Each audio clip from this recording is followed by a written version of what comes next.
All right, so we're waiting for some people to get in here. In the meantime, I'm swapping my opals to the correct opal and just paying the price difference. So looks like it's 15 tickets. I think I'm going to eat that cost to not have to look at these anymore.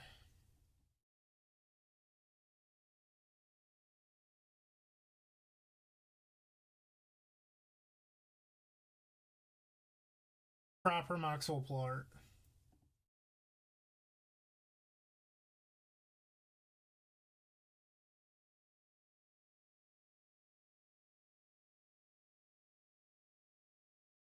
So I'm a crazy person, and I usually swap this around whenever I record a video. And I had done so previously, but then I decided that I was going to update deck to have the proper Mox opals in them, so that they would also match my copies of Chrome Mox. So here we are doing crazy people things like rearranging cards.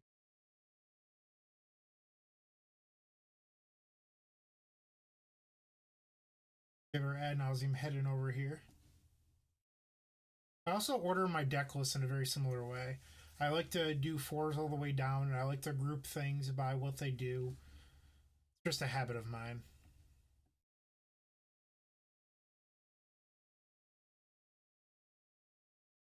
So we're gonna wait a little bit just to start the games until we get a few more people in here. If you're here, say hello.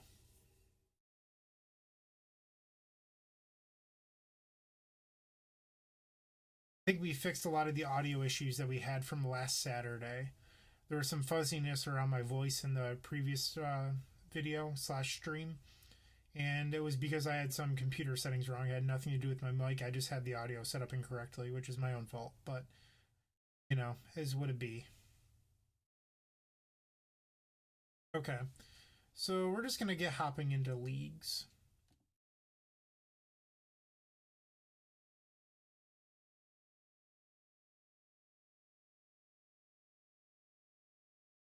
We're playing the Epic Storm deck version 6.6. You can use Cardboard Live to see my deck list on the stream while we play. Hey T1JL, I see that you comment a lot on the articles. Thank you.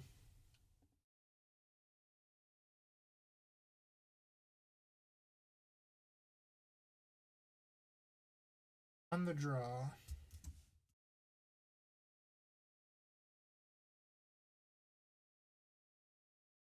Apparently, this person likes blue decks. I don't think our hand is that great. So outside of this Badlands, you can't cast anything with the like. You can cast Dress off the Badlands and maybe the Rite of Flames.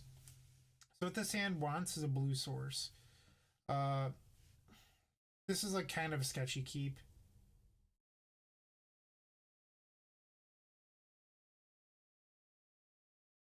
Yeah, I think I'm gonna mulligan this.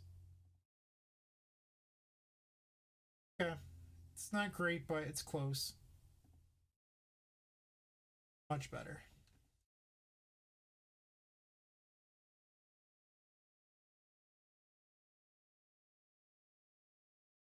How's it going, Lawrence?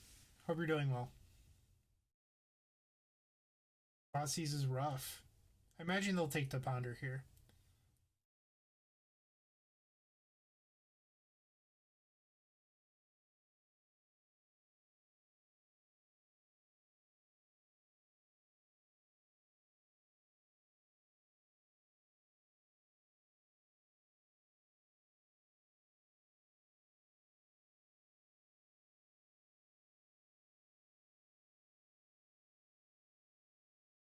They're still deciding what their thoughts is. I feel like this is a fairly easy decision.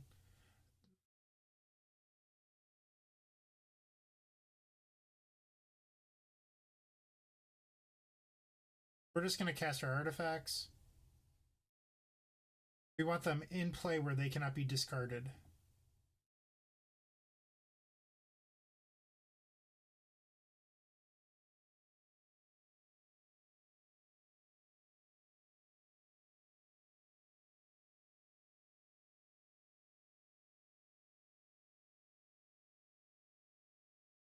So here the box opal would be equal to land 14.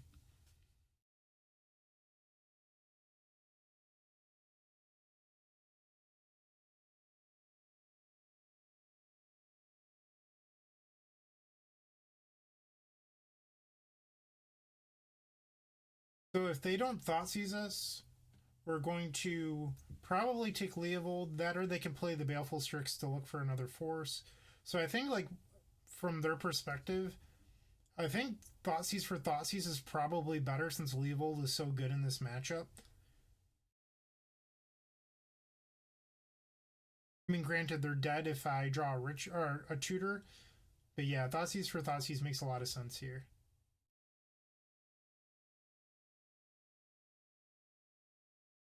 They probably don't have anything for this dress to hit.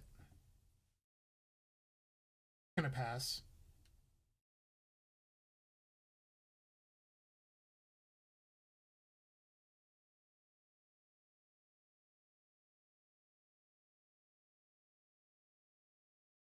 Likely wouldn't have hit off that dress anyway, considering the card they drew was Brainstorm. Hey Eddie, how's it going? The audio should be cleared up.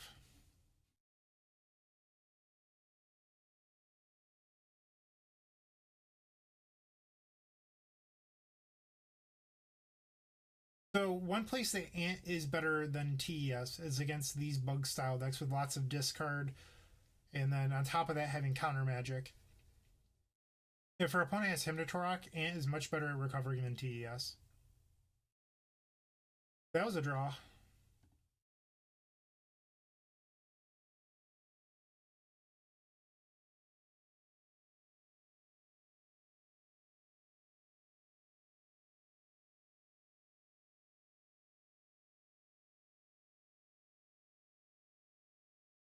I wonder if maybe we should have just gone for it.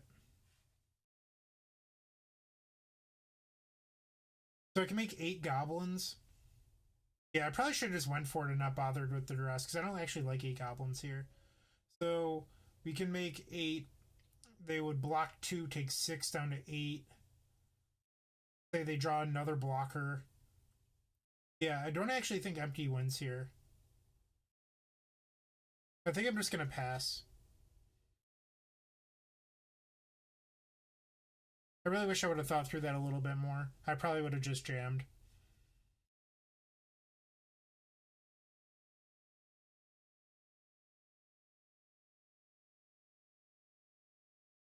It was a little hasty on my part.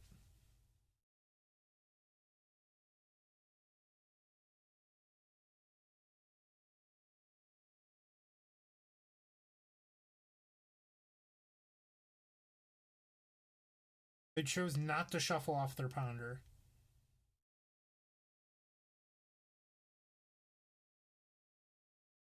So if they don't play Strix here, they 100% have Force of Will.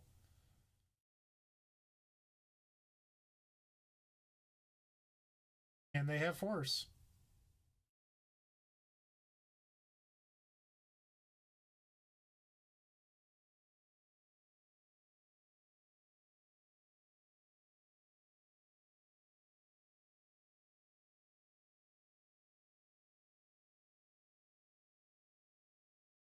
Or not. Well, let's draw another LED.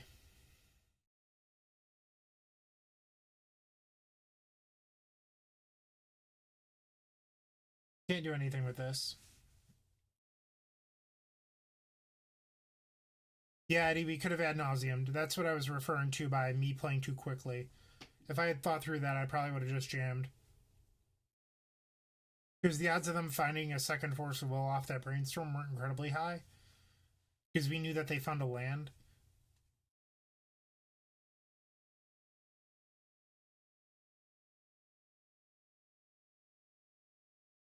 Once again, they did not play Strix. We drew the second Opal, which is not good.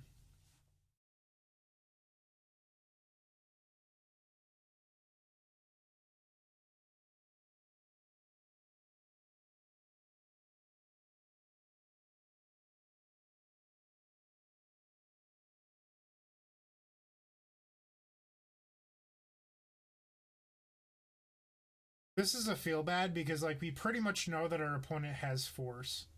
So, like, we could just jam right now.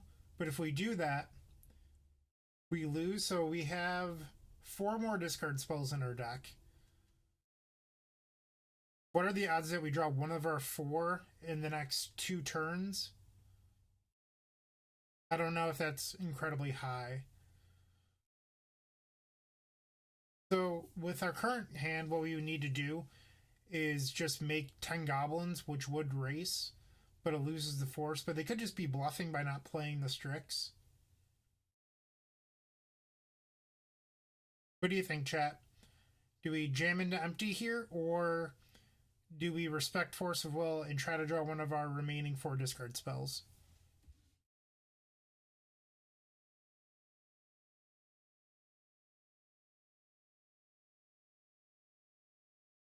All right, we have 2 jams.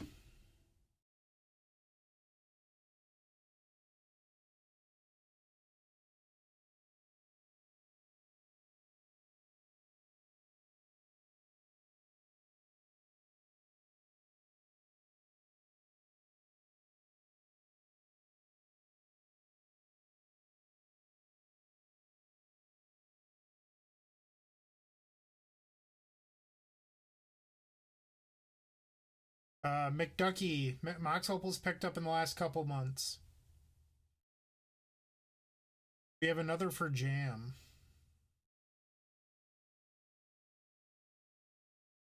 Okay, that was not the card to Forcible, but I will take it. So this means that if we draw another mana source next turn, we can empty.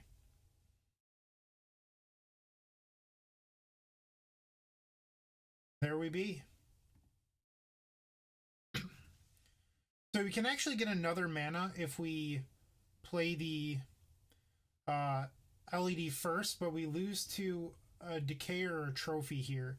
So what you need to weigh here is how valuable the extra mana is versus the possibility of getting blown out. Since we're just casting empty, it's not going to matter about the extra mana because we're not going to cast Ad Nauseam from 6.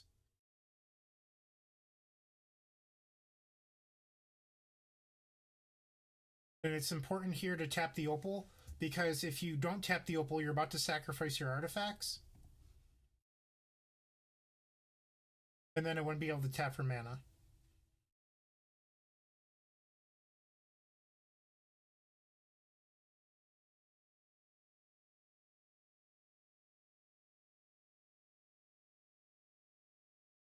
Yeah, I don't really agree with forcing there, but I think our opponent was respecting the naturally drawn empty.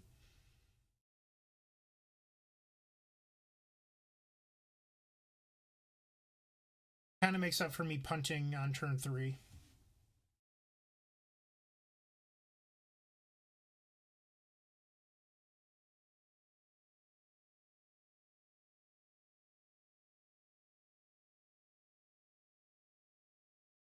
Yeah, we're just going to jump this.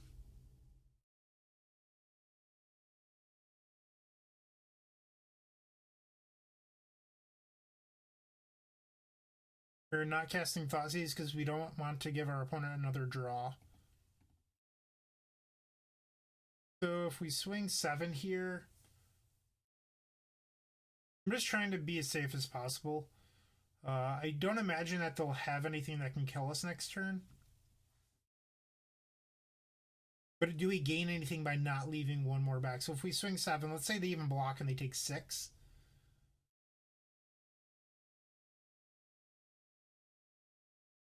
Trying to think of a card that they could possibly have. They would deal us an additional 2, like a Collective Brutality. Hey, Rug, how's it going? I don't know if there's a reason to not swing 8 and just leave back 1. Like, what are the odds that they have removal spell into something that drains for 2? Unless it's a main deck Collective Brutality, which I don't think these decks play, so we're just gonna swing 8.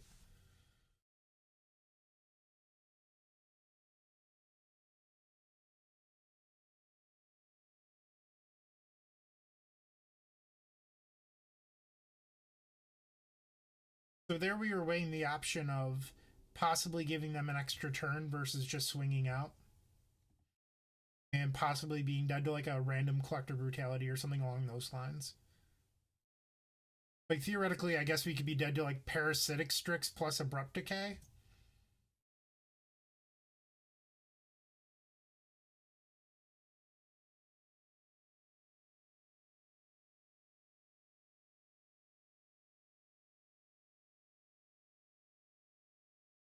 Cool, we won game one.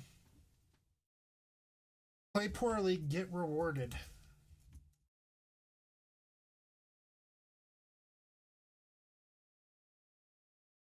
So we saw that our opponent had Assassin's Trophy, Abrupt Decay, and a bunch of other things on top of discard. So Hope of Gearper, your opponent has all these permanent based disruption cards. I don't really like it. It's just not really what you want to be doing. So instead, I think what we're going to do is board out the opals because we don't want to be reliant on artifacts when they have these sort of cards, and instead we're going to board in a couple more copies of Empty and just be a little bit more threat dense. So this way we have all these business spells in our deck full of mana for Thoughtseize, Hem, etc.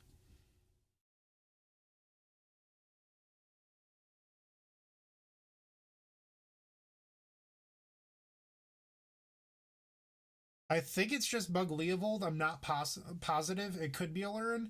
I saw Noble Hierarch, which would it could be the Noble Bant or the Noble Bug that Reed Duke championed, or it could just be Alurin. I don't imagine that Alurin would play main deck decays and trophies though.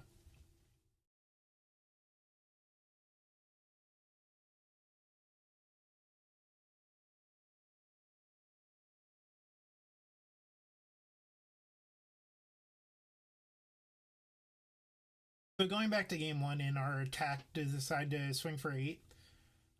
So something that I learned like 5 or 6 years ago. I was out of college and BBD wrote an article about how do I lose, and it stuck with me. You should often ask yourself the question when you're playing a game like how do I lose this game from like every winning position. Start asking yourself how do I lose from here and try to play around that as much as possible. All right, so this hand's a little bit clunky. You do have a discard spell and tutors, but this double Chromox is a little bit awful. You also don't even have a black source to cast this Thoughtseize, so we're going to ship this. This is much better.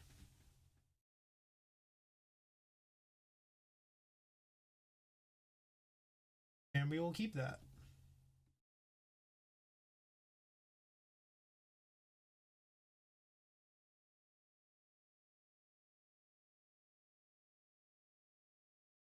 No reason to just jam yet, so we're going to pass.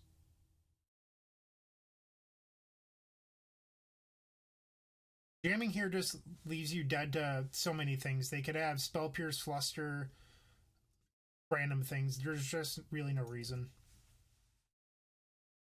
This way, if we decide we want to go off turn 2, we can cast a discard spell into our ritual or whatever and not lose the force.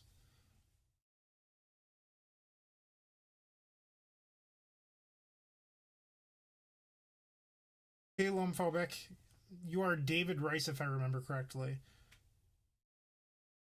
I picked up a boomstick and a pop cover for my mic, and it's a little bit hard to see the chat where I currently have a position, so I have to move awkwardly.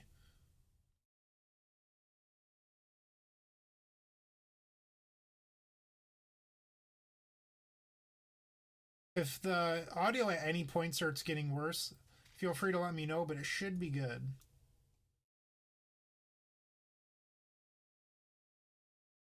That was a good draw.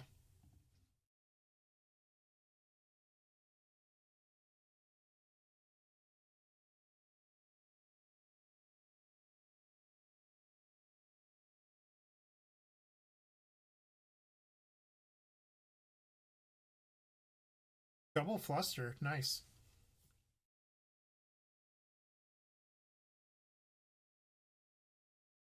All right, well, we're going to take one of them.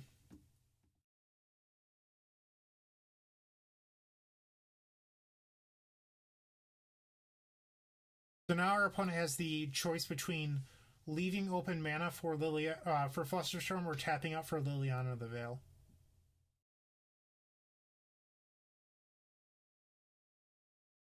Rugved, yes, probably would have been the better play. I also saw us just winning that turn and not having to worry about double fluster. I was wrong.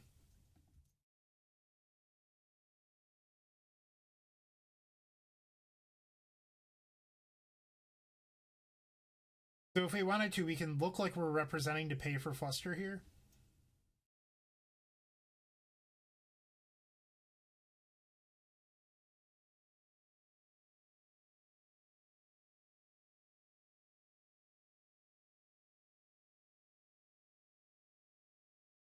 So if we ritual and pay, we'd have one floating.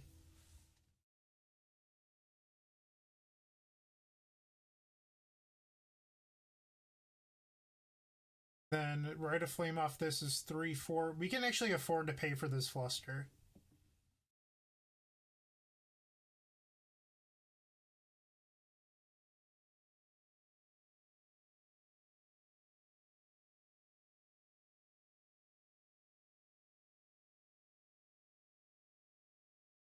Yes, I will take Marsh Casualties, thank you. Would have been a hell of a draw if we ended up going for it last turn instead.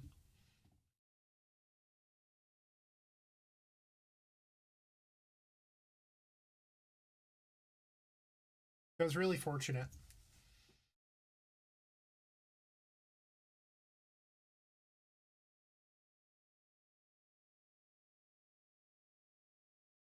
Black Belchin.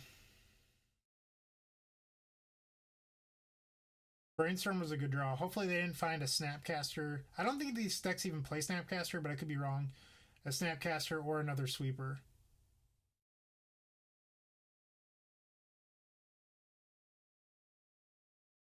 Hi Phil, how's it going?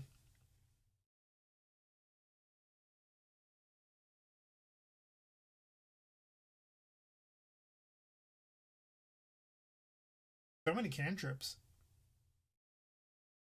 Hopefully we can draw an Infernal Tutor for a discard spell. Or just a raw discard spell.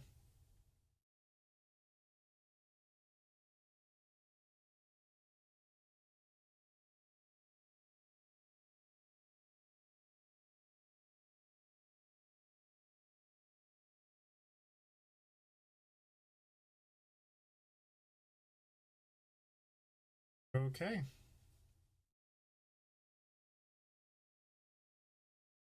Glad to see we have so many people with us tonight.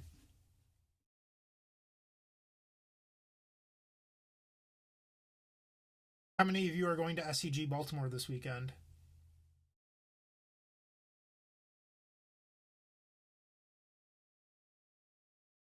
Hunter's pretty good. This is literally perfect.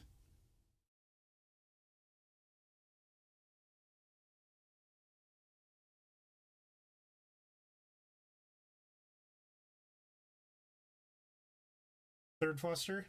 Okay. Third Brainstorm.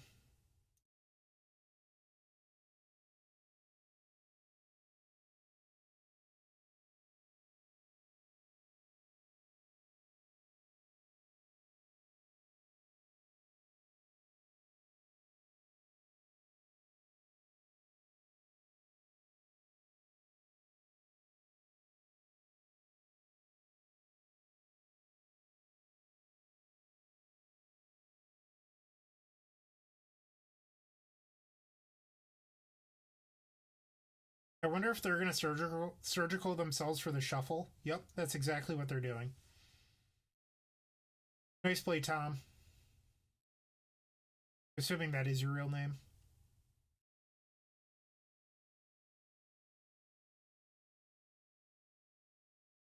Hey, Dustin, how are you? We're going to take the Liliana. We can actually beat the Tombstalker with the top of our deck. We have Burning Wish into uh, Tendrils, and then we have a Rite of Flame on the following turn to cast the Tendrils. So Tombstalker does not matter, even if this is a sweeper right here. And it is. Play to your outs. That's good magic. Our opponent did that.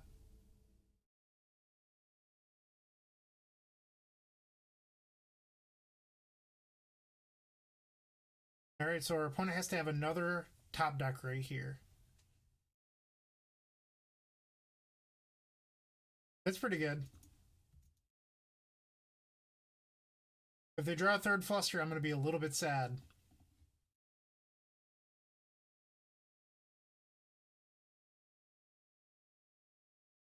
So the real question is, do we target them with both? If we do one, they only get one draw. So it has to be exactly fluster. But if they have like a spell pierce and counter the one, we lose the spell pierce.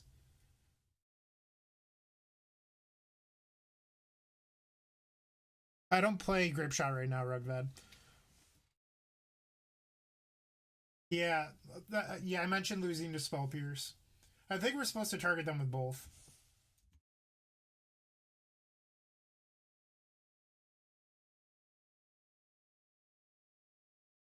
Oh, that bug's still in effect. I didn't even realize that. I think I would have thought they fixed that by now. I'm just so used to always targeting my opponent with the icon.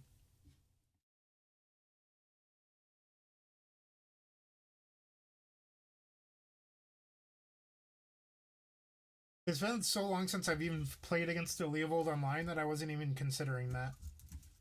That was a good game.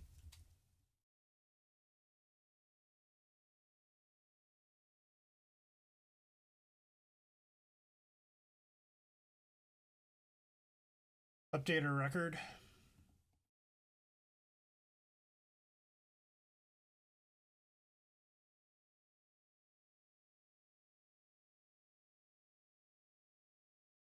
And well, while we wait for our next opponent, check out theepicstorm.com/shop. You can buy all of your Black Belcher merch there, including some sweet, sweet Storm tokens. You can read Anderson Leclerc's testimonial here.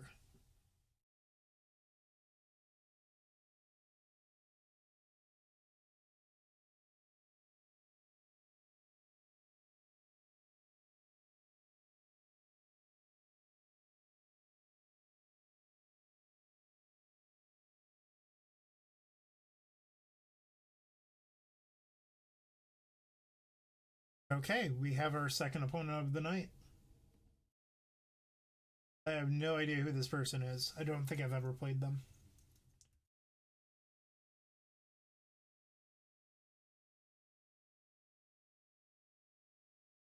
But we did win a die roll, which is pretty nice.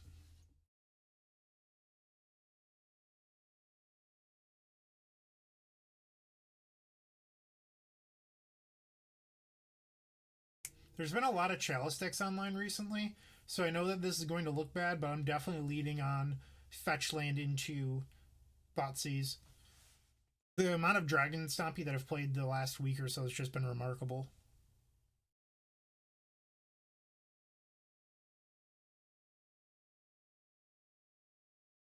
If I knew I was facing a control deck, I wouldn't lead on this, but against a blind opponent, I definitely lead on the Thoughtseize.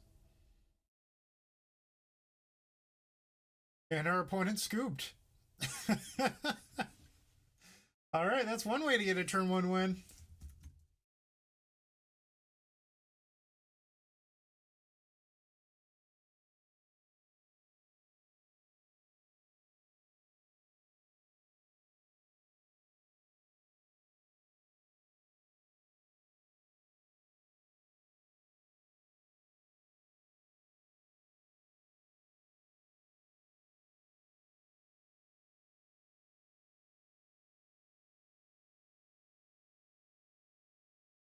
So we are on the draw. I don't really know what our opponent's playing, but I'd be willing to guess based on their turn one concession that it's not a blue deck. So I'm going to be boarding up the Ponders here and board as if they're some sort of prison deck. There might be Death and Taxes. So I think maybe a happy medium is taking out these and then taking out one of those. I'm going to assume that they're on Death and Taxes here.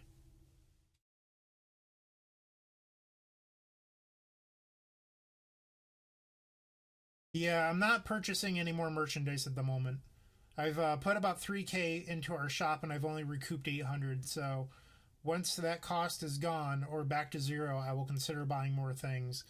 I would do a coffee mug. I do have my eye on hoodies at the moment. So once that is fixed, or not fixed, but my 500 or break even point, I will buy more merch for the shop.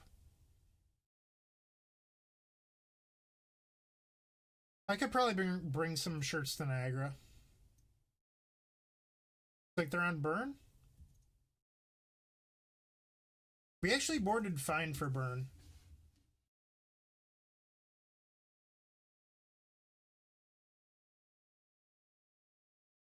That's pretty cool. We we have a couple options here. All of them lead on fetching first turn, but what we could do is Rite of Flame, LED empty for 8, and then have the Burning Wish for Tendrils backup. We could also Rite of Flame, LED, Burning Wish, Past in Flames, right, empty. But this loses to a Surgical or a Fairy Macabre, and there's just no need to take this unnecessary risk. So I think the safest line here is to just jam for 8 Goblins, and then have the Burning Wish for Tendrils as a backup plan.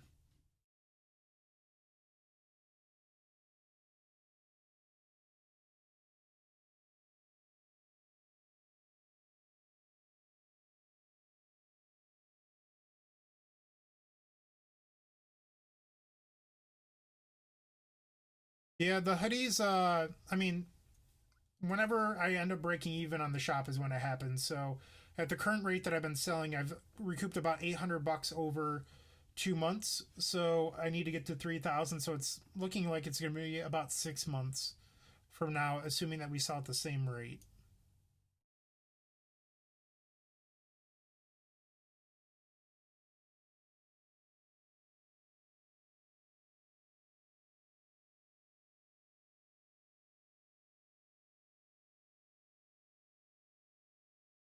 Another item that we have in the shop is the pint glass. Here, there may or may not be alcohol in the glass. Alcohol does not come with the glass, just a warning. It does come with a super fucking sweet, uh, what is it called? Etching into the glass of the Epic Storm logo. And then my personal favorite item is the Storm 20 baseball tee. It's incredibly soft. It is a little bit snug. So just a warning, you might want to consider ordering a size up. It is a little bit tight. If you like your clothes tight, it's probably good. I wear a medium for almost everything. The medium of this was too snug, so I ended up getting a large. The large fits me perfect.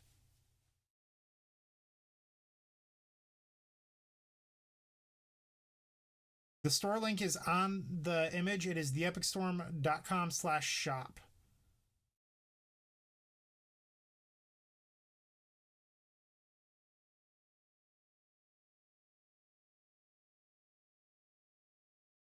Yeah, the baseball tee is great. I wear it around the house all the time. My only complaint about it is that I don't have. I always wear a white tee underneath, and none of my white tees are wide enough. So like the collars show a little bit, but it's my own fault for ordering thin necks.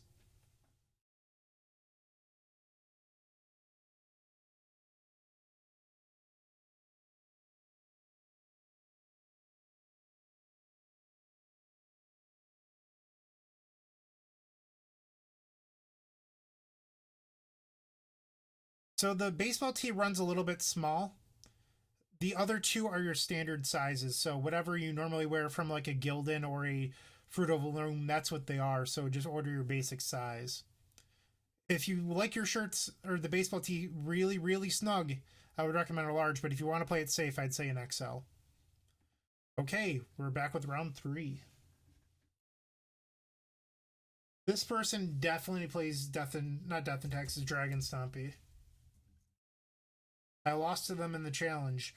My challenge this week was lose the Dragon Stompy, turn one with Trinisphere, lose the Chalice, lose the Trinisphere. So I was out of it very quickly. But we're gonna keep this, and because it's great. And fuck Dragon Stompy.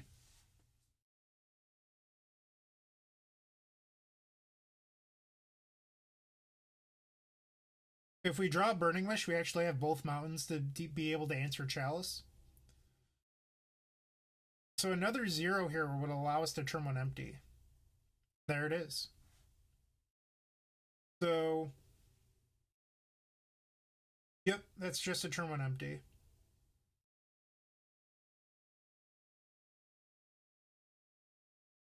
Hopefully they do not have the Fiery Confluence.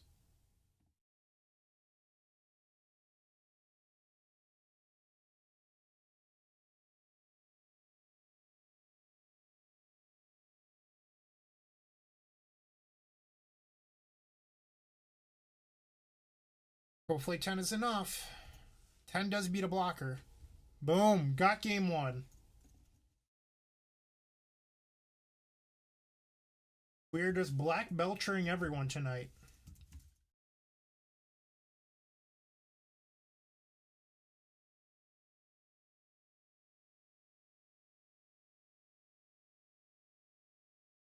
Yeah, like I said, the normal t-shirts fit like you would expect. Alright, so here we're boarding in 4 copies of Echoing Truth and getting rid of Ponder.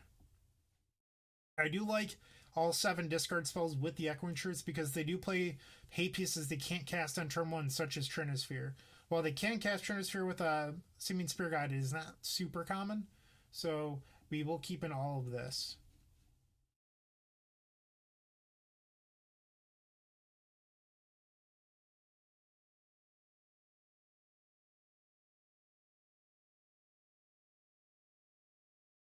If you like your t-shirts, it depends on how they fit you. Like I wear a tight medium normally, so the baseball tee I fit into a large pretty comfortably. But if you wear your shirts loose, I would say it's fine to order your regular size.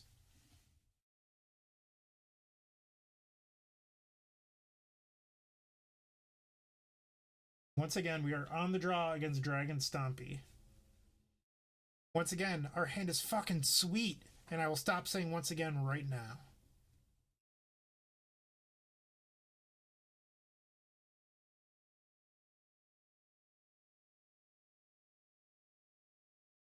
So what's cool about this is that if we thought seize them, and actually I'm probably going to lead on duress because if they chalice us or something else, I don't want to waste 2 life. But what we could do is Lotus Petal into Thoughtseize after this duress. Because if we don't have anything good to hit with the duress, I'm not going to care about hitting most creatures. Yeah, all these creatures don't care about.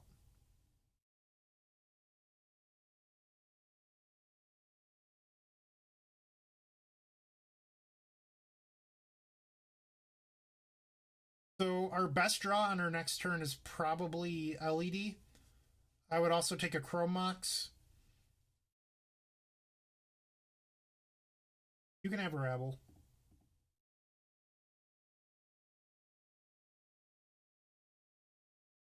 Mox Opal doesn't quite do it, so I'm going to burn this Thoughtseize just to get it out of her hand. Magus.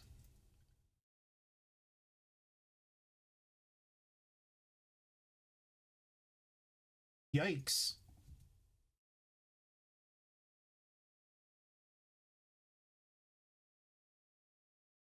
Hmm.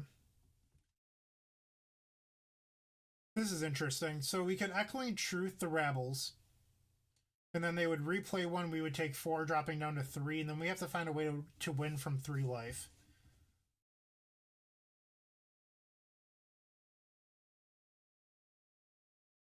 I think that's probably our best out of winning. And then we just need to draw something like another Dark Ritual or a Lion's Eye Diamond. Or Burning Wish.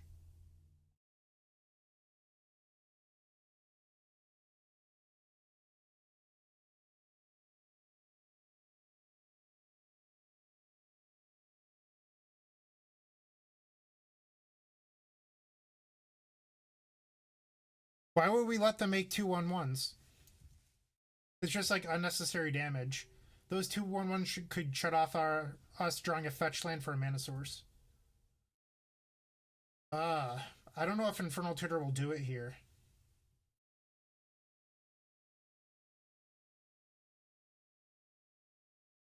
I don't really know what the plan is. I think we just lose.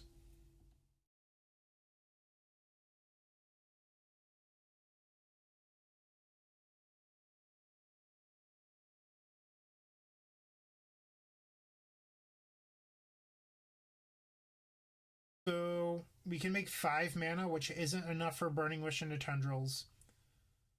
I think we just have to Ad Nauseam from 3 life and hope that it's enough. I guess we could empty, but empty's not going to beat 2 Rabble Masters. It's just not going to happen. Yeah, fuck it. We're going to cast Ad Nauseam from 3 life. We still have a land drop.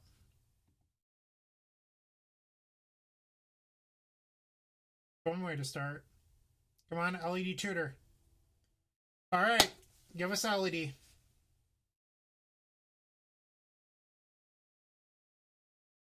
Oh, this is scary.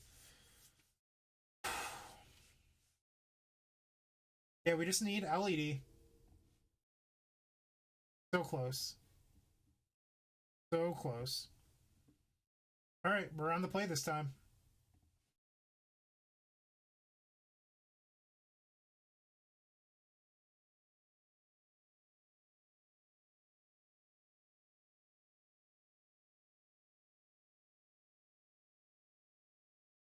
All right, this is a keep.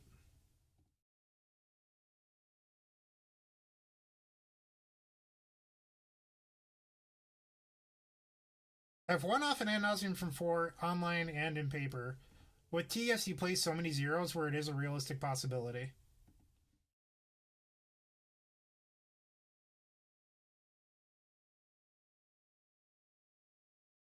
All right, we're gonna take this chalice.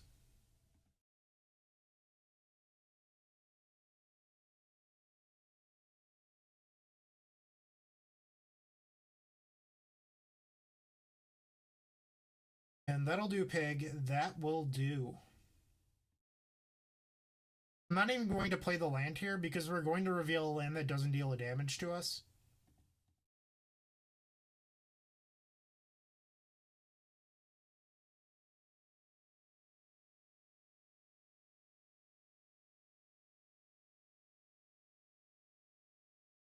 So by not playing the land, we're going to reveal like a Badlands or a Volcanic Island or a swamp or something that just doesn't deal us a damage.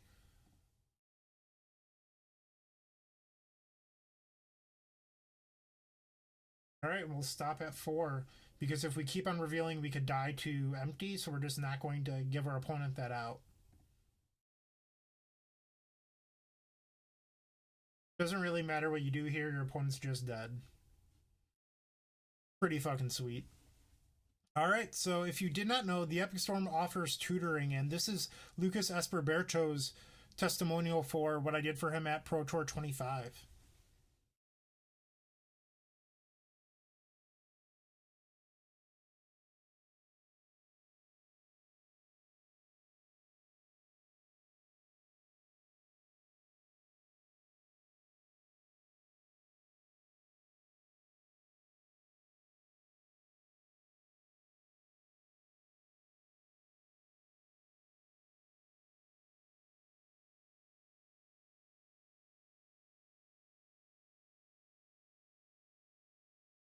I don't think there's anyone good enough at Magic to teach Anurag to play a second deck that isn't Miracles.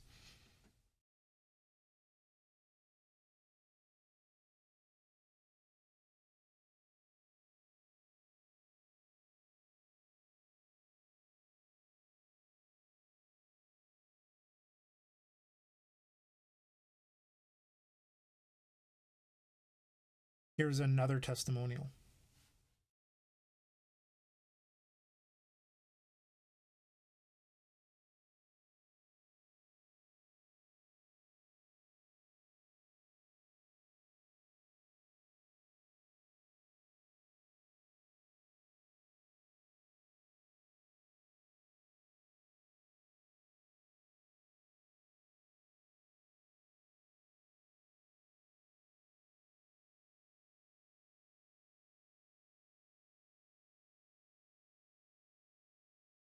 If you haven't already, please subscribe to our YouTube channel. We're about 80 subscribers away from hitting our monetization goal. So if you wouldn't mind doing that, go to the youtube.com/c/the Epic Storm and give us a subscribe, give us a follow, whatever the fuck they call it. Just go click that button, please.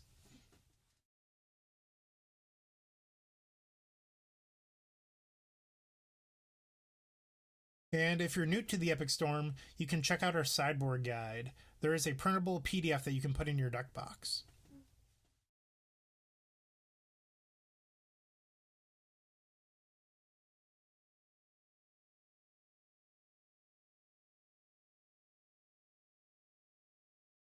Rugved, that is a very good idea. I will do that.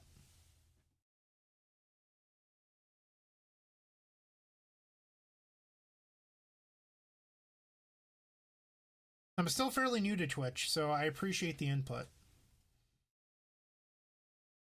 This dude fucking loves barbecue. Who doesn't? Barbecue 420 69, dude. Great name. We are on the play.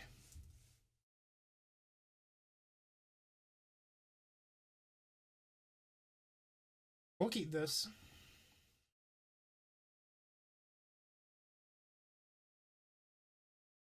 Hi, Gnargoyles. Yeah, my hopes are not signed yet. Syracuse, New York is the home of dinosaur barbecue.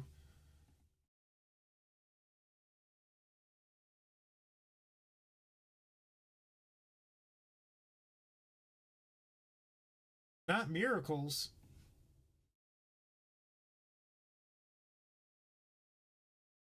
Guess we're going to take this back to basics. It's a blue card.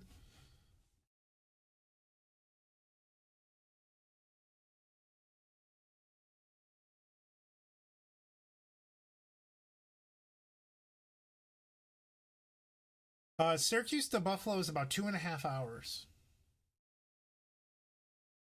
It is not a short drive. Their copy of Brainstorm.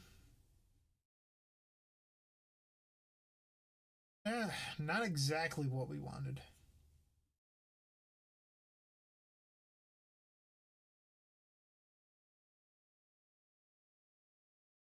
We're probably just going to burn another Brainstorm on their end step. Try to get a little bit closer to winning.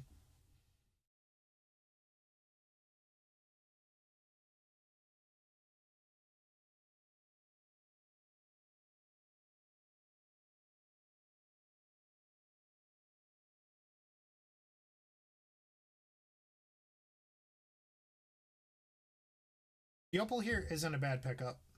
We don't really want this Burning Wish at all. We also want to hold the Duress until the turn we go off.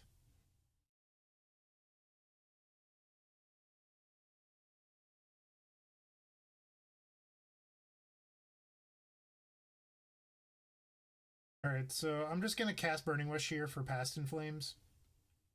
Give us a backdoor option into winning this game.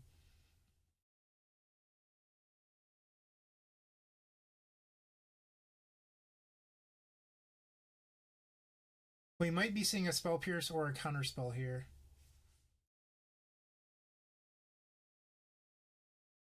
Spell Snare, that's a spicy one.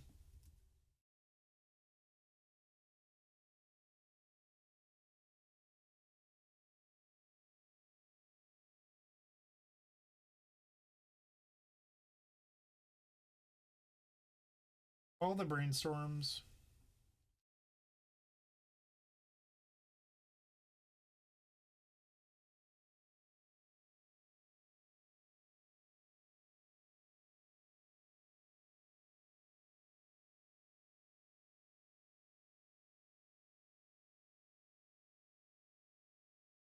So we know 3 of our opponent's cards. Don't really know what the other 2 would be. Maybe a Jace and a Force. Could be a Snapcaster. Main deck Fluster, nice. So their draws have been better than their opening hand, at least. And we're just gonna jam into another possible... Actually, I don't even have another land to fetch for that's blue, so we're gonna have to wait to cast this Duress. Or Ponder. I don't even know what I'm saying anymore.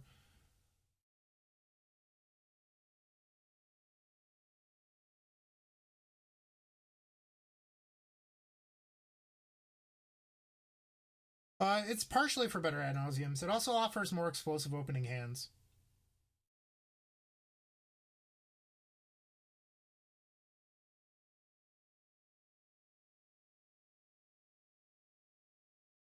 These lands are actually fine.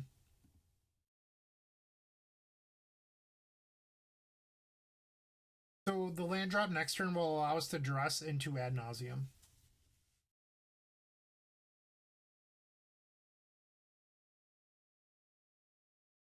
Yeah, Opal's great.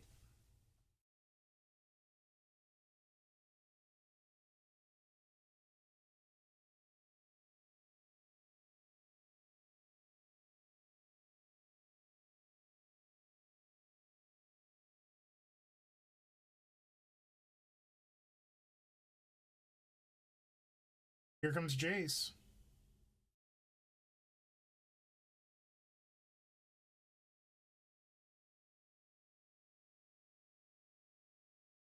Or not.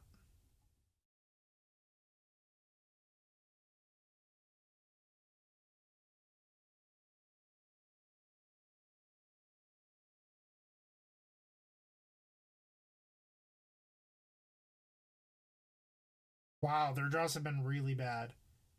But also, they had that back to basics.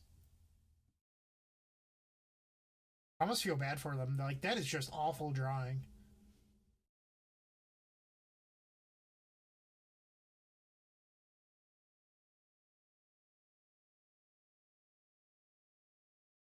With no empty in the deck, that means that the highest converted mana cost in our 60 right now is 2 outside of the ad nauseum.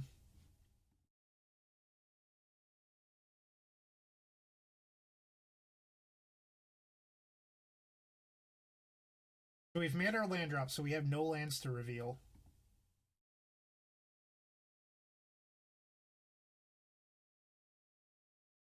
Alright, so it looks like we're going to have to pass the turn.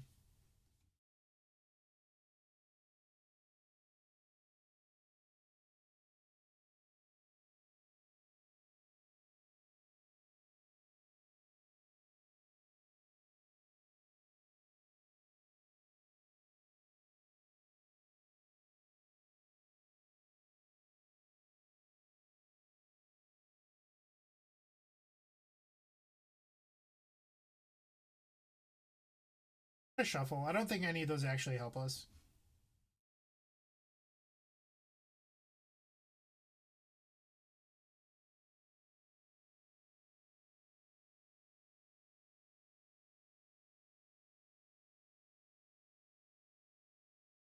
Why are we going to lose our lands?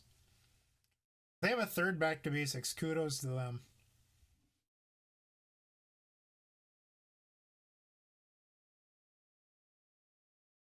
You don't need to preactively play around. Like, if they play back to basics, then we can make a red Chromox. But if you do it right now, Burning Wish is so important to our game plan with Past in Flames, where we don't want to lose Rite of Flame right now to it, because we want red for Burning Wish Past in Flames, but then we want another red to cast another Burning Wish later. So the Rite of Flame is actually pretty crucial here.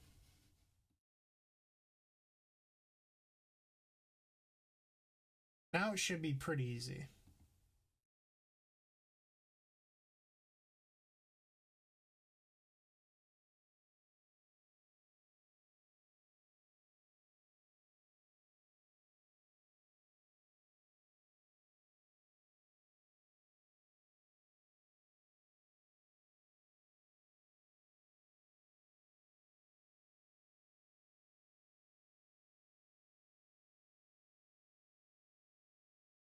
Hey Josh, how's it going? Your Infernal Tutoring for that's going to be published tonight at midnight is so fucking good. I'm really pumped. I thought all three of the scenarios were just amazing. Sure.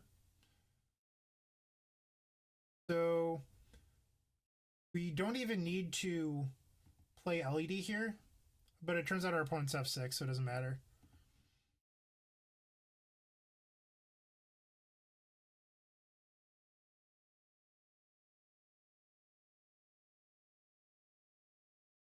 I guess that way is worse because we have to flash back the Past in Flames.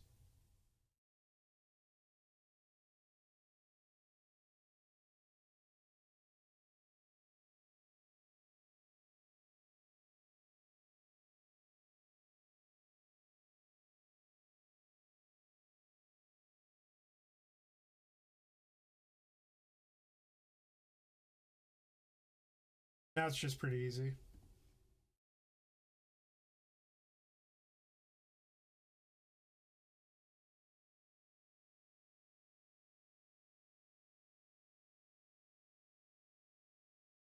Our opponent's draws were just awful this game.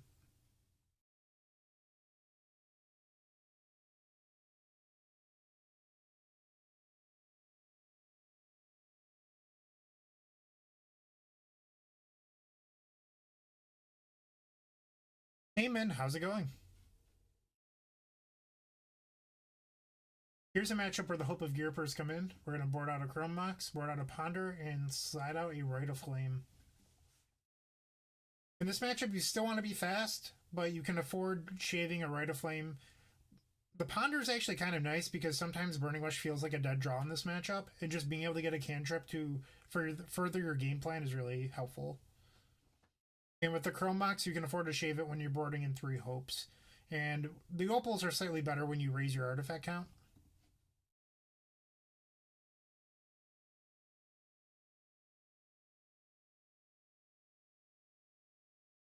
They say TS isn't a Past in Flames deck.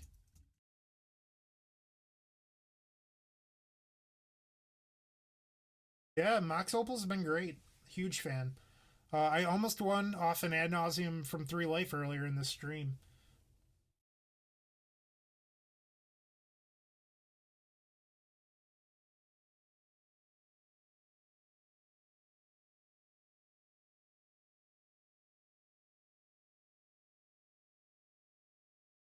For those of you just joining us, please go to our YouTube channel and subscribe. We're just under 80 people away from hitting our monetization goal, and I would greatly appreciate it.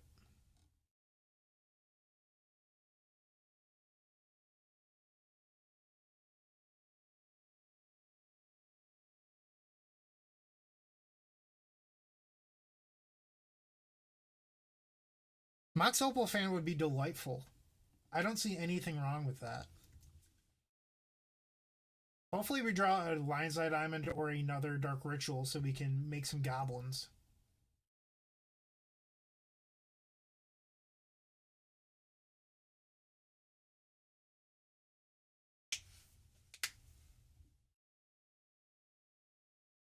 We're just going to cast Ponder. I'd rather save the duress for the turn we go off. Miracles play so few counterbalances now where you just don't have to play the duress on turn 1.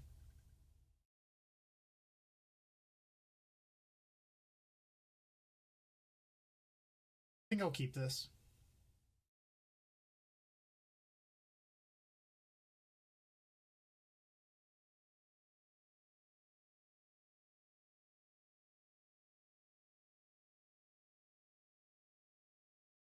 I really don't like the Windswept Heaths that some lists play. It just seems like a really bad idea.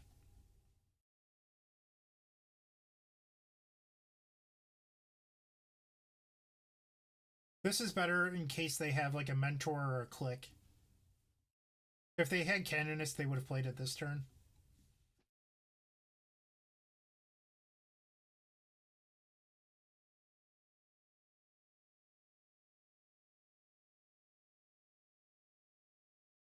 We're just going to pass back.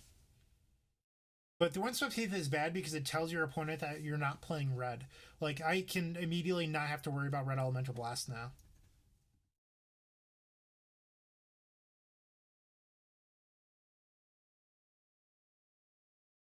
Do we even want to cast this?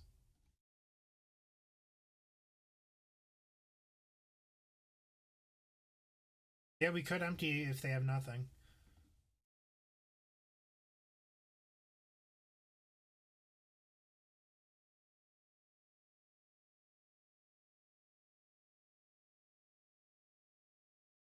Yeah, Arid Mesa tells you, like, at least hints to your opponent that you could possibly have Red Elemental Blast, where Windswept Teeth just tells me nothing. Like, it just means that you're straight blue white.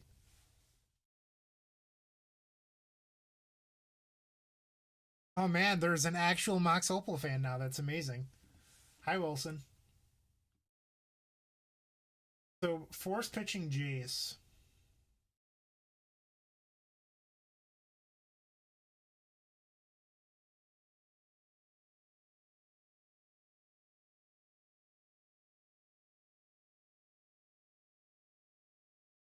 We're not going to go all in just because it's a little ridiculous. Yeah, so that's why we didn't go all in. But they had already used 2 counterspells, so I think it's pretty safe to cast the Burning Wish there.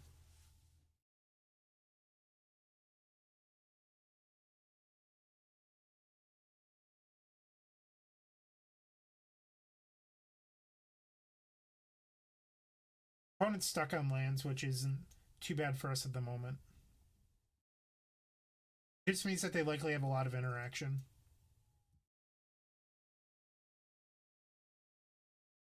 Well, I know this isn't going to get countered by Red Elemental Blast.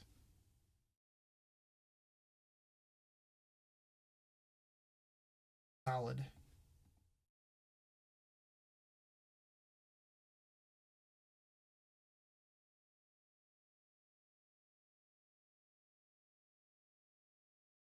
Hopefully you don't have any removal.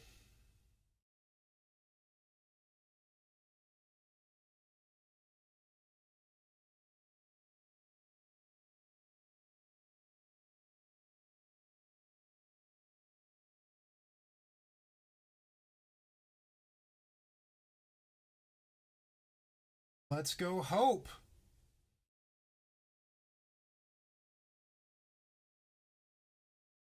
Third land. They could fetch for another basic planes and play back to basics now.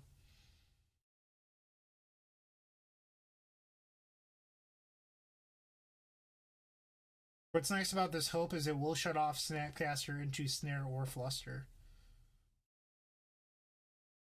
Nice mana base indeed.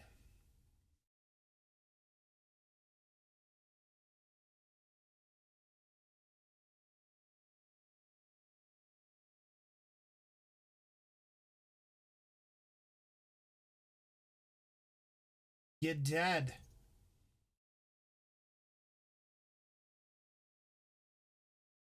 Maybe a surgical here? Sure. So what's amazing about Hope of Girper is that our opponent will not be able to cast Terminus on their turn. So we can empty for however much we need to, and they will not be able to cast anything that isn't a creature.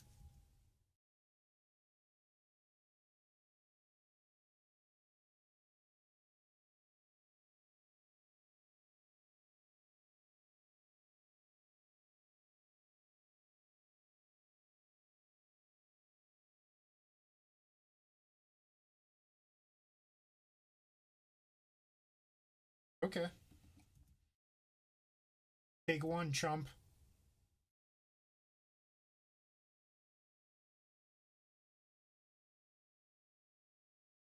So we're going to leave these artifacts in play if we can help it for a possible Mox Opal.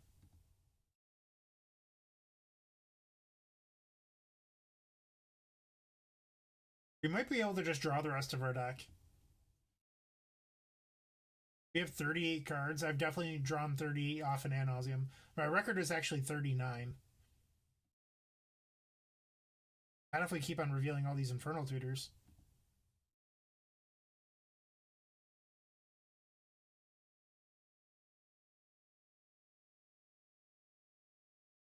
So many LEDs.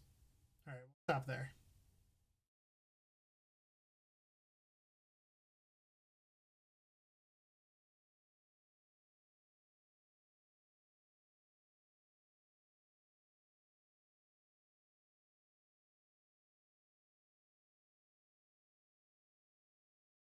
Pretty easy.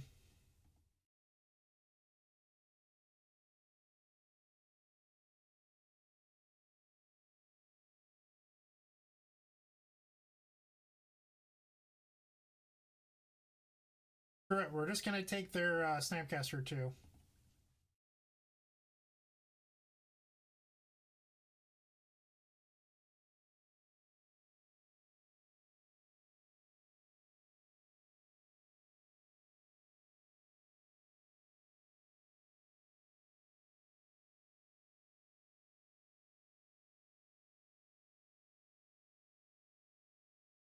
So in theory, they could still draw a cantrip into Terminus on our turn.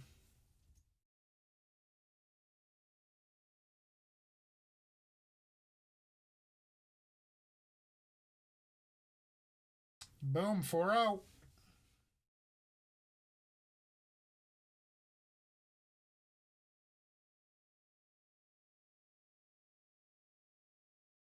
Opportunity for a 5-0 on stream.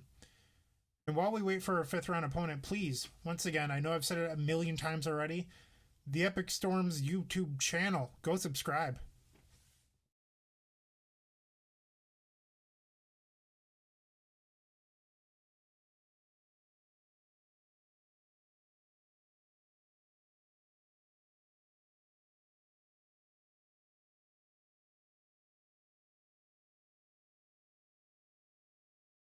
Thank you, Kale Exil. I probably butchered how that's actually said, but thank you.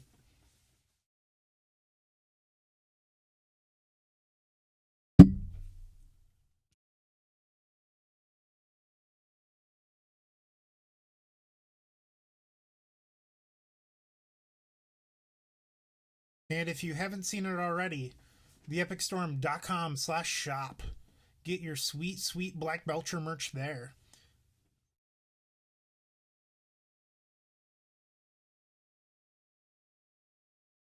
So, other than Rugved, who is currently blowing up our chat, who's here? Say hello.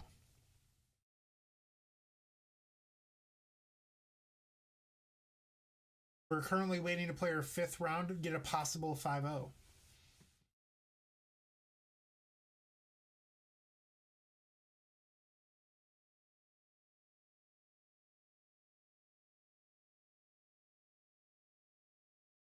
Did I mod you? I don't even remember when I modded Eddie. I don't even know how to mod people.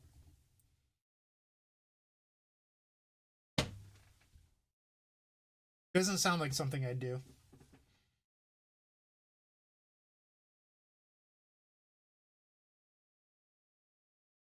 Hey, Adam Perkins, how's it going? Everyone is at different stages of their life. There's no shame in not owning dual lands yet.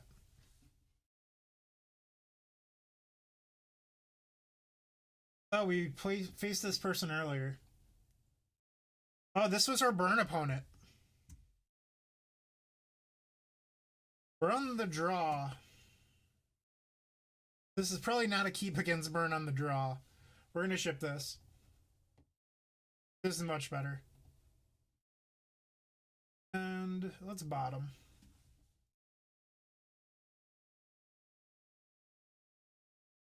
Burn is a not terrible matchup if we're trying to 5-0.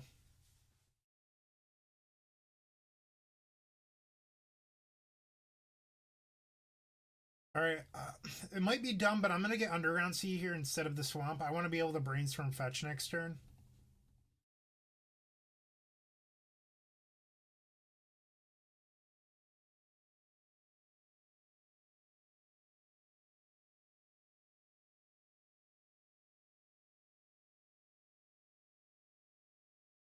Get that trash out of here. Not up in here.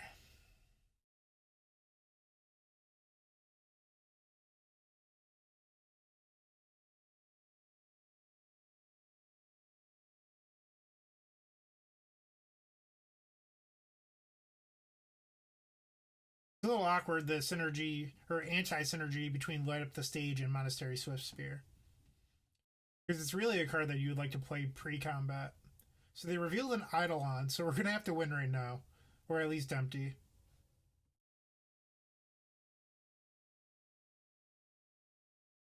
And I think we just hit our goal. Brainstorm is a very, very powerful magic card. Also, Rite of Flame should probably be banned.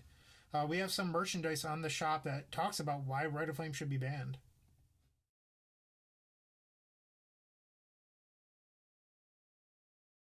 So we could actually add Nauseam from here. 16 is a pretty safe life total, and it's unlikely that our opponent drew exactly Fire Blast. Wait, no, we know that our opponent drew Swift Spear. All right, chat, you get to decide. Are we casting Ad Nauseam, or are we going to cast Empty for 14? It's chat's decision.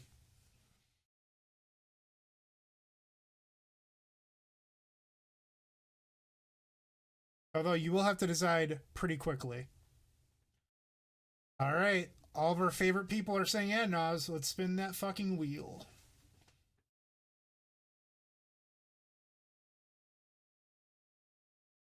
A good start.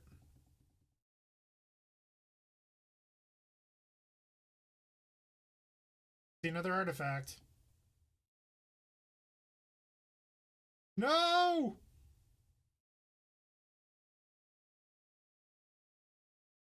Okay, so this is close. We could reveal another card, or we can stop, play the Chromox, and then brainstorm.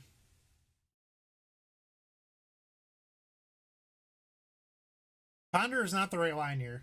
Like, there's no single card that gets you out of this, so it pretty much has to be brainstorm.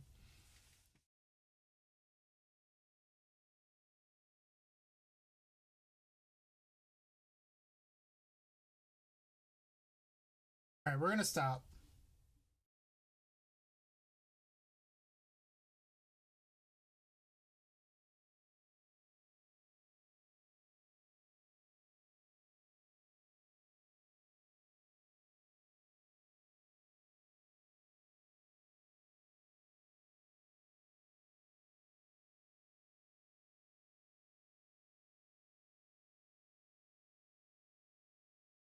Oh, that's a good point. That Chromox or actually Chromox won't do it because we don't have a black card to imprint. So it has to be exactly LED or no, LED won't even do it. It has to be exactly Petal, right?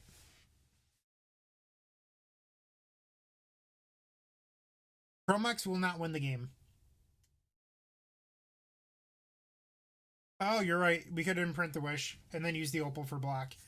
All right, you were correct.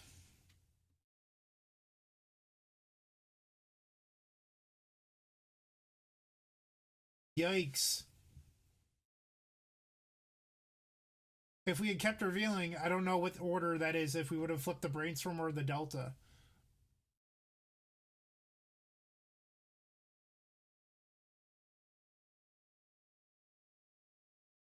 All right, we have to shuffle this, right?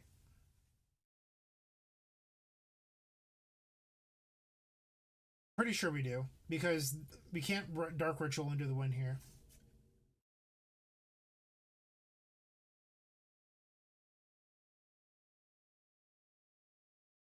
All right, land will not do. That does not win. All right, we're on the play for game two. So I don't actually like discard spells in this matchup. Ad Nauseam can come out too. We probably should have just played it safe instead of fucking around and just emptied them. Like, I don't think we could have lost if we emptied.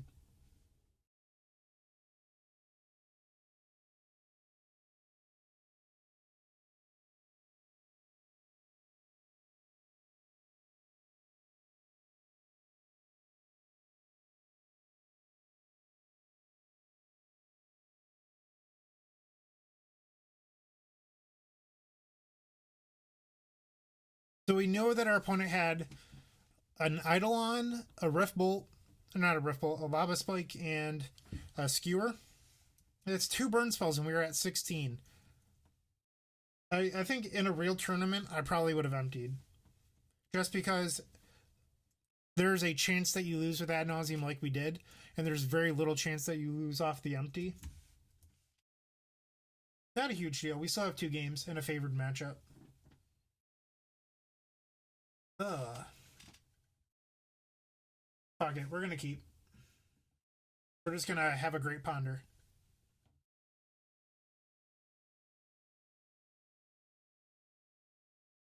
We're going to search out Volcanic Island and cast this ponder. And hopefully we can win.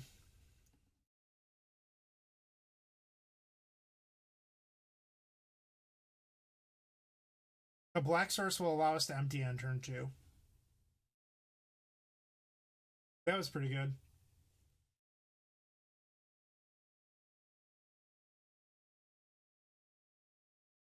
We're going to want to leave the land on top. In case of Goblin Guide. Maybe it's best to not show them the Past in Flames.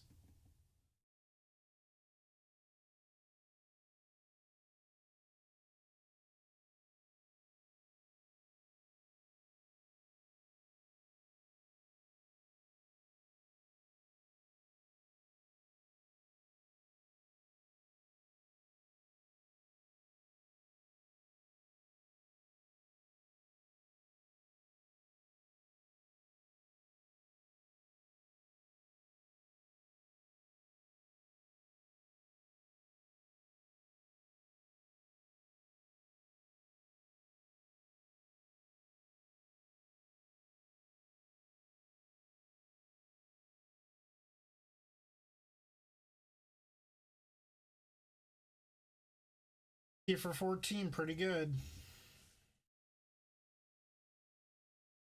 Well, we're on the draw for game 3, which is a little bit risky.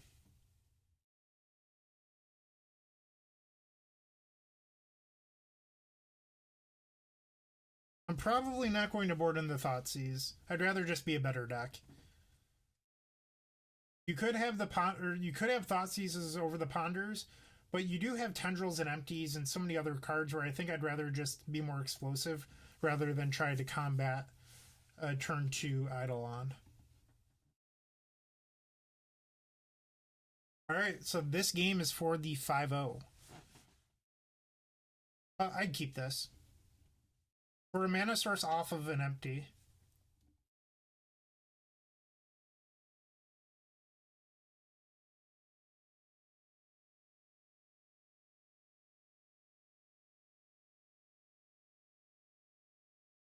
Alright, Goblin Guy, what is it? It's a Lion's Eye Diamond. That means we're getting an Empty the Warrens.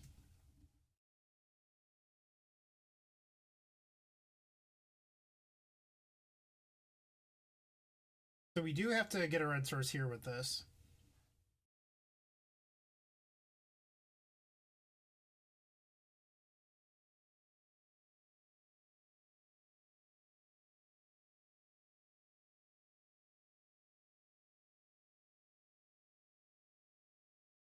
It's a shame that we can't Dark Petition here.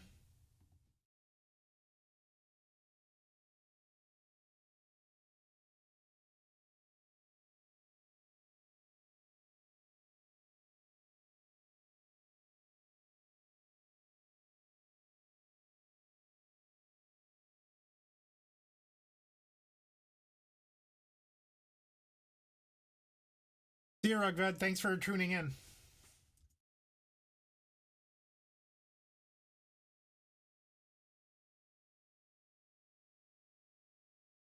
Or we just needed another instant or sorcery in our graveyard. We only had one. Hey, Dave. Yikes. Maybe goblins won't be good enough. Where's the Echoing Truth?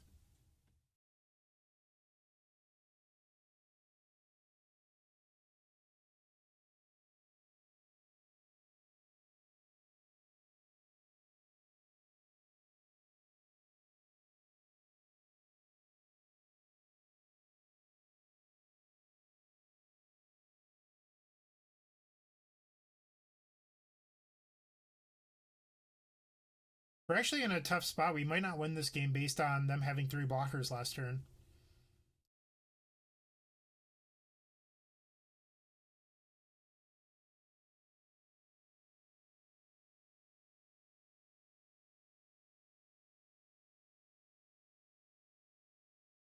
But what we can do is make it really awkward for them to cast spells with Eidolon in play.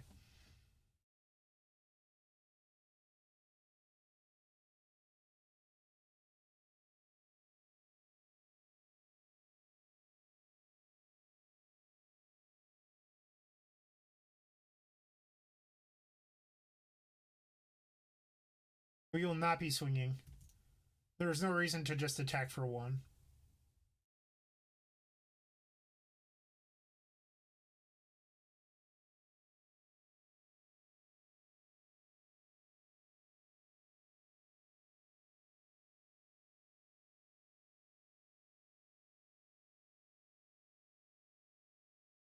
Now our opponent drops down to 5.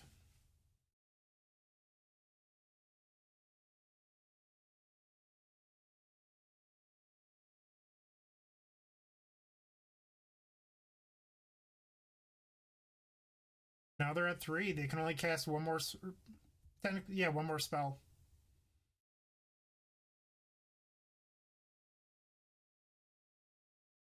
Yeah, I'm not going to block.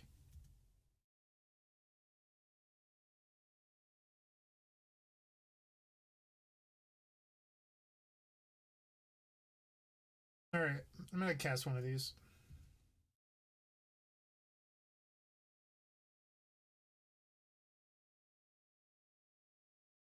Hmm. That's interesting.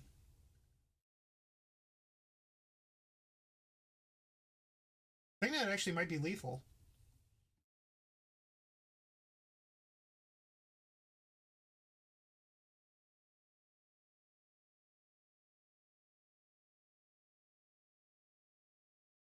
So now we put them to 2 and they can't cast another spell for the rest of the game? Or we put them to 1 and then they have to win with a Swift Spear versus our goblins.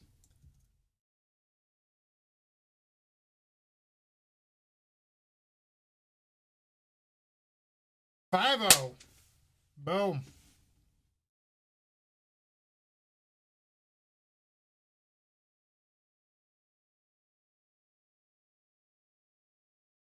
That was a really close game. Did the Black Belcher.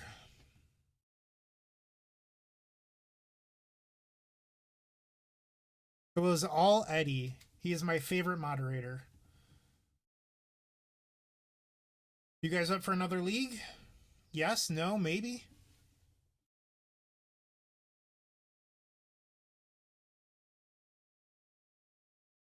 I think I'm up for another league.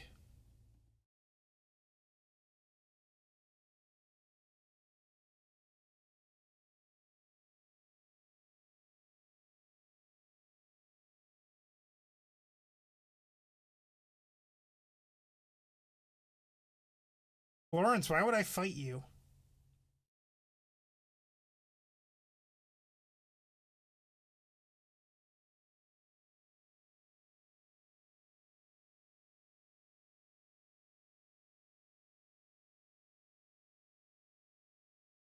It's 2 5-0s on stream this week.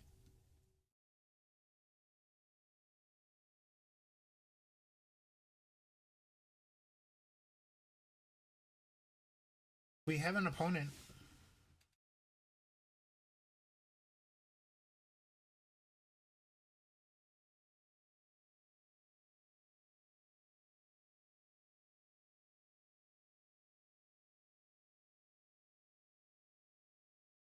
This hand's probably fine.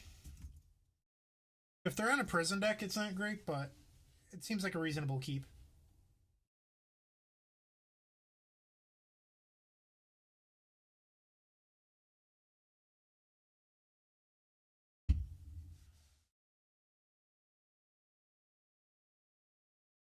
Uh-oh, Black Red Reanimator. We are fucked.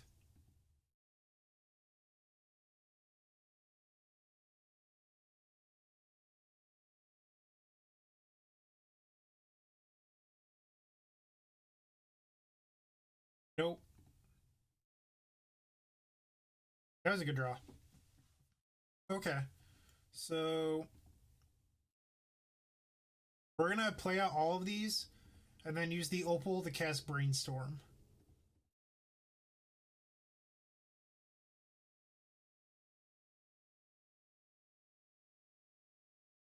Wow.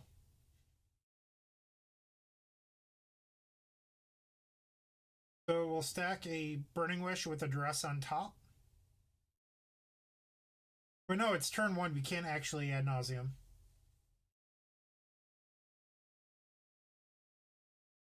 But we can put 2 Burning Wishes on top.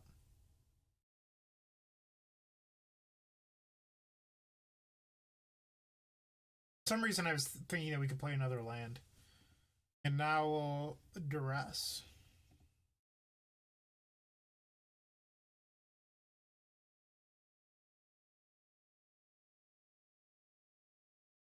Oh, it's actually not even Black Red Reanimator.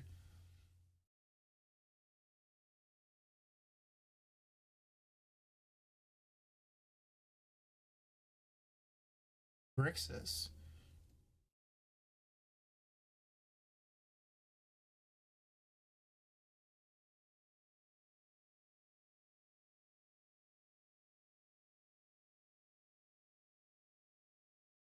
We can actually cast Ad Nauseum on our turn. As long as they didn't draw a Force of Will off this Baleful Strix.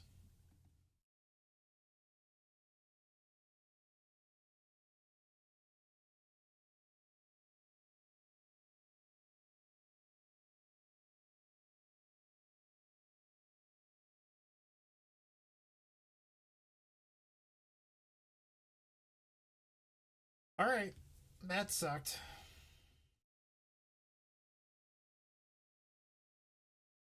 Good draws happen.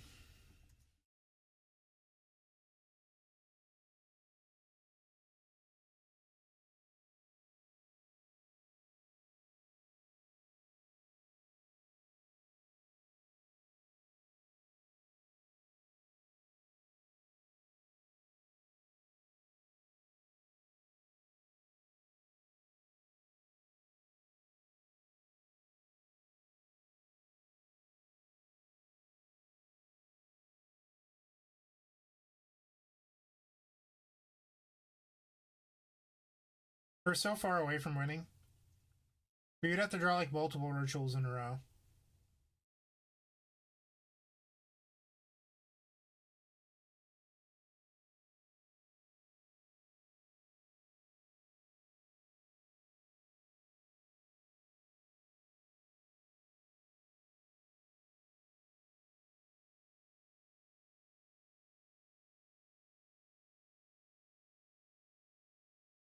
Don't even know what getting Burning Wish here or drawing Burning Wish here does. Guess we could grab empty.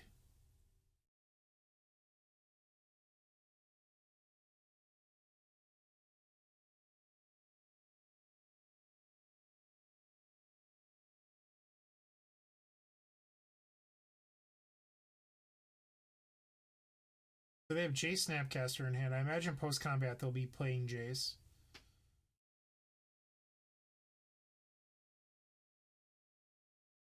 Probably not, Dave. Probably not. That was a rough beat, but it's literally part of playing Magic. Like, I knew my opponent had 3 forces left in their deck. They had a random draw. Like, the odds were in our favor, it just didn't pan out. How the hell is that? Oh, because they pitched the Jace. So the last card in their hand should be another Snapcaster.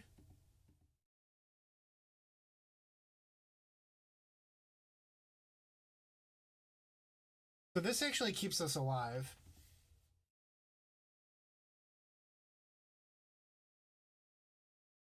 What's undo? So if they flash in a Snapcaster, that's 9, 10, 11. We would go to 1. But if we drew another ritual, we might actually be able to win.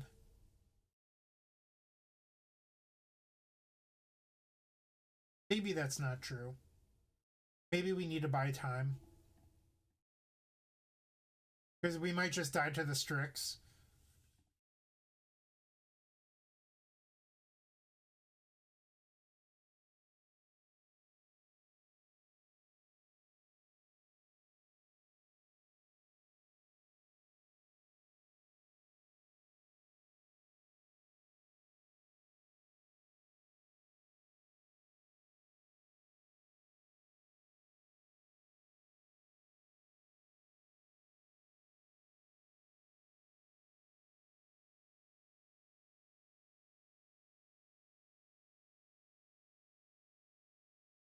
I'm just going to chump Angler.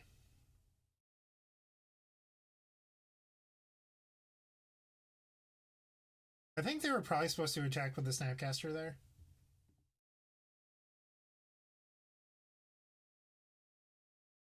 So if we thought sees they're just going to flash in the Snapcaster, so there's no real reason to cast it. It's better to hold it in case we draw a Brainstorm.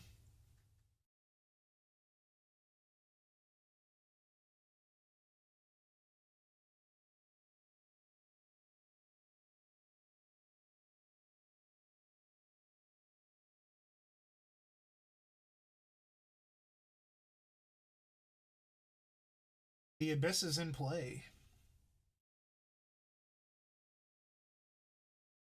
Maybe I'm wrong and I misclicked on the wrong card and it's not actually a Snapcaster.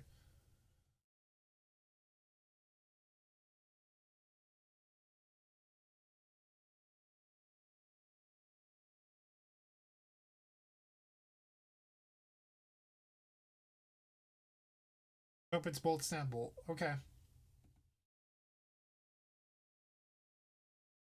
So here we're going to board out these again, and we're going to board into the empties.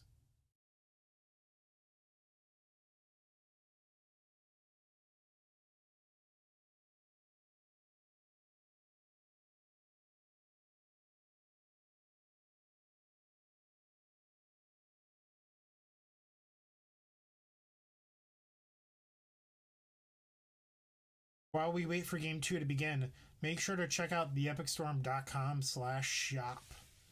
You can get tons of cool things on there. Everything from pens, stickers, pint glasses, tokens, shirts, playmats. It's got it all. Go there. All right, so we're on the play for game 2. This seems like a reasonable keep.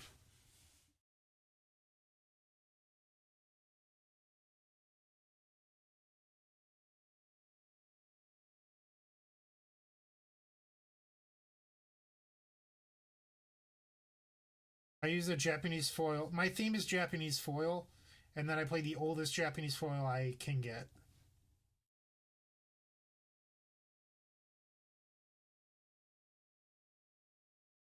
And personally, I think the original art thing is a little bit overrated. Seems fine.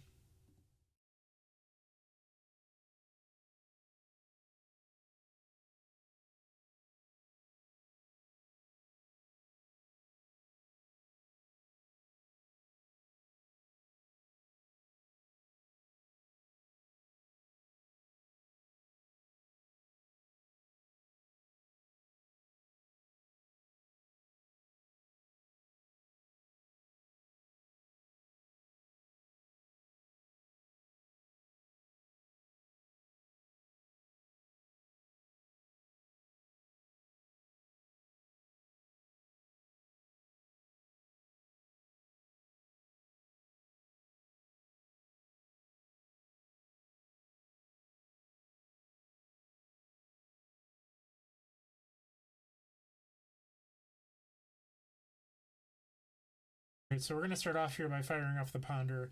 This plays around a Surgical. If for some reason we thought season they decided Surgical, there's very little reason to not do it. So none of this actually advances our game plan, so I'm going to shuffle that. And we're going to try to avoid a him, so we're going to Thoughtseize.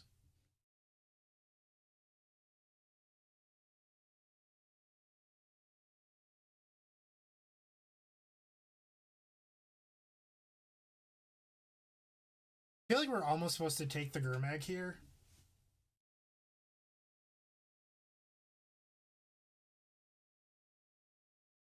Yeah, that's wrong.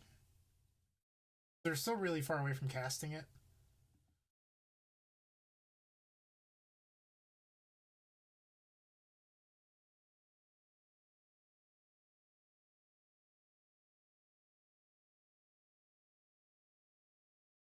For a long time, I played Khan's Fetches. I still really like the Khan's Fetches.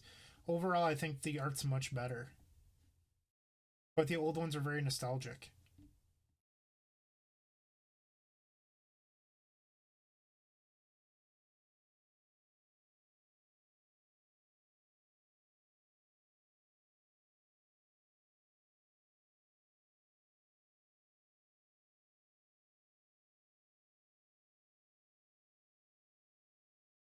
Alright, so hopefully we can draw a business spell.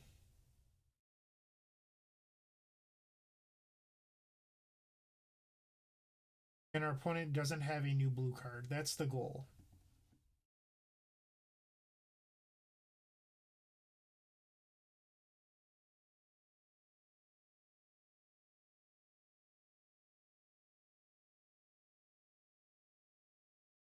We could just jam the Duress. Another land. Gross. But I don't want to give them another card to delve for Angler. I'm actually going to hold this land. Oh, that was dumb. I was going to hold it.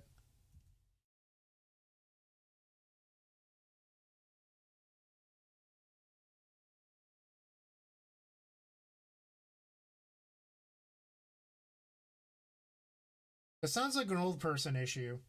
I mean, I'm almost 30 and new arts don't bother me.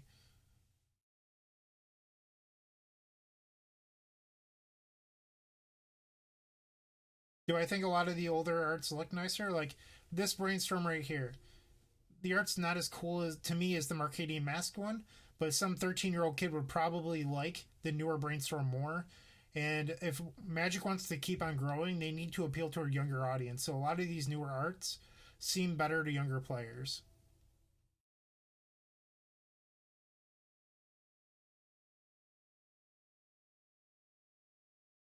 Come on, deck.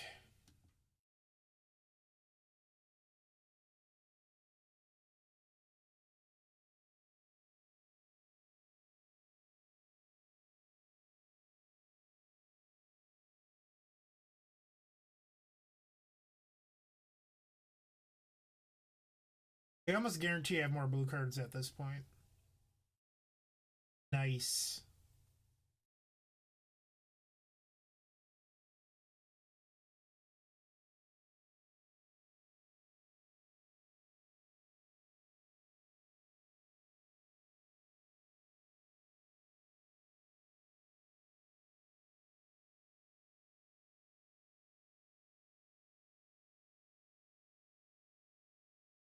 I don't know why they didn't fetch up a red source.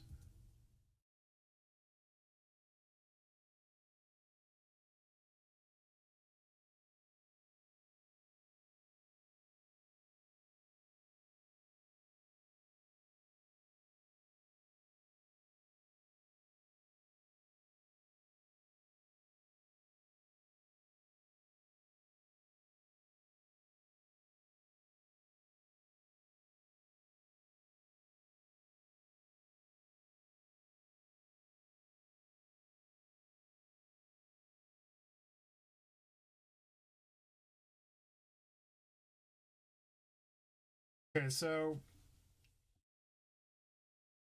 what we can do is fetch twice on their end step and then try to resolve ad nauseum, which would draw out a force. If we draw one of 5 discard spells, we could ad nauseum. But if we draw a tutor effect, then we have to plot through double business spell. So let's say we draw a Burning Wish or an Infernal Tutor. We now have less resources to go off. So I feel like it's almost better. You have a higher chance of drawing a tutor effect than you do a discard spell, I guess is what I'm trying to say.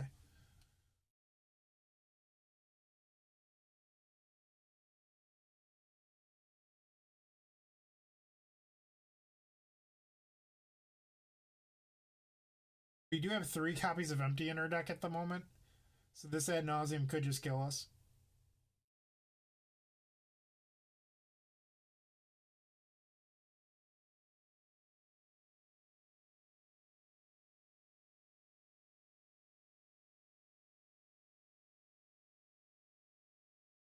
Thanks, Rich.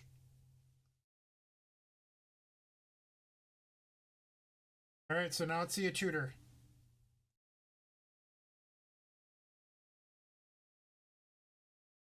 Tutor. All right, so now a tutor will actually kill us. So we have 7 tutors in our deck that kill us, and we have 5 cantrips because now we also need to find a cantrip. A cantrip and tutor off the top do it. All right, chat, you decide. Do we hit or do we draw and hope that it's a cantrip or tutor? It's chat's decision. I don't care one way or another. I think I might actually hit if it was my decision, but we have 1 for hit.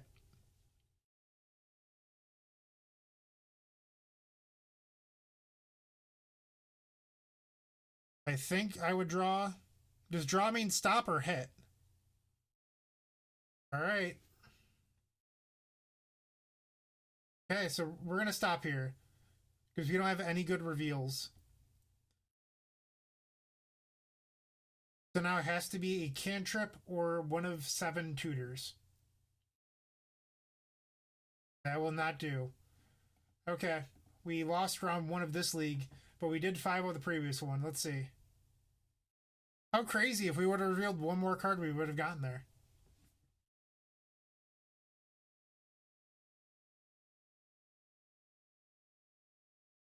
Having 1 on the night is not bad. We probably should have won game 1, but our opponent got a little bit lucky, and that happens.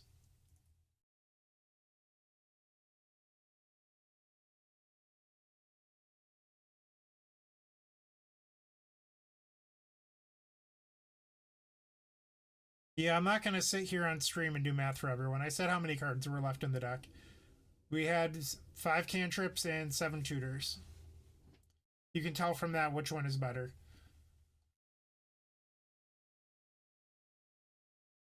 Random function?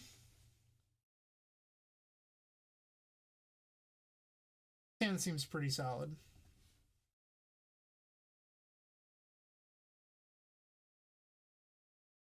Or it's just rand function? My bad.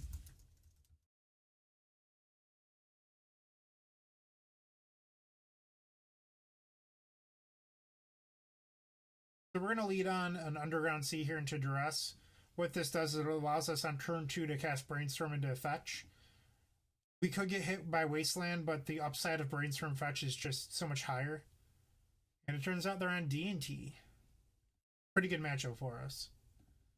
Our opponent does not have a Thalia, but they do have a pair of Mothers. And no white sources, apparently.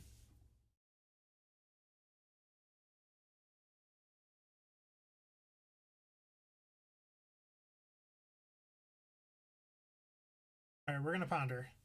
They do not have another Wasteland that we know of.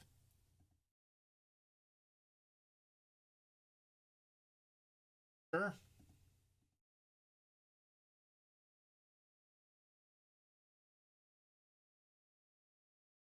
No, this is just how I sound.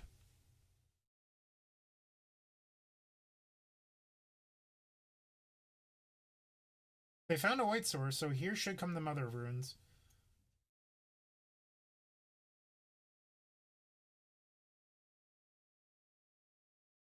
The old wait until post-combat.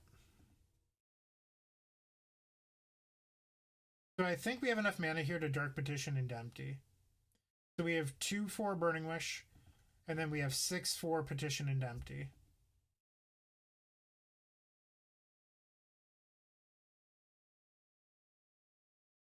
The best way to think about Dark Petition is just -2.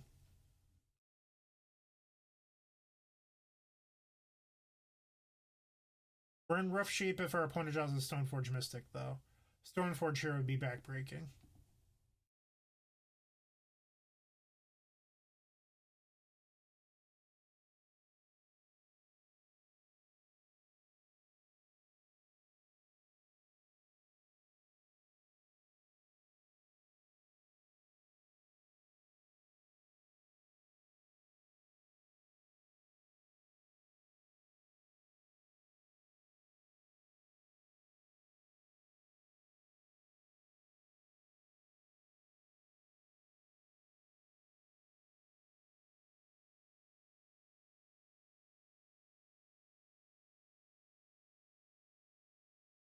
Mox Opal right on time. So the block 2 take 10. So they theoretically could draw a Batterskull right now. Or not a Batterskull, Stoneforge.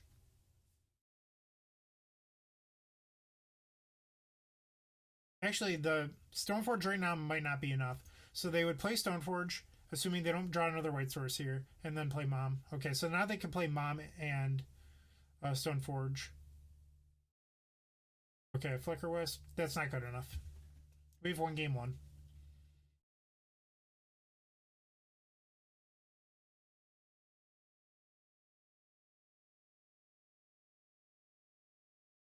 So the block 2 takes 7.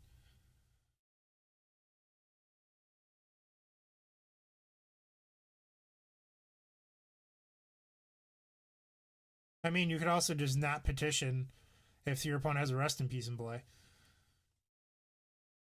I'm usually pretty good about that stuff. Although I did forget to board out my ritual for the first, or not ritual, petition for the first time in years, and then went to go wish for it and was very, very embarrassed.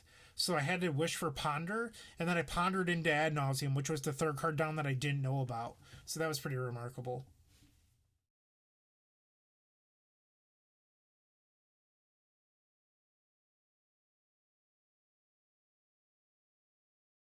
Okay, so against Death and Taxes, out comes Duress. And 1 Ponder, we just board in 4 copies of Echoing Truth. That's all we do. Dress is obviously not great against them. Ponder is fine, but you don't really want to spend your first turn casting a cantrip. You either want to be casting Thoughtseize or just killing them. Ponder's just here for extra consistency.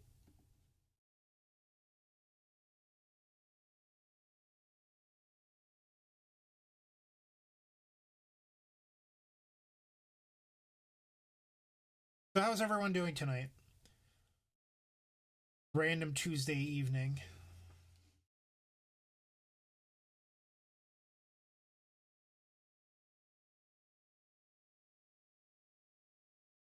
Here to watch some fucking Legacy. Legacy's great. Rich, I think that KCI probably needed to go. Uh, a lot of people think that the card that should have went was what's it fucking called? I'm blanking on the name right now. Ancient Stirrings.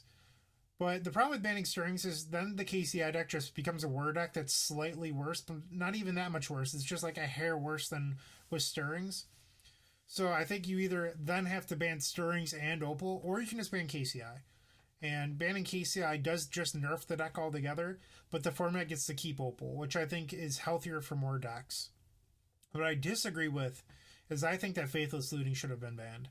If you look at the format, Faithless Looting allows for all of the broken decks aside from KCI to kill very quickly. So you get like Bridgevine, Dredge, Hollow One, Phoenix. Phoenix won like 4 big events in a row and they're leaving looting. That just makes no sense to me. So I think that looting probably needed to go, and I wouldn't be shocked if it got banned on the next banning.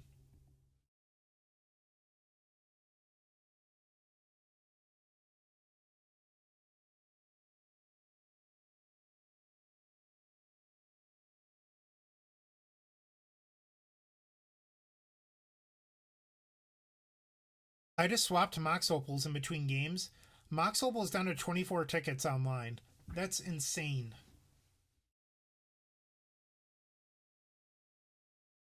Okay, so we're going to imprint this Echoing Truth, cast Brainstorm, and hopefully win.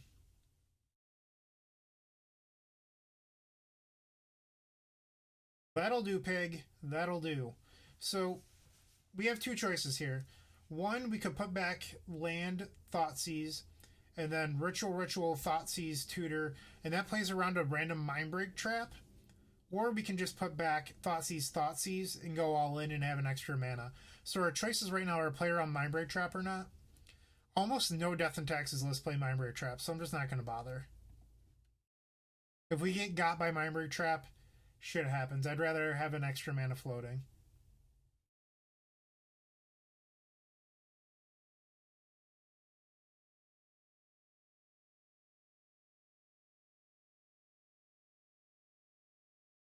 If our opponent has something random like a Mana Tithe, you can actually still empty with this hand.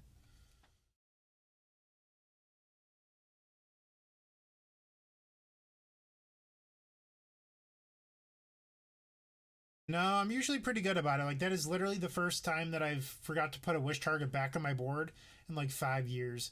In between games, I count my sideboard. It's just like a practice that I get from playing Legacy, and I even do it in other formats. So I'll count my sideboard in between games. And that specific time, I had just forgotten.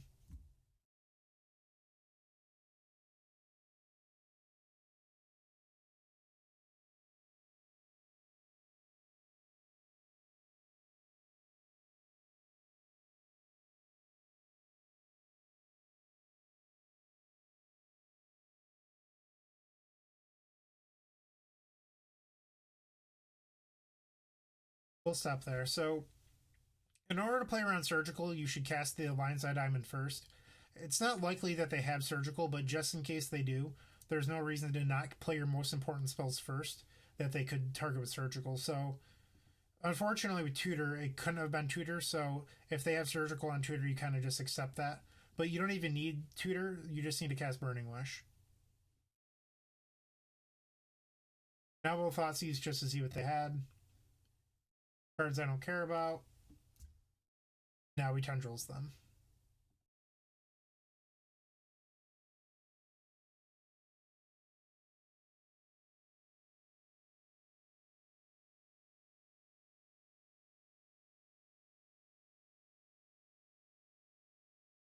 That is how we do with the Black Belcher.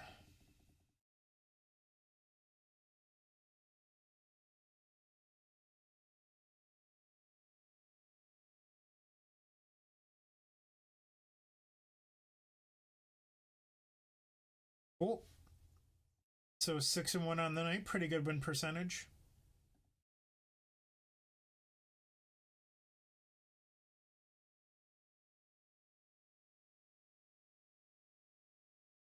For those of you just getting here, check out theepicstorm.com/shop. Get your TES merch there. Tokens, stickers, t-shirts, pine glasses, pens, playmats, you name it, we've got it.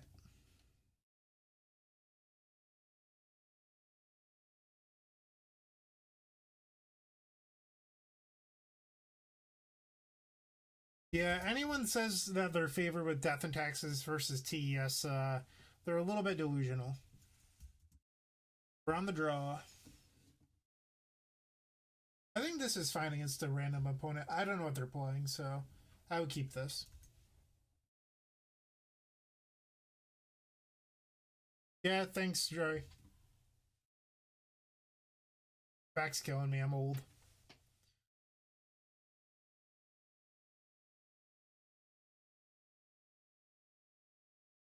What are the odds it's the Storm Mirror?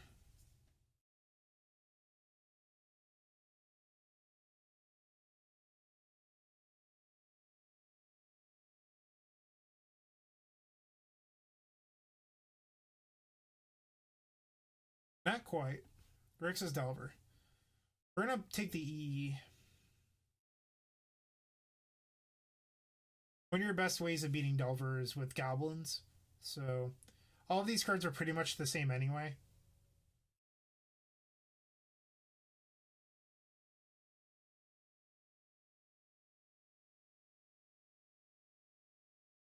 Glad to hear that you like it. It's incredibly soft. That was the biggest thing I was shocked about.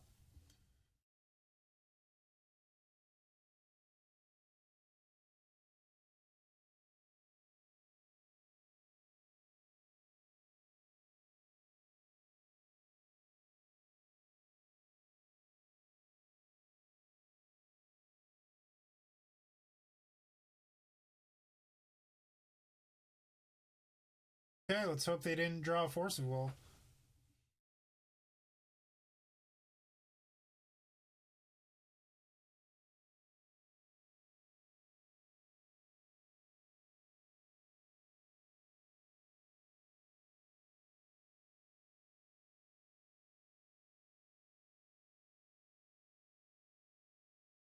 And they drew Force.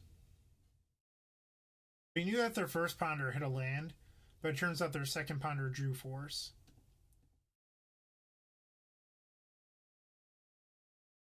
Alright, we're just going to go to game 2. Even though we saw the explosives, we're still going to board as if we normally would.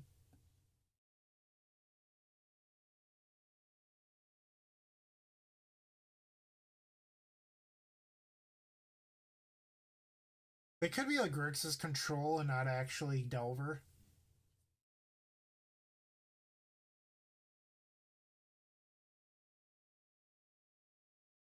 I just don't know if I like boarding in Hope against a deck with Bolt and Thoughtseize.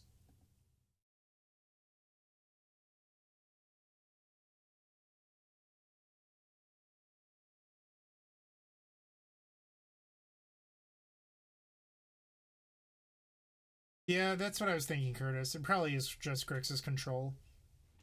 If that is the case, I'm probably going to board out the Opals for game 3.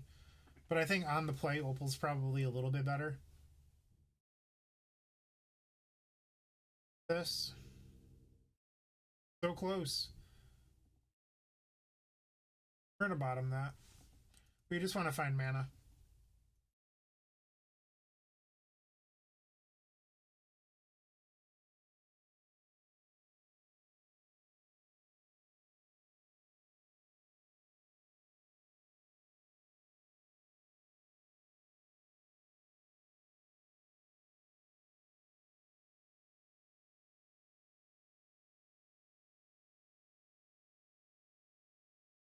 We're going to hide the empties. Hopefully they take Ponder.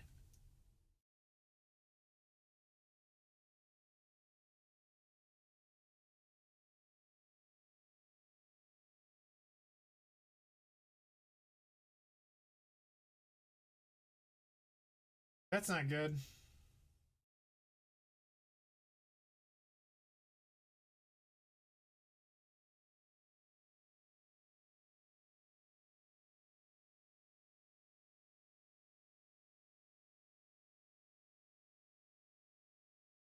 If they didn't have the E there, I probably would have just made 8 goblins. But now we're in a position where if we fetch and draw ad nauseum, I would just cast that.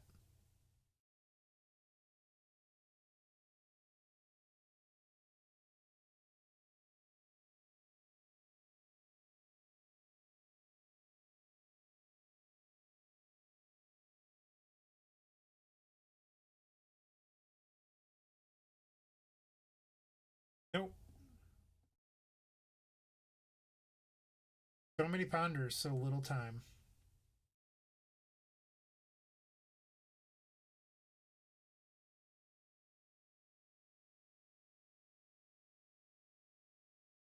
I don't think you were supposed to put Thoughtseize on top there. You really, really needed mana sources, not Thoughtseize.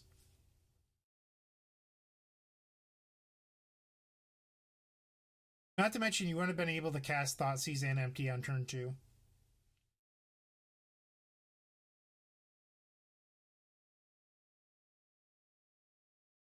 So what's interesting here is if we draw another mountain, we could actually blow up the explosives and then empty.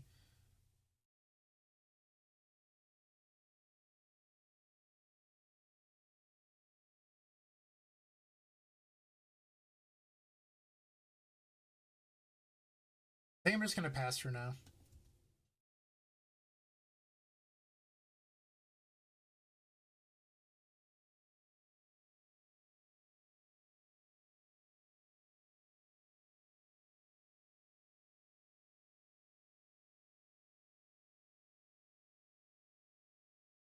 Old Hase.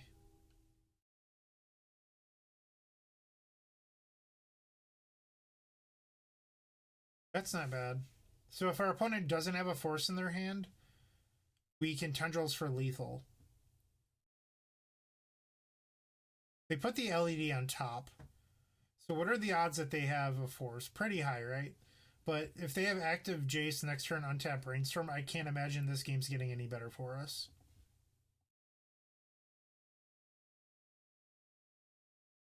So I think this moment right now is probably our highest percentage chance of winning. Oh, I might have miscounted. Maybe I was thinking about the empties possible storm count. We could probably just Burning Wish for Burning Wish.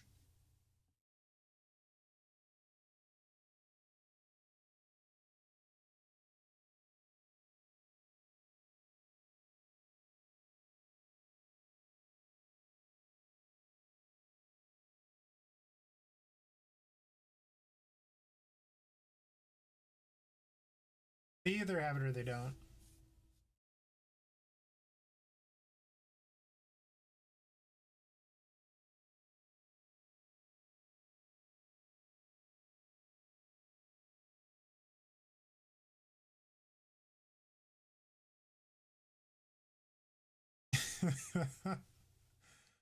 Brand decks aren't super fun to play, at least in my experience, and they're not very fun to play against. Like they're very degenerate, which is I don't know their own thing. Okay, so we lost this match. Shit happens.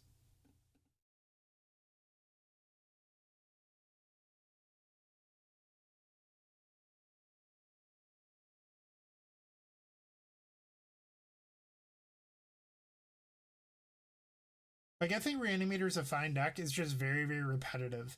If you played a lot of Reanimator, I don't think you would find it fun. It's just doing the same thing over and over and over. And you're not really solving a whole lot of puzzles like you would with Storm. They have different difficulties in each other's decks, but I think in general, Reanimator is a lot more linear.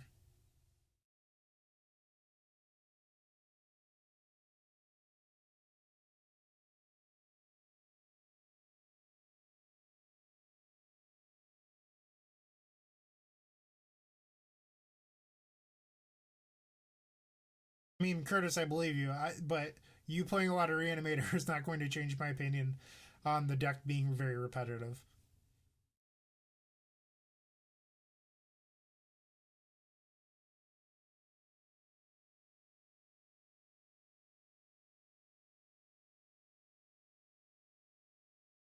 We lost both of our matches tonight to Grixis Control.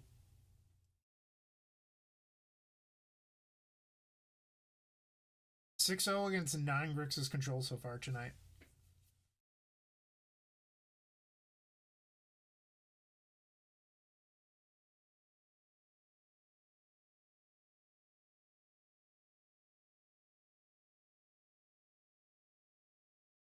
Okay, round 4.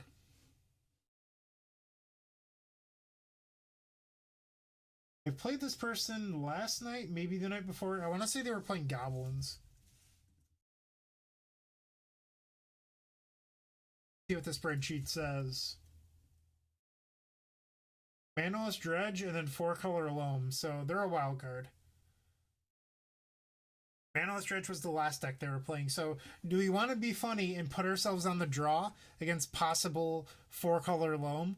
Or do we want to be really, really smart and put ourselves on the draw against Manaless Dredge? Oh, this is Dave. Dave, are you on 4 or Manaless Dredge? If it's Dave, I'm going to guess that it's 4-color Loam.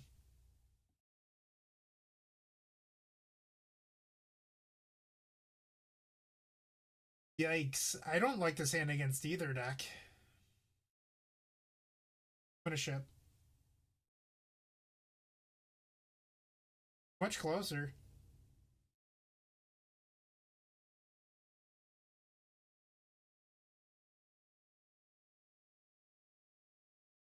I think we need to. So if we. Problem with keeping the swamp is I think we're still just a red mana source off of winning. So we're going to play Chromox and print Tutor, cast Thoughtseize, and then we have Dark Ritual, so we just need a red source. So the swamp doesn't really do us anything.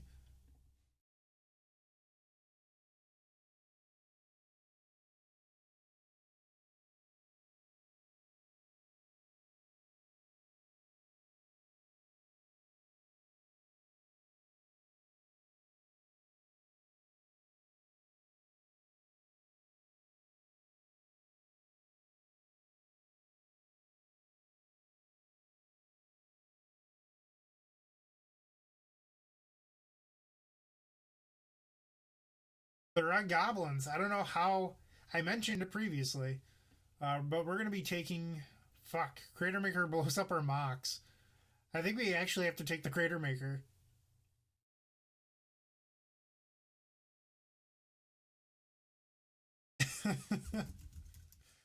It's kind of funny. Give me that red source, though.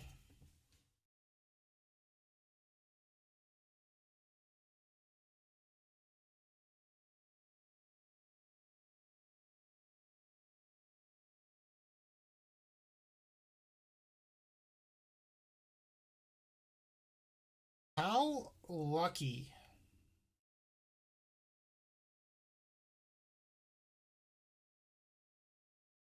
This is part where we kill ourselves, right? Always a very good way to start an ad nauseum.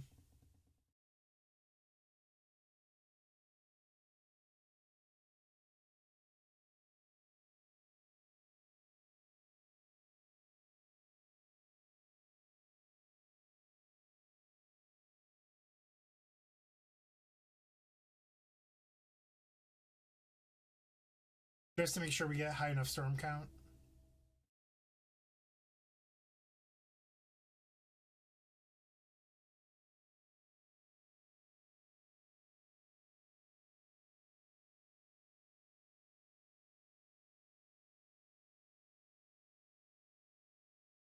That'll do.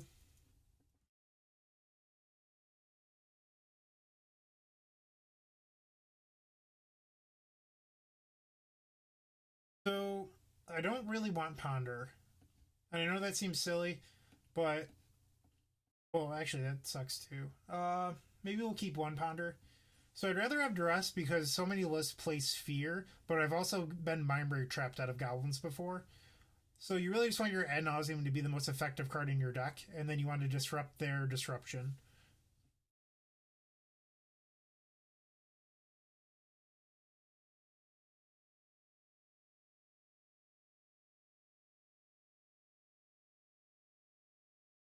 All you do is cast Tendrils.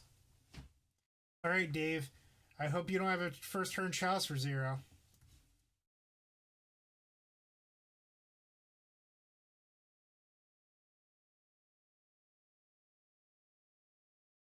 That means Thalia. Poor David. Murdered on turn one. Murdered. Turn one with duress backup? There's no way to die.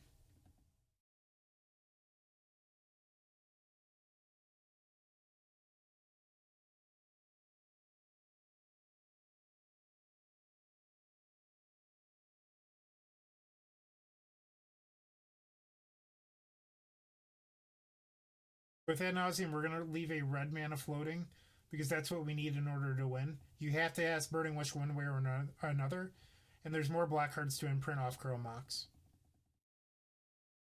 Hello, Mox Opal. It's very nice to see you.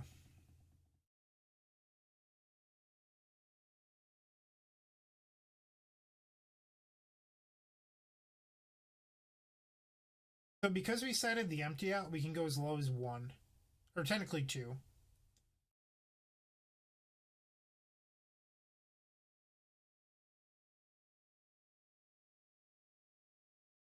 We're not casting this Thoughtseize.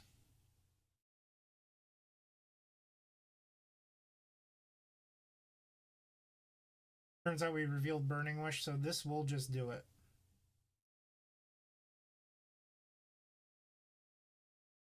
Storm is very, very repetitive.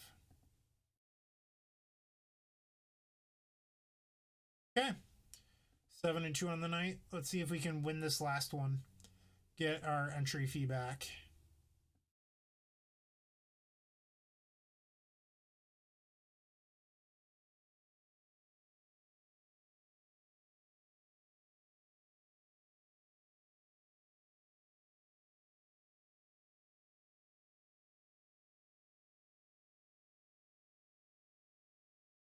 Yeah, Mox Opal's OP.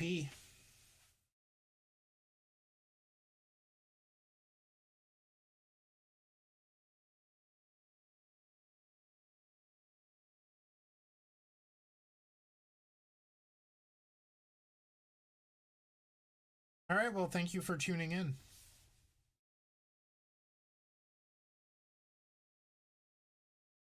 And thank you to Dustin for placing an order on the epicstorm.com/shop. Dustin picked up a baseball tee and some Black Belcher stickers. Also, would anyone like his social? That was a joke.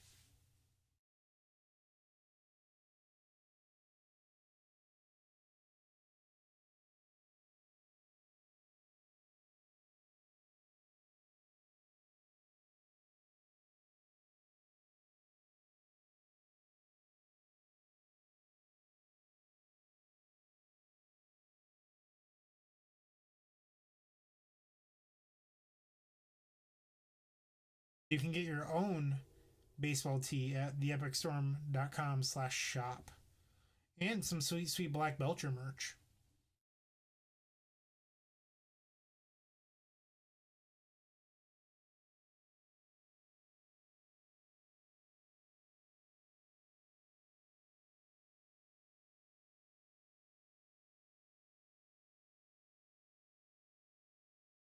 Okay.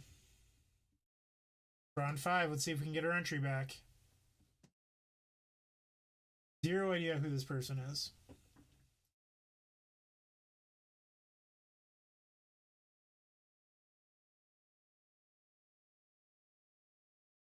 But we won the die roll.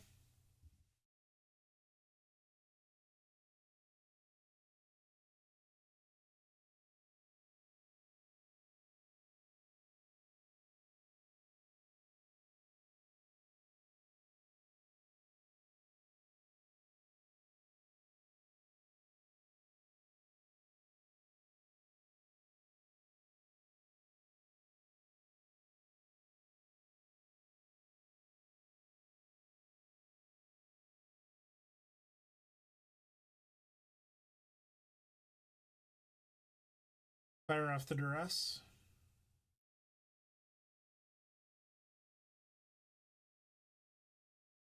Looks like a Miracles or Stoneblade variant.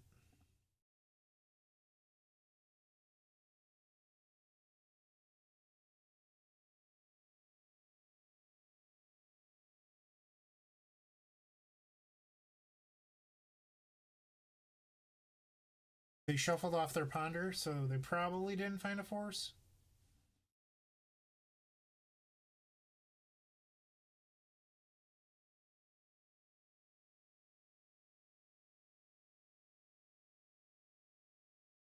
I'm just gonna go get another copy of Rite of Flame here.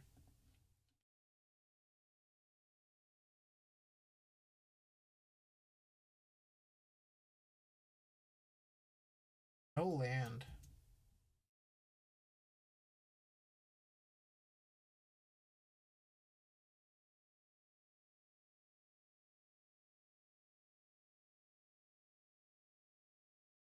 This seems really, really greedy to just jam the Adnos here.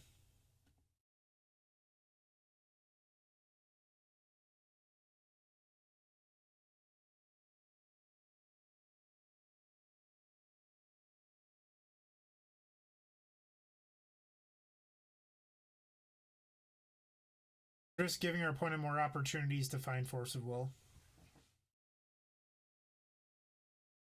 The first person to name Black Belcher was Lewis CBR.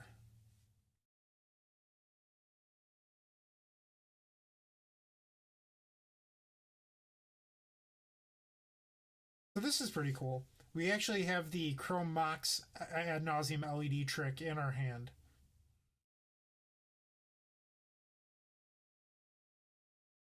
So what you would do is you play Chrome Mox with the imprint ability on the stack, cast ad nauseum, and then you can respond by adding 3 black with this. It's technically a blowout here because if our opponent found a Force of Will, we just get screwed. So I'm not going to respond with the LED, but that's how you would do it. And this gives you 4 mana floating and an imprint, which is like pretty much impossible to lose off of.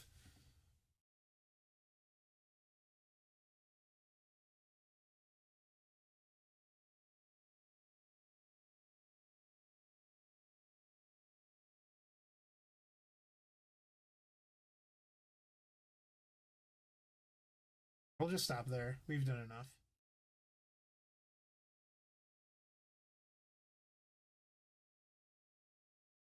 I don't even want to imprint anything on here.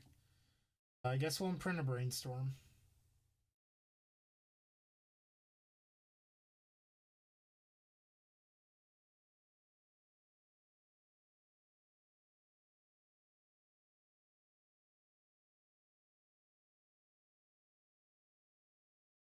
Give me information. So they're on Stoneblade. That actually does matter.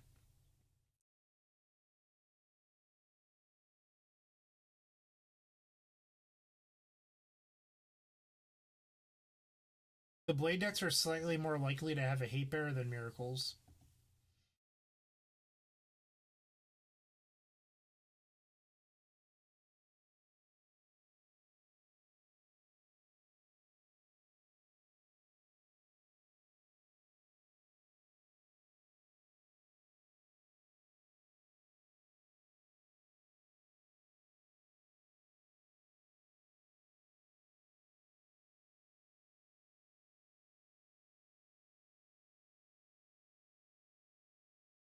Okay, so we're going to be boarding in these Hopes. And we're going to board out... Against Stoneblade, I think you can afford to be a little bit slower. So I'm going to board out the Opals and a Mox.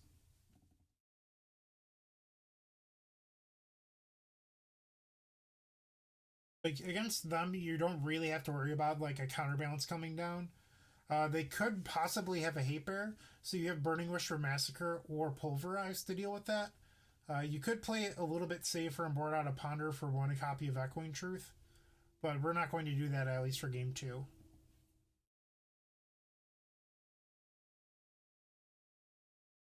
Oh, really? Thank you for letting me know, Brandon. A little late now, but that's fine.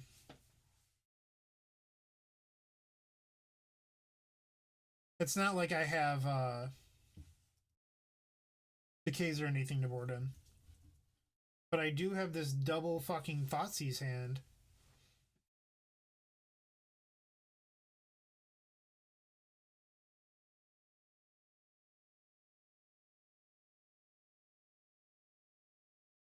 That was a good draw. And I like good draws.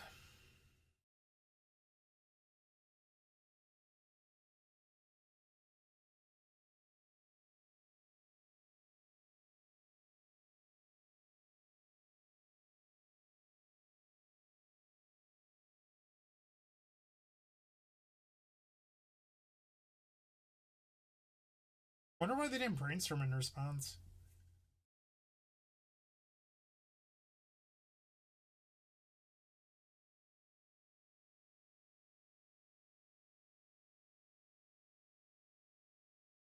So I took force over explosives there just because I would hate to lose the game to too much counter magic when I could have just allowed my hope to die. Like if they want to spend 3 mana blowing something up with explosive, you just let them.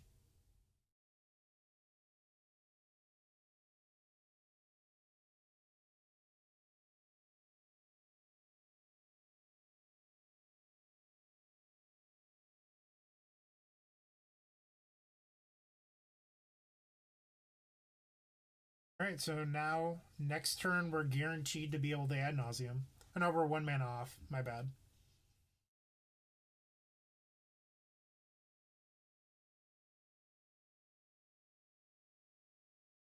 Counterbalance, Adam. Counterbalance.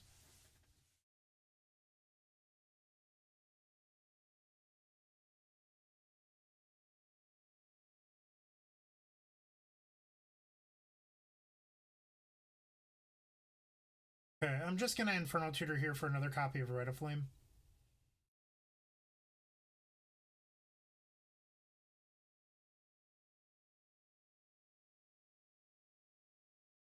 Hope that our hope lives another turn.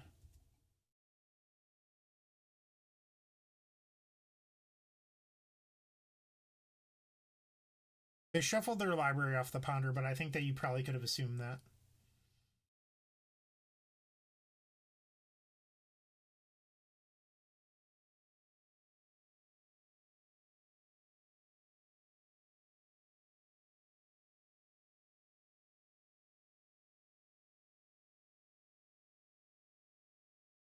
Hope of Gearper is so good. Dealt them 3 whole damage this game.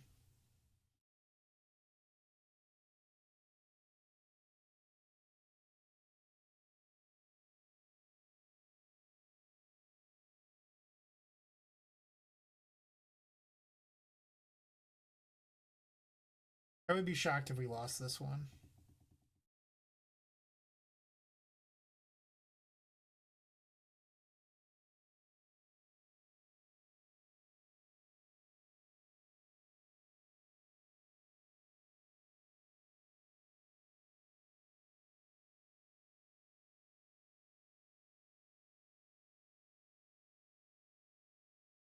Tendrils is still on the board. So that means that we went 3-2 in this league.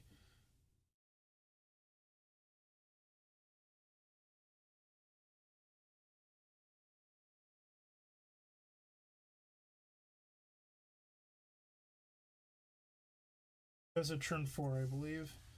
And overall, so far on the night, we're 8-2, which is a very respectable record.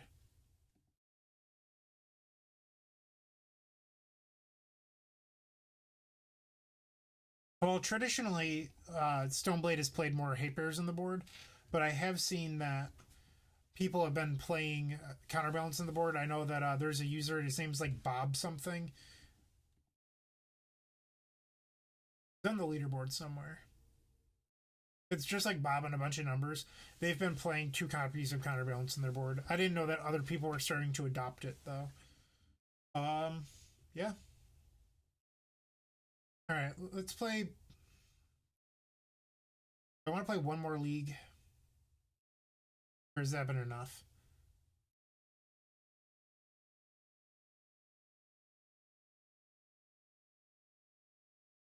Okay, we'll play one more, then I'm done for the night.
I do meal solutions.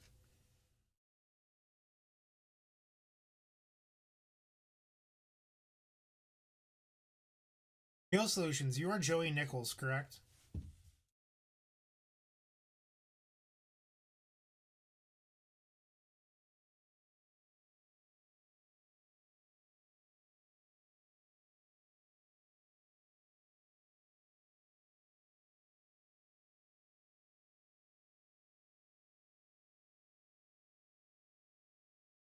I want to call that a flaw. I think that the Mets are going to beat the Braves this year for the division.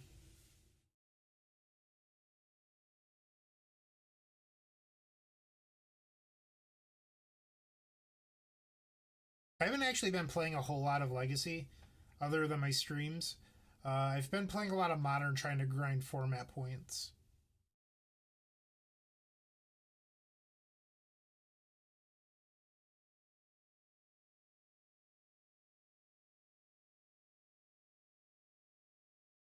I think Modern is actually a lot of fun right now. I'm playing Blue Red Storm with Madcap Experiment into Platinum Imperion to beat all the burn decks that are popping up. It's pretty fucking awesome. I'm having a lot of fun doing that.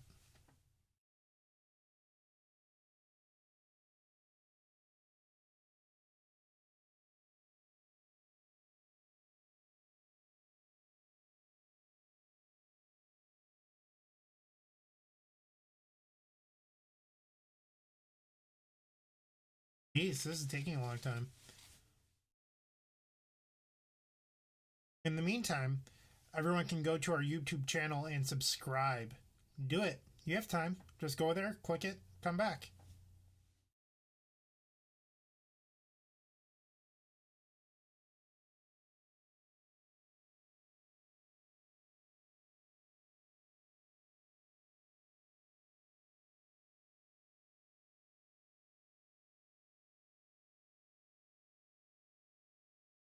Thanks, Adam. Yeah, it's been a lot of fun to play. I'm playing a slightly updated list at the moment. We have our first round opponent.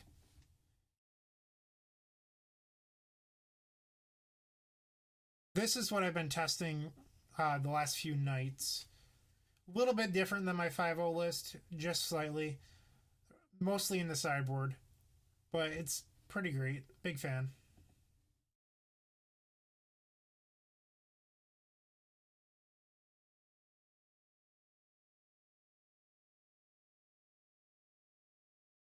On the play.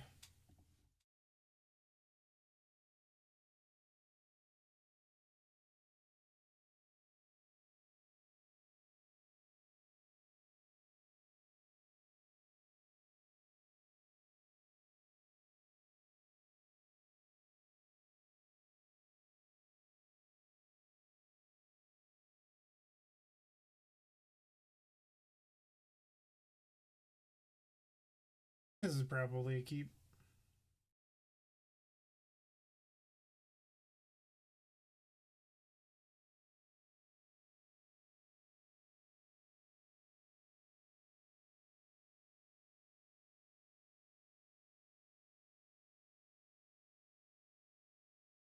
I don't understand why people always think that they're really sly.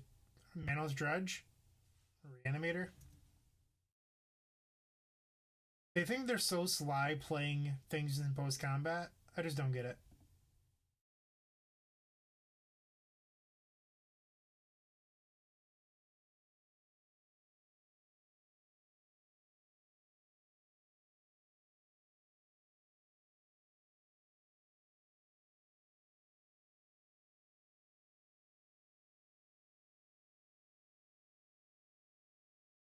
Once again, leaving a red mana floating. You need red to win, so it's your most important color post ad nauseum. Ox Opal, thank you for making an appearance.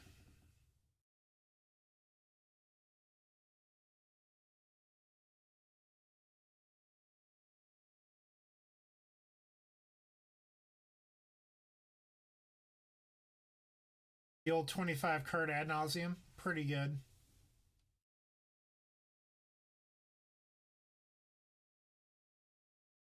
Have this for a black.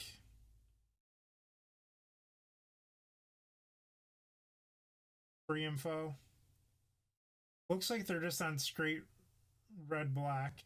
Why didn't they unmask themselves? They could have just had a turn one Gristle. I don't know what this person was doing. This should have been a loss. Eric would have beaten me.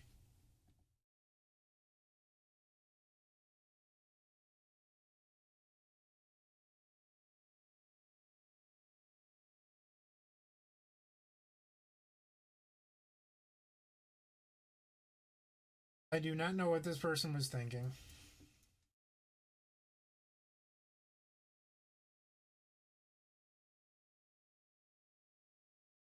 I do appreciate the free win, though. I will not argue with that. Okay. So out goes the empty, out come these two, and in come 3 copies of Echoing Truth. Ponder is good against discard, but in these matchups, you really just kind of want to be fast, and you don't want to spend a lot of time cantripping. And you do want answers for Chancellor of the Annex, so Echoing Truth provides us with that answer. Chancellor is pretty much just a giant Thalia, and Thalia is already hard to beat. It's even tougher to beat 5-6 Thalias.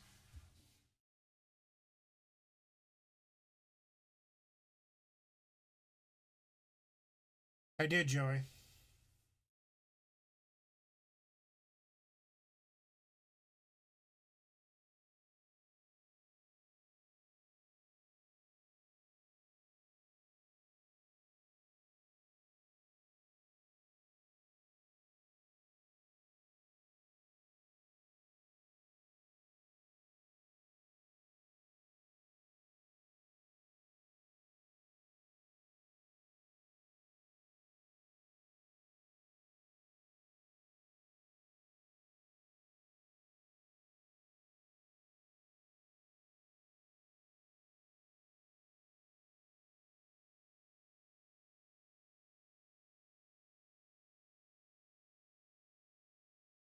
While we wait to start game 2,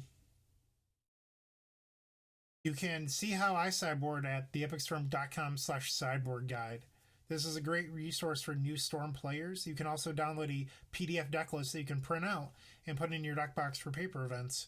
Incredibly helpful tool. That's theepicstorm.com/sideboard guide.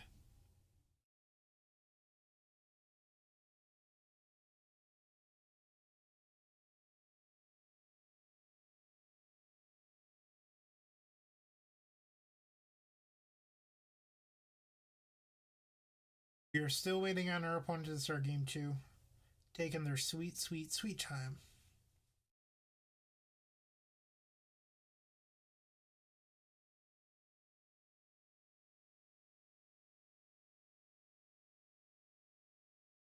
If you're new to the chat so far, say hello. If your name is Brandon Osborne, no need.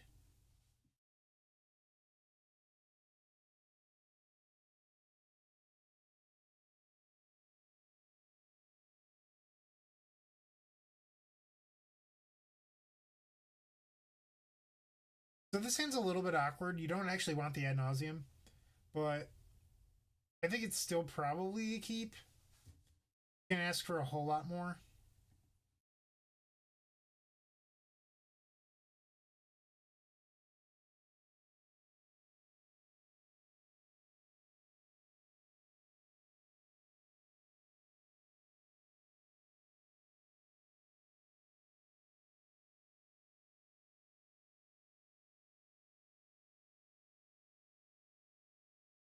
No Chancellor is a pretty huge thing for us.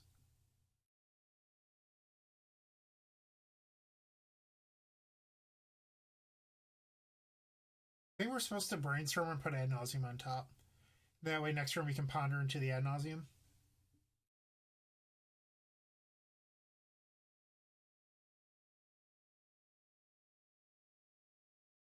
Alright, so that's shut off because of the fetch land. So I think what we're supposed to do is hide these two, and then hopefully our opponent will take the Infernal Tutor with a discard spell.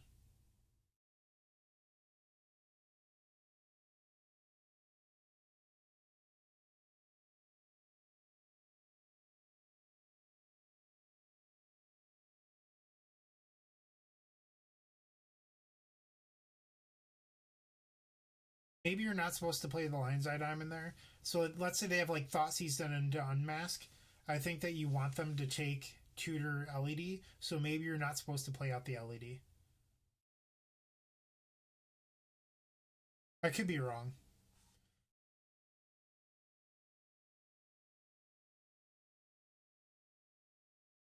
If our opponent's on red black, it seems that they're dead. If they're secretly blue black, we're about to get screwed.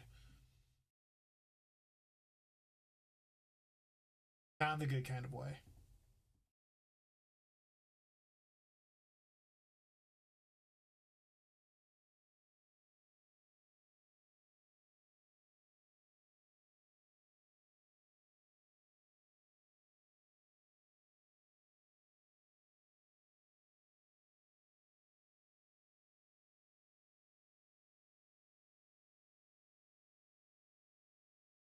Stop there.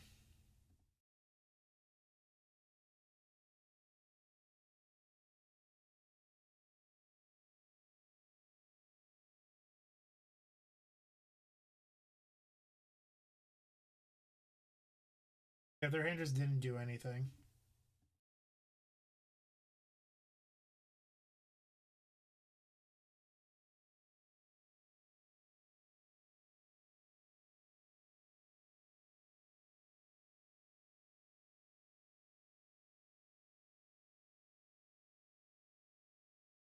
Finish him off.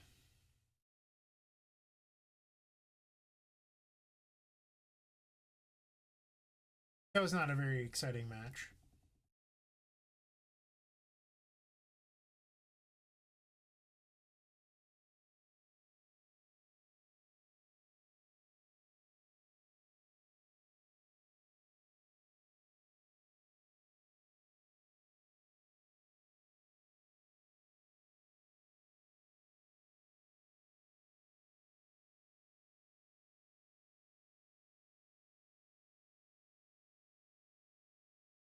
Thankfully, we have our next opponent very quickly.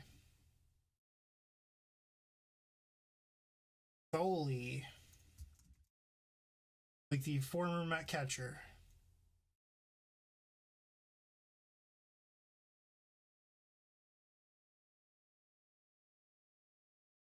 I'll keep.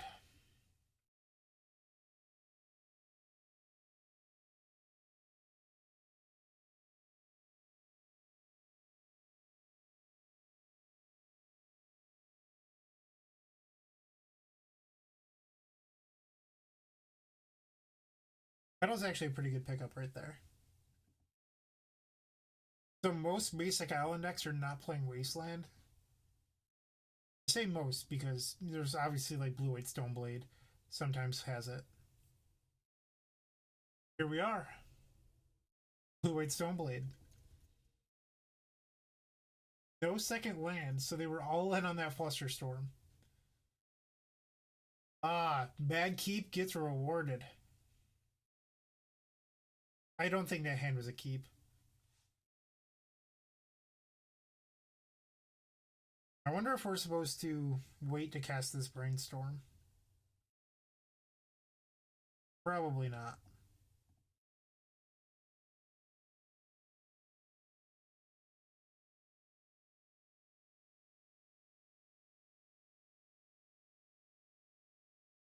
So the land is 1, Petals 2, Opals 3. So the Lion's Eye Diamonds here are actually the weak point.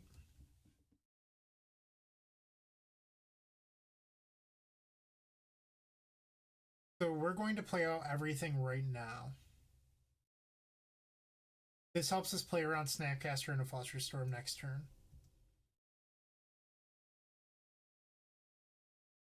It's obviously not very good against a Force of Will. But this is literally the only way we can cast her ad nauseum.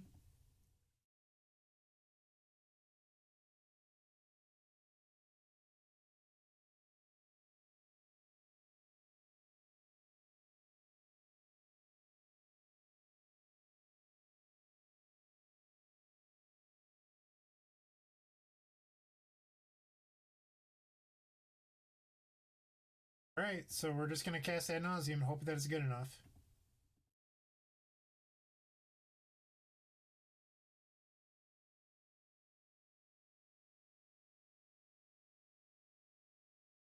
We know the top card of our deck is an LED. Uh, I don't think we should break the Lion's Eye Diamond. Just in case they counter, we could draw Burning Wish as a backup plan.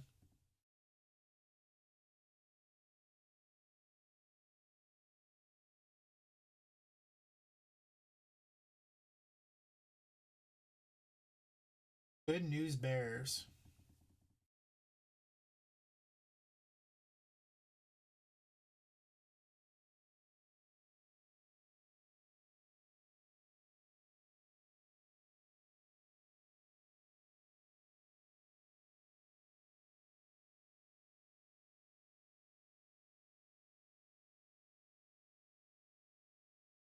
Turn 3.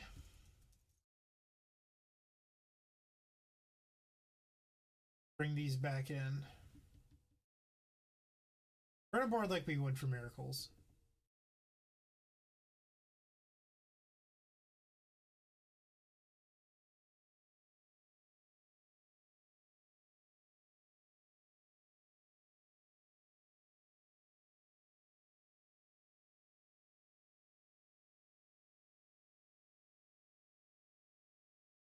Joey, what was your wow about?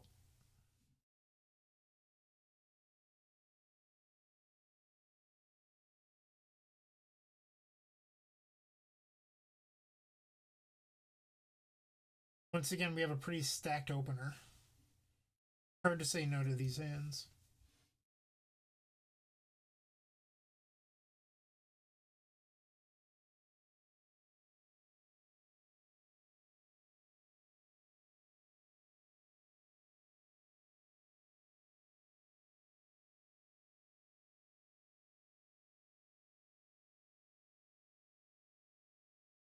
Very good pickup.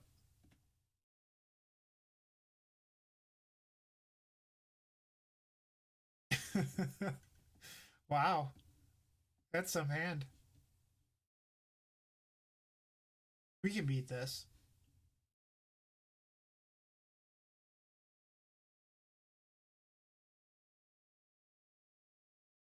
Without a threat, you can definitely beat a handful of counter spells.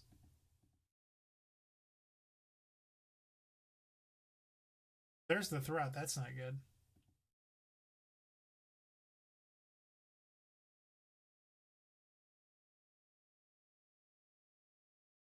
You can also just naturally draw the empty and crush them.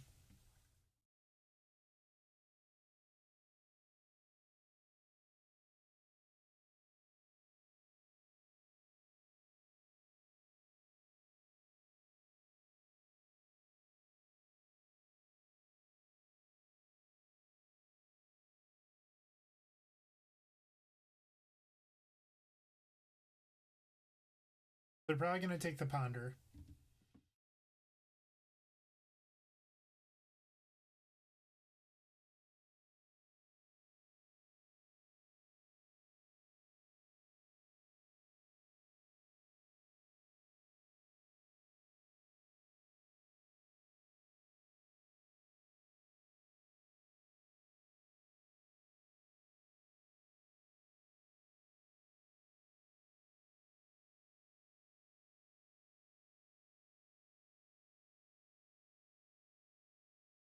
All right, our clock is getting a little bit shorter. I'm going to shuffle here just because we know that we have a business spell on the bottom.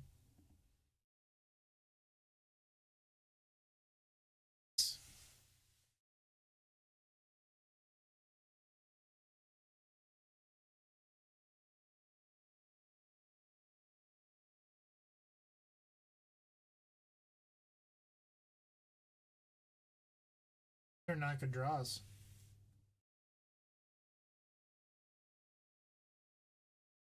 All right, I'm not going to waste our time. I'm just going to concede. We're not going to win that game.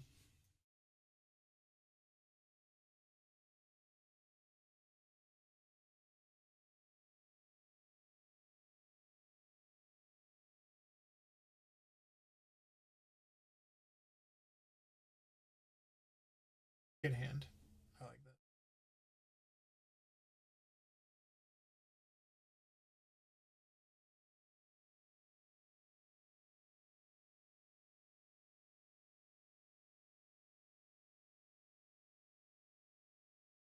Yes, please.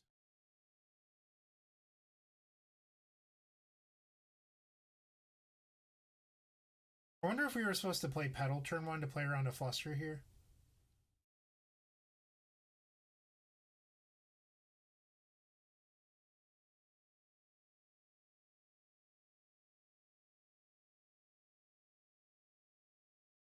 I'm just gonna go all in.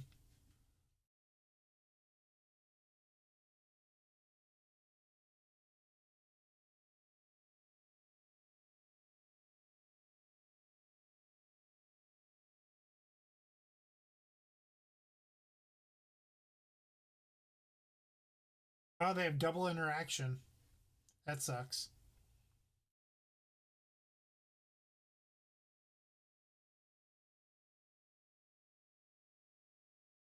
Alright, so we burned out a red flame. It's not a huge deal. We were playing around a spell pierce.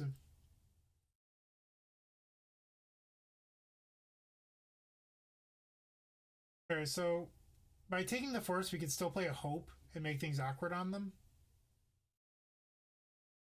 I am going to play this LED. It allows us to play around the click a little bit better.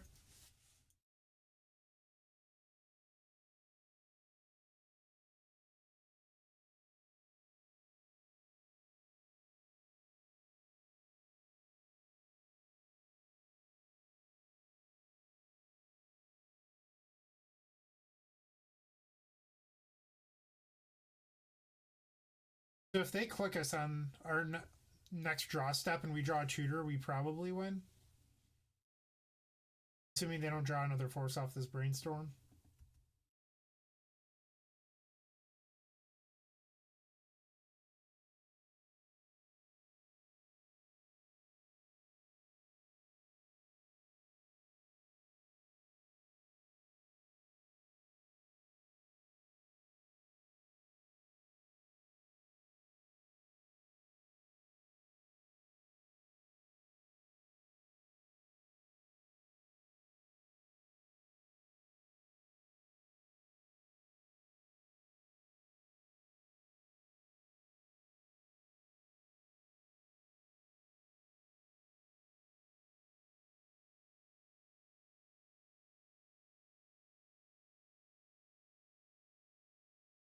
So what we could do here is play our spells into the spell snare so that way if we draw another tutor, we can go off. That just doesn't seem right to me. Like this click into snare thing is really rough for us.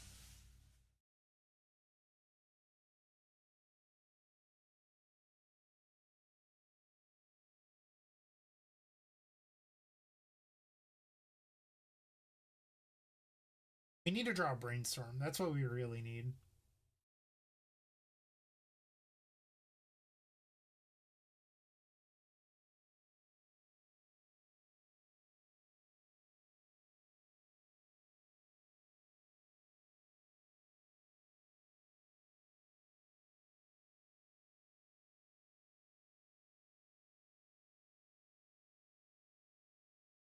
So now the click doesn't matter.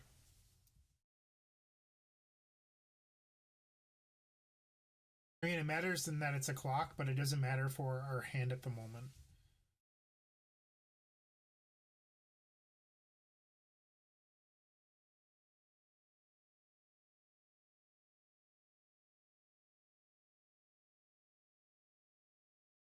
I don't know if we're supposed to show them that we drew the mire.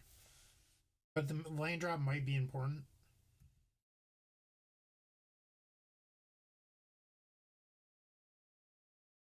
Okay, so we're falling down to 3, so this is our last turn to draw a discard spell.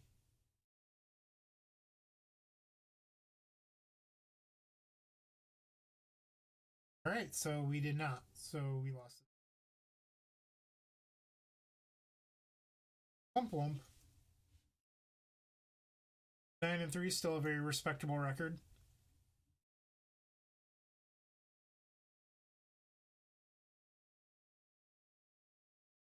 Our opening hand was very good too.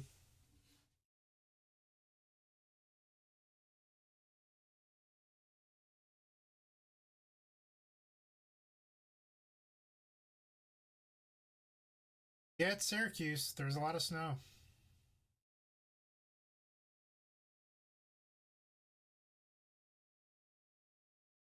Hi, Dom. How are you?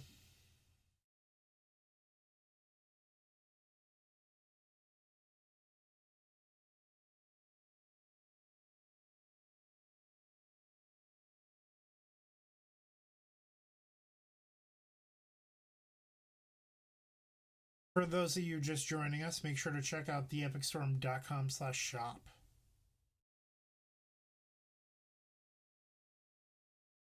And subscribe to our YouTube channel.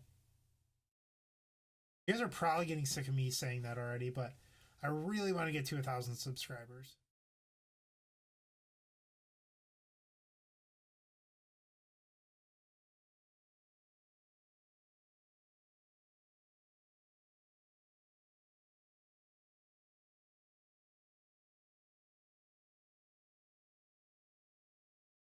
Still just waiting for a third round opponent.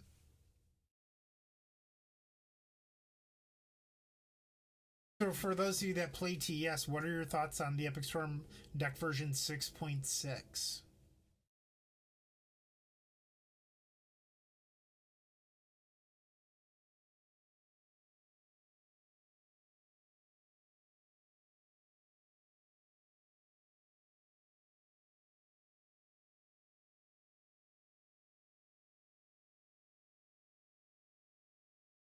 I got my new microphone set up in today. Wheel it in. Whoa, a little bit too much.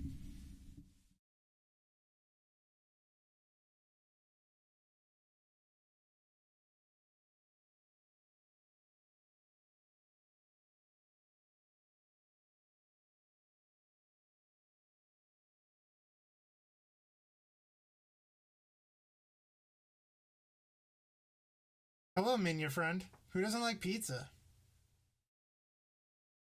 I haven't faced you in a while. There was a period of time where we were playing every night for like 4 nights in a row, and then haven't seen you since. Water Wizard.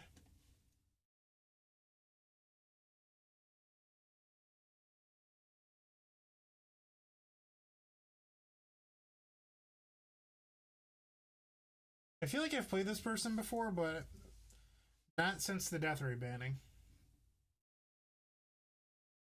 I don't know what they play.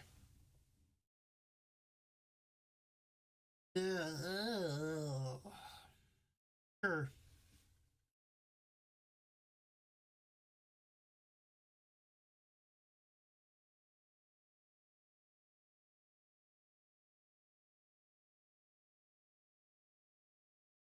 Gonna need all the luck I can get with this hand. Our opponent just said good luck.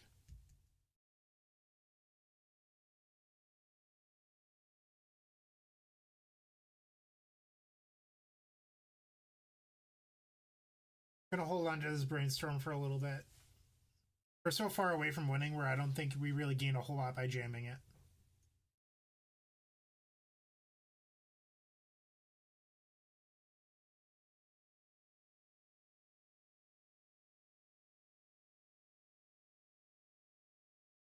I wouldn't necessarily call Tundra a buy. We just lost to a Tundra deck, Curtis.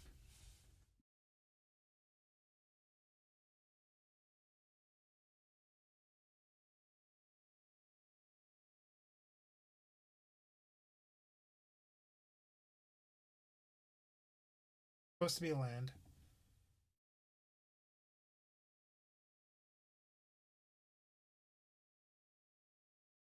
Let's fire off this brainstorm now.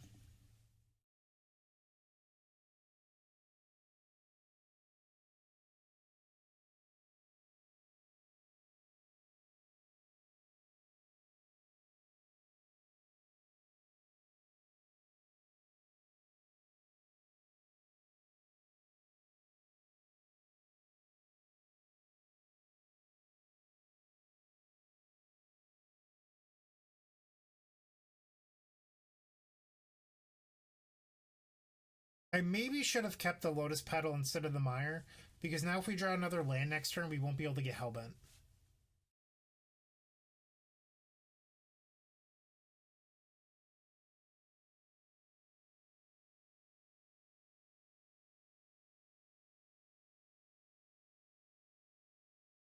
This looks like Jeskai Stoneblade if I had a guess.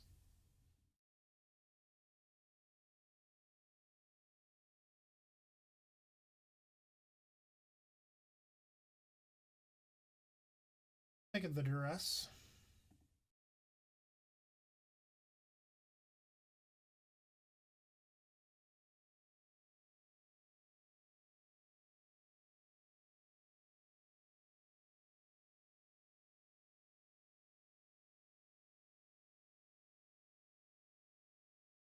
Likely a brainstorm here.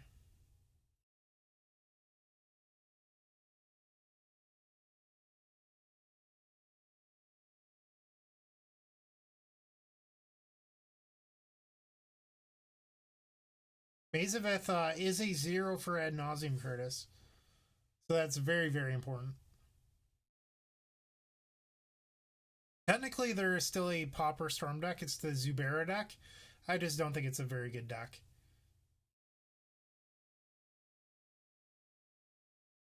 Isn't Reap the Grave still legal as a Storm card?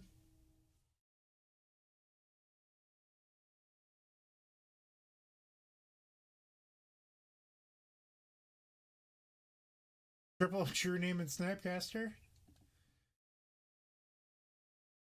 Funny.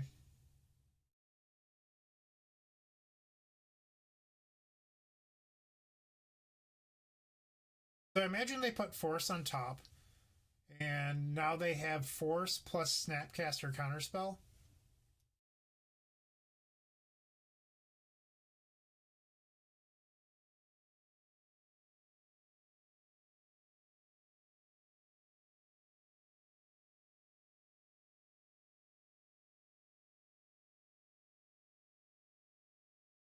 That was a good pickup.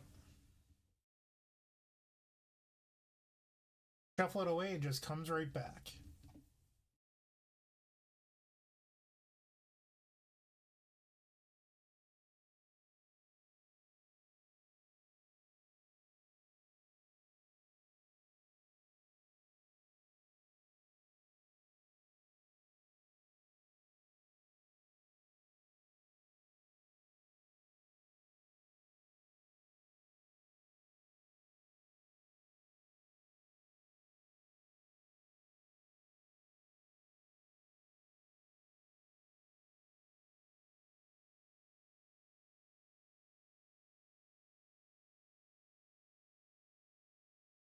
Wow, Curtis, very aggro. I see that you switched off your swamps to mountains.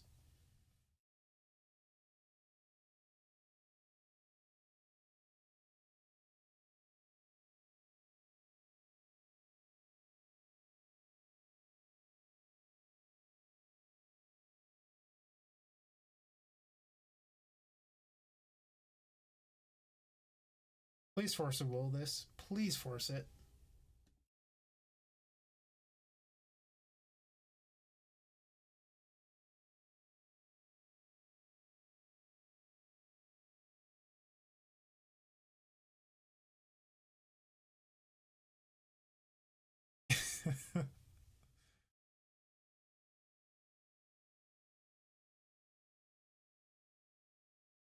They forced an empty. -1 true name.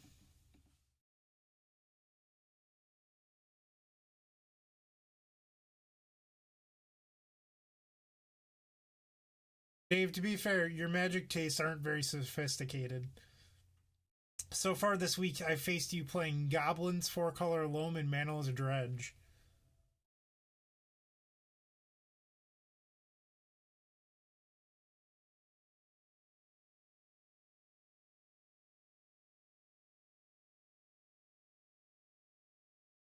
That was what I was going to Infernal Tutor for.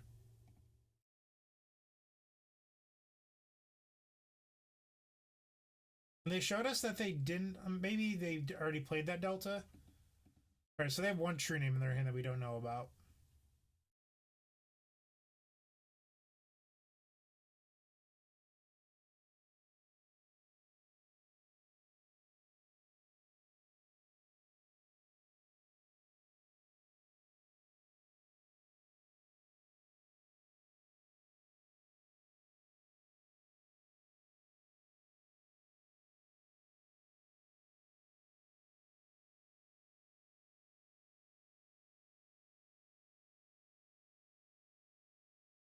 All right, we're gonna jam it. So if it's Spell Pierce or Fluster in their hand or another counter spell, not good news bears.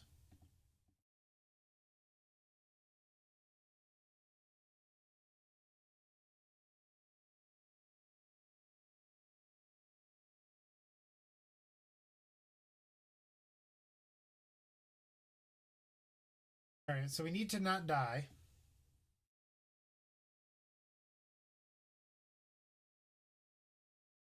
The Wish is good because at the bare minimum, we can Burning Wish for Massacre.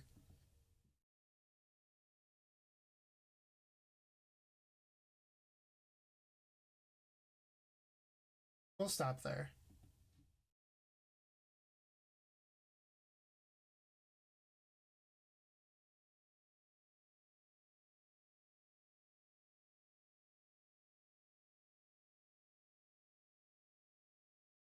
Mox Opal is great. Way better than a Cabal Ritual or a 14th land right there.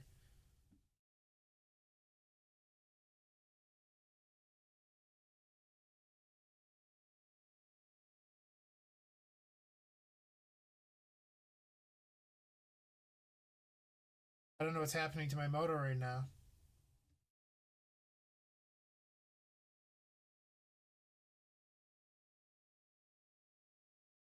I think we're freezing up.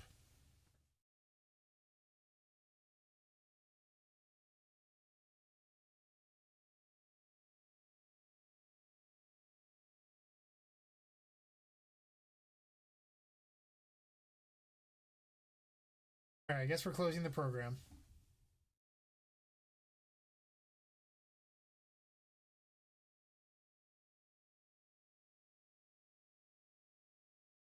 Yeah, I don't really use the PC side of my computer, so I have the default background. Enjoy it. In the meantime, theepicstorm.com/shop.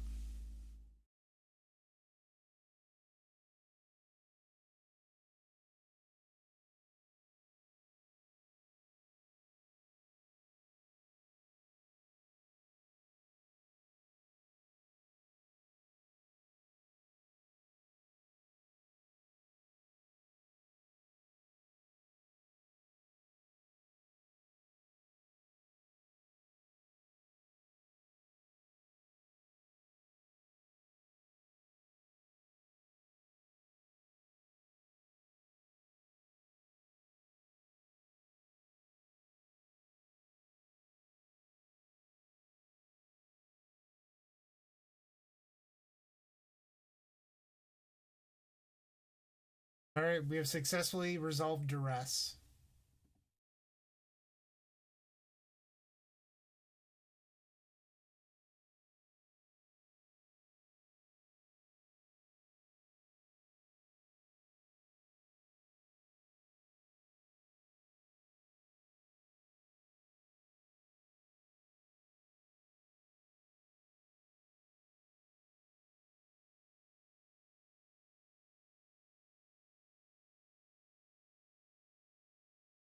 Oh, we have one game one.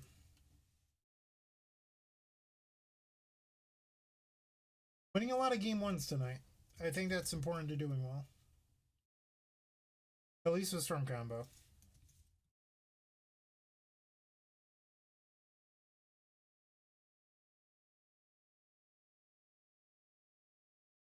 Right.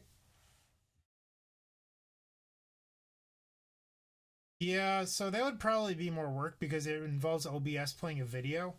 And I think OBS is already not a super high quality program, so I wouldn't want to crash it any further by putting in video. Although on my list of eventual to dos, I do have intro videos and outro videos is being added onto my YouTube videos. So any video on YouTube will have the same intro and outro. Something that's on my to do list. I know a little bit of After Effects, so I'm not great at it, but I could probably figure it out if I had to.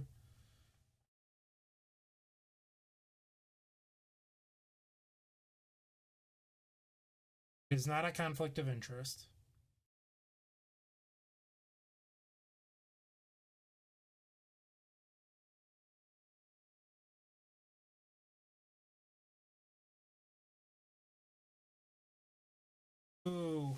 like this hand. It's just like one land off. We're gonna keep this. Probably get punished, but we're gonna keep it. Our opponent is mulligan to 5.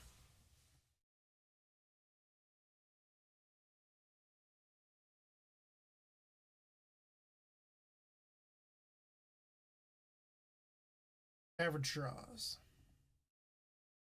Nope, we're gonna cast Thoughtseize just in case they have a Canonist. Bluster.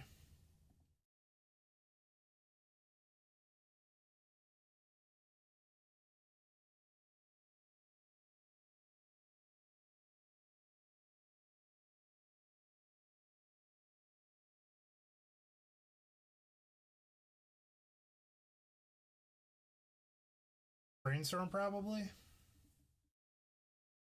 Maybe a Pierce to save their Jace.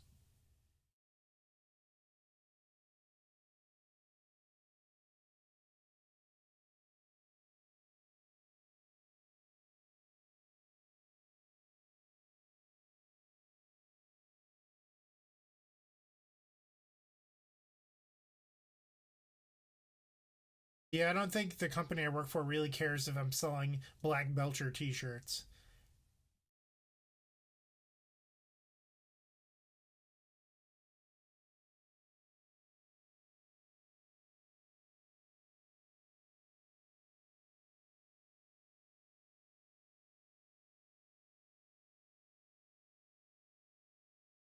So now they're representing Snap Fluster, so it would be good for us to draw Hope of Girper.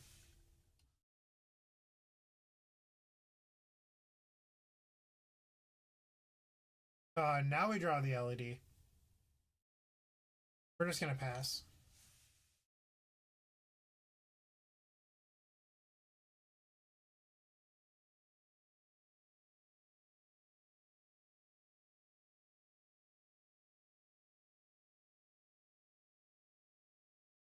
The Thoughtseize would also be a very good draw because you could force them to play the Snapcaster. Oh, now they have Caracas to shut off our Hope. Alright, we're gonna burn the pedal to cast Ponder. If they Snap Fluster, we're gonna go for it.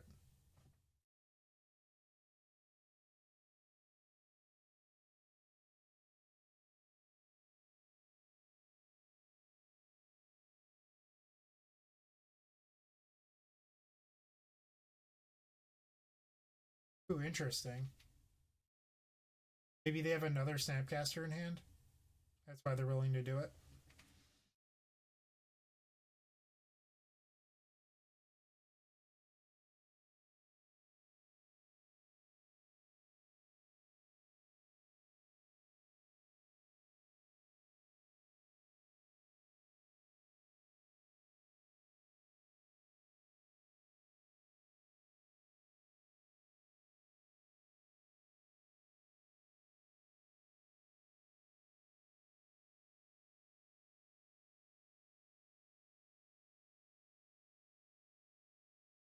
I think we might be able to beat a Fluster with this hand.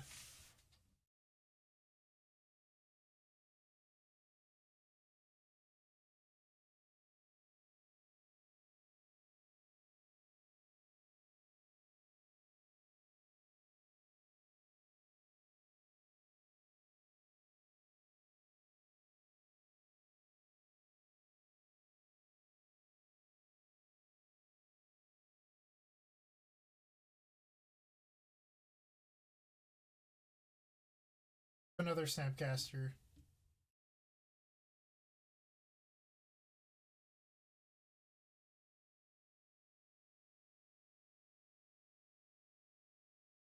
Yeah, we can definitely beat a Snapcaster if this resolves.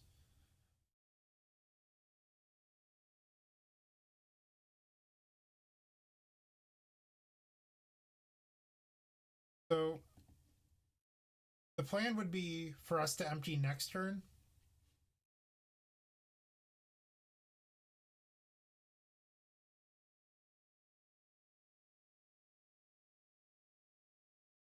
Okay, and now we can empty this turn.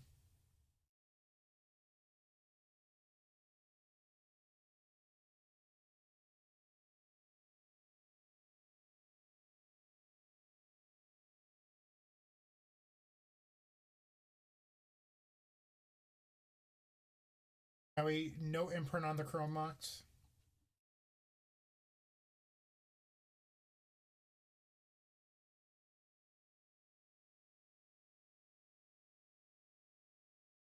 Now we just make 20 gobos.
So I think I didn't update our record last time.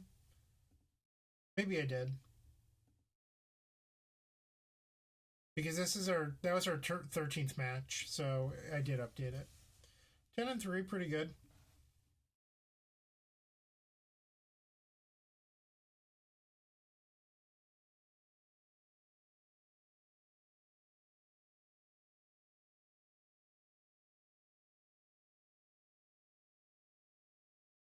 If this was a Grand Prix and I had my two buys, this would be like a top 16 finish. Moto grinders are usually pretty good.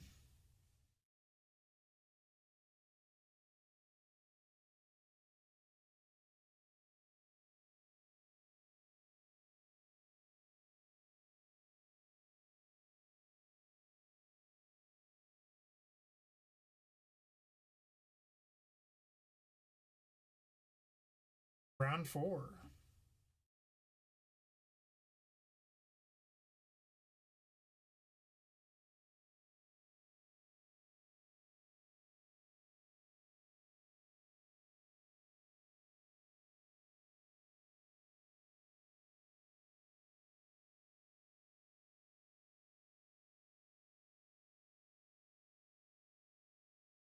No.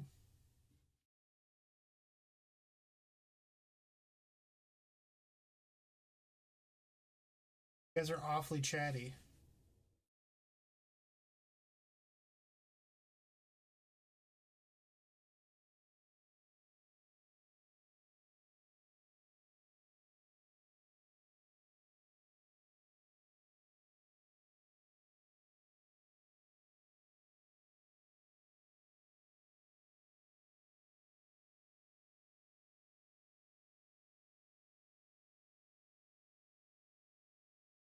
Hey, man.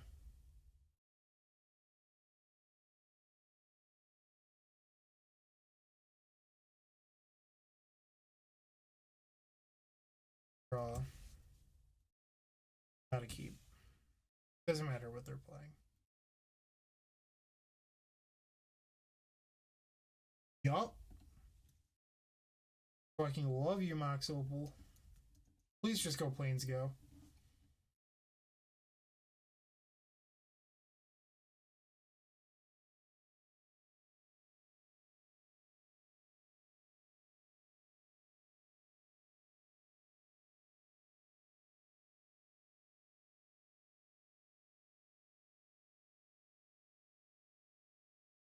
So we're probably going to brainstorm on their end step looking for a discard spell.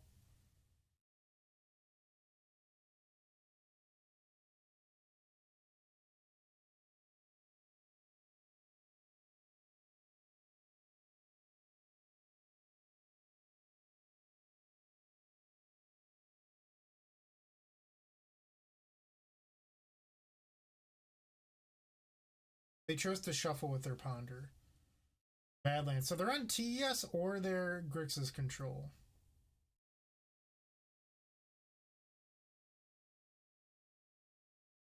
Oh, that was not good.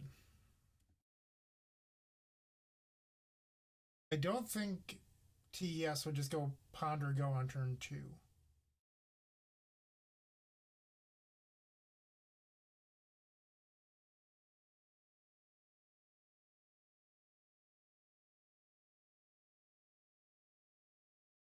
So I think we can empty for 6 and see where that goes. Hopefully we just don't die on turn 3.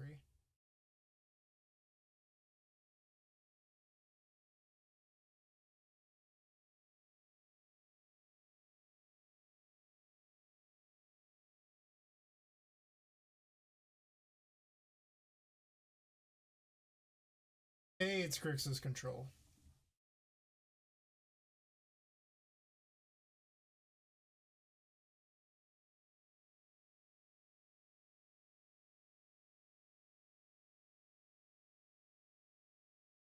Adam, Badlands are cheap, right? Relatively speaking for Legacy. I want to say they're like 180 if I had to guess, maybe 160. How far am I off? Grixis control is 2 over 3 losses tonight.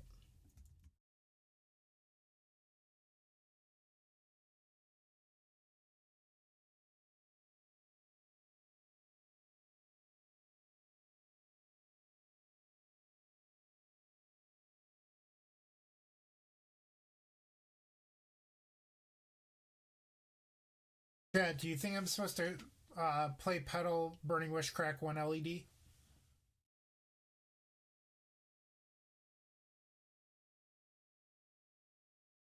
They probably have a force, right? They kept against me. They have Ponder and Brainstorm. My fear is getting hemmed, but maybe you just play out the Pedal and then allow them to hem 1. Calgan's command becomes an issue then.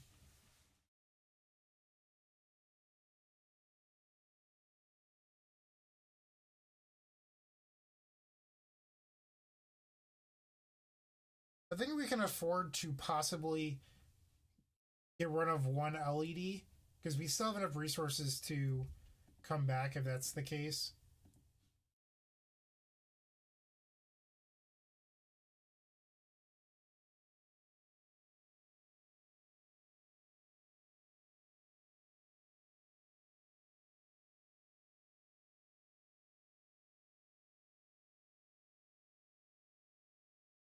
I don't know, Adam. I beat you when you were on Ant.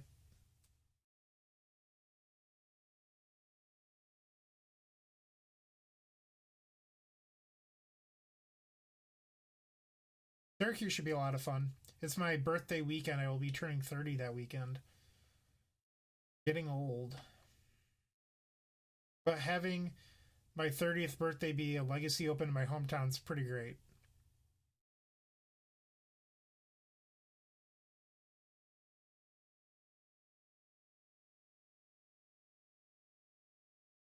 Big fish.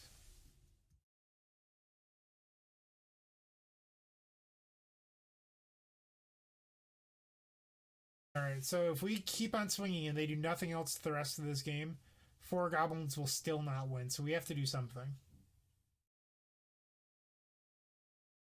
All right, we want to find a tutor or a wish. Hope that they didn't have a second force of will.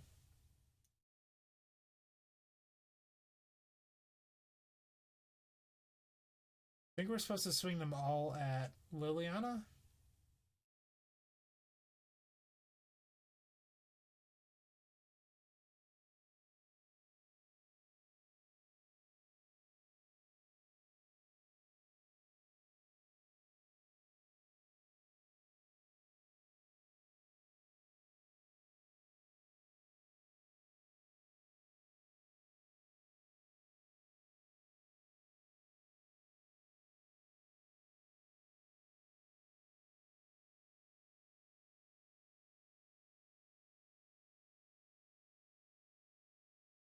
All right, so we want to draw Infernal Tutor so that way we can cast Ad Nauseum.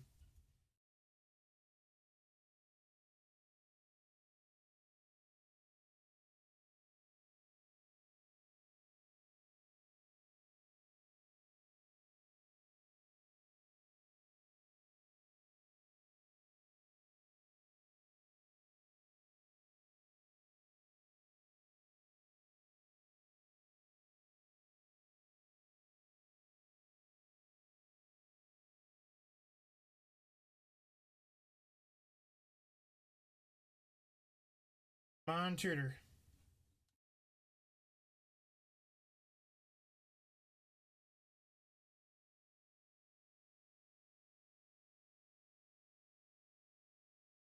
Not Chromox. Chromox is not good enough.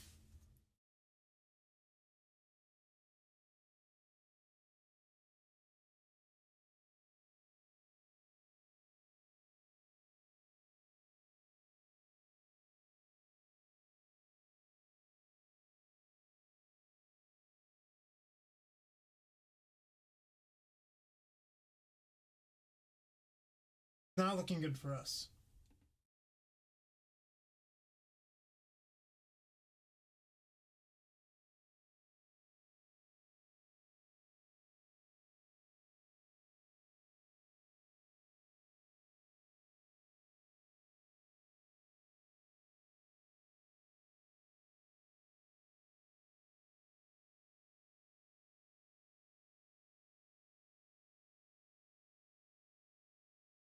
Okay.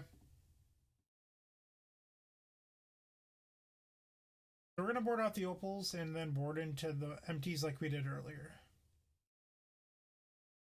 There's higher threat density.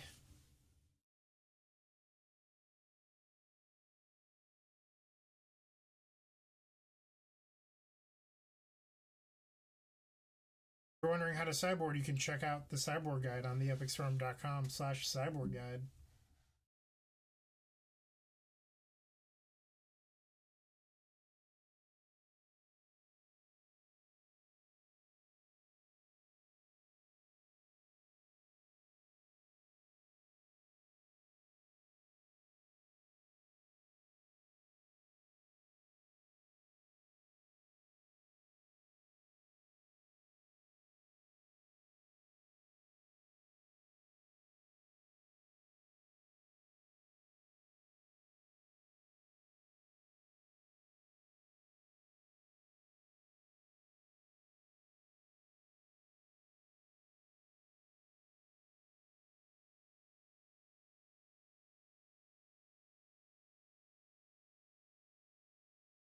If those of you are wondering and want to see my list, you can use Cardboard Live, featured on Twitch. It's an extension. It shows you the deck list. It also has other cool features.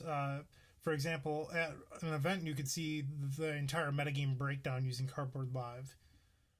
Pretty soon, there will be new features involving card purchasing.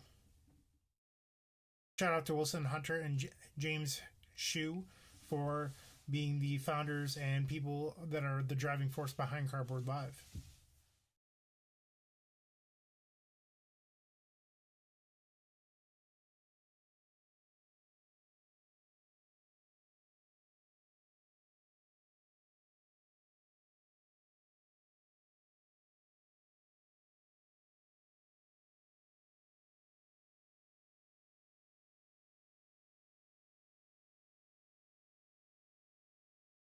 Game 2. Yeah, this hand's great. I say that a lot, but it's because our hands are great.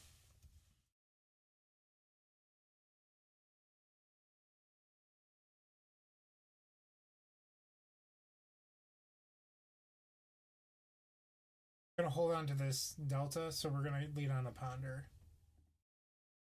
We want to be able to brainstorm and fetch on turn 2.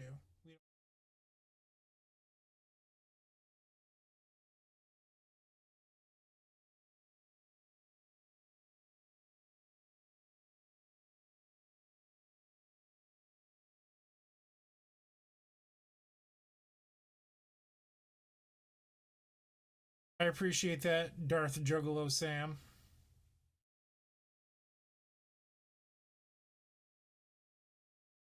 Thoughtseize. Not ideal. Maybe we'll just draw an empty and get them.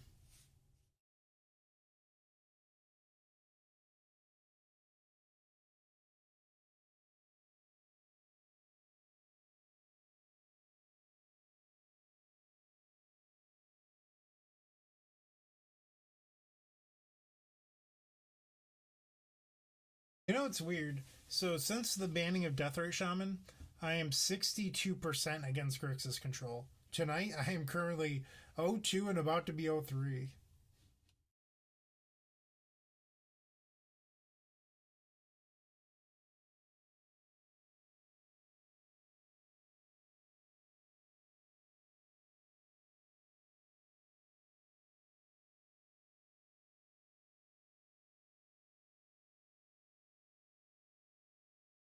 Get rid of this ponder.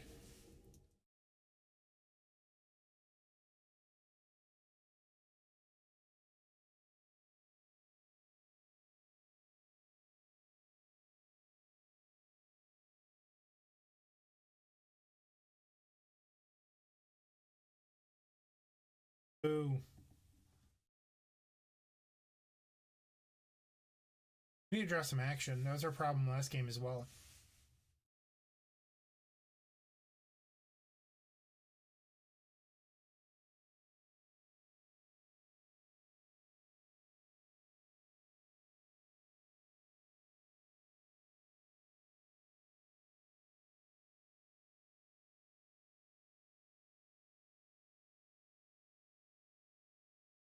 Looks like this brainstorm wouldn't have been great either, though. Had it resolved.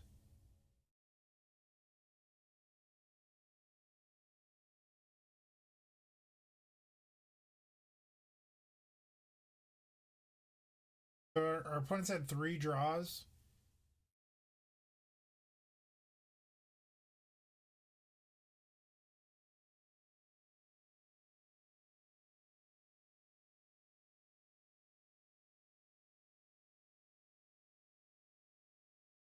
I don't know if we're supposed to just jam here. So if our opponent draws a land, they have Snapcaster and Thoughtseize. So we're probably supposed to.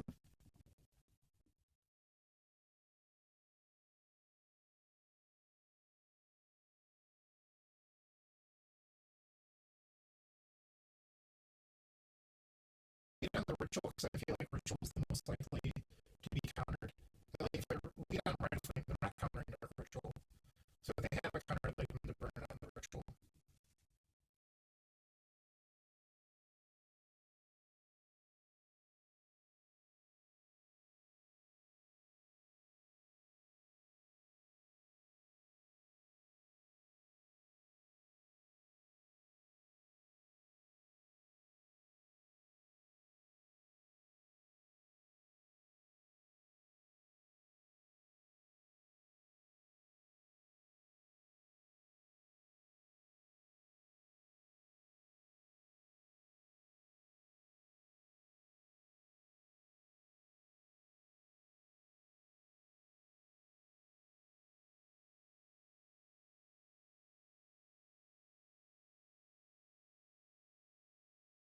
My voice sounds like a robot.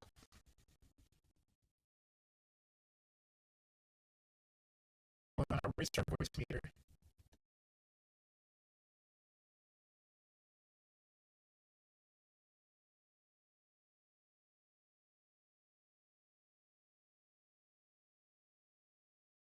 How's that? Is that better?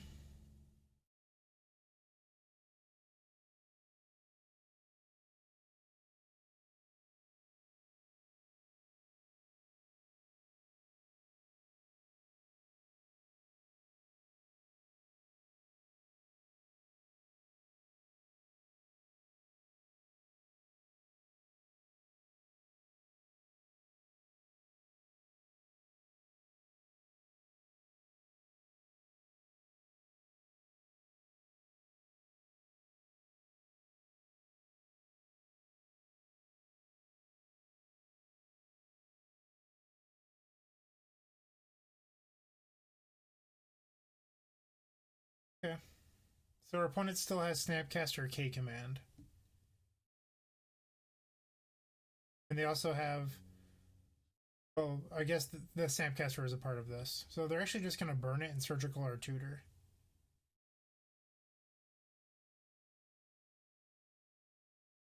Sure.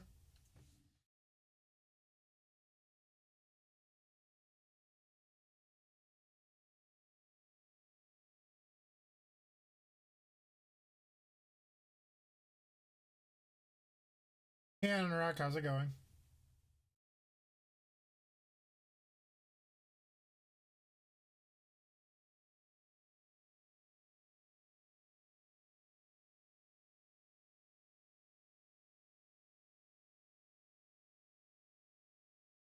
We're just going to hold the land in case we draw a Brainstorm. I don't think we really gained anything by playing it. It also helps us play around a possible K command.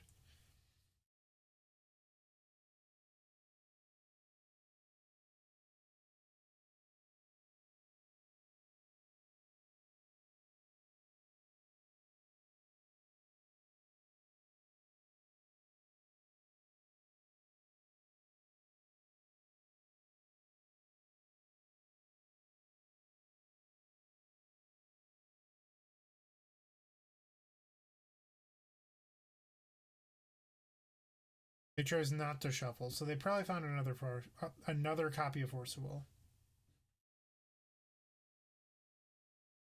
Don't want any of that.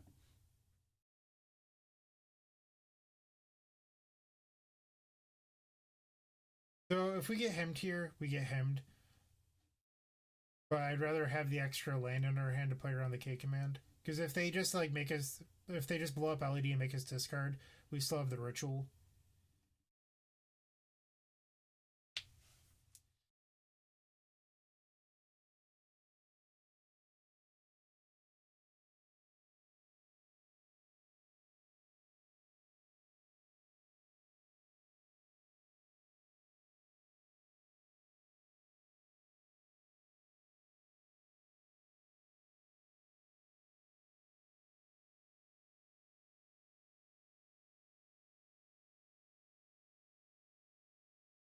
Don't know if I agree with our opponent using K command on our upkeep because that's just a free.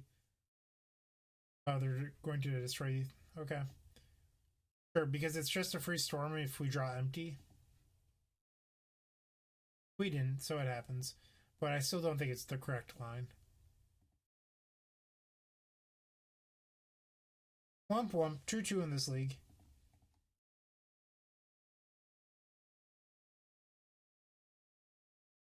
Last match of the night coming up. Kind of tired.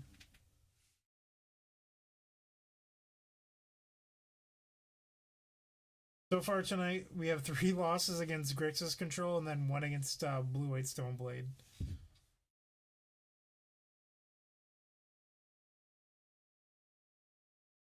But you can see here in my spreadsheet, I'm still, even with 3 losses tonight, I'm 61.7% against Grixis Control. So it's not that awful of a matchup. It's just not going our way tonight.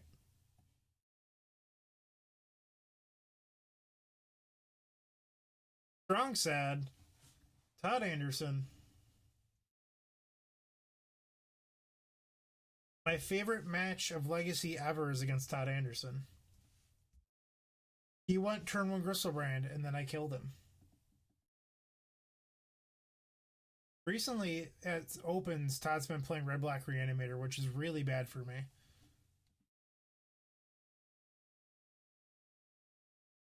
It looks like that's what Todd is playing tonight.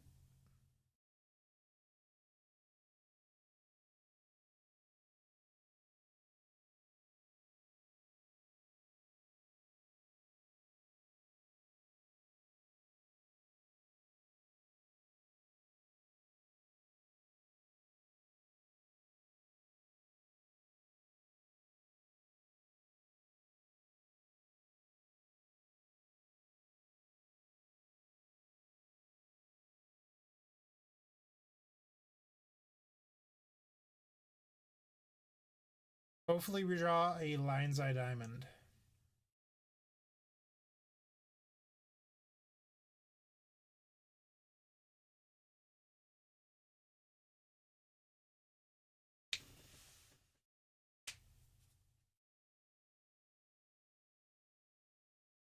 Oh, they're on the Phoenix deck? I mean, he could still theoretically be on like a Reanimator hybrid.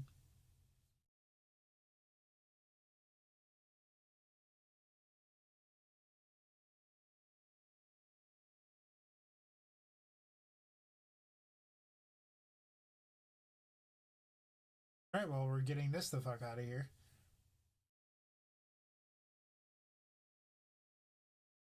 The old, I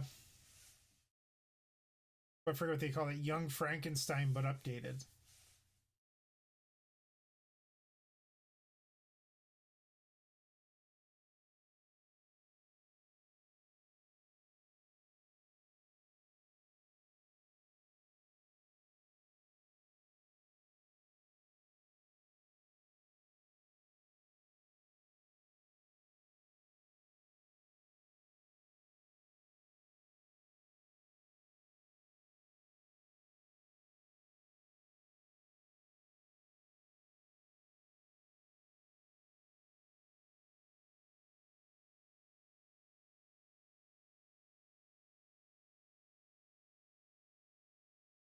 Ponder's an okay pickup here.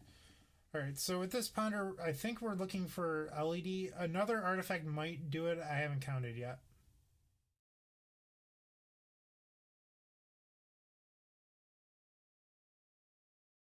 But I don't want any of these, so we're going to shuffle. Okay, so we can empty here. I think if we had drawn a petal or an LED, we could have ad nauseum, but we're just going to have to jam empty.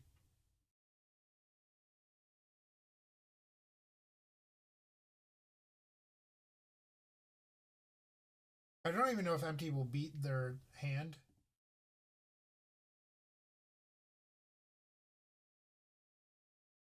Because, like, if they just go cantrip into Entomb, getting back 3 Phoenixes and making goblins, or not goblins, elementals, I don't know if we win this race.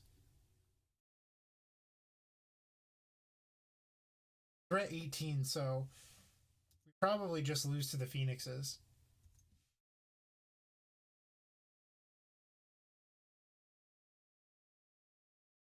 So if it's 1 mana spell, double Entomb.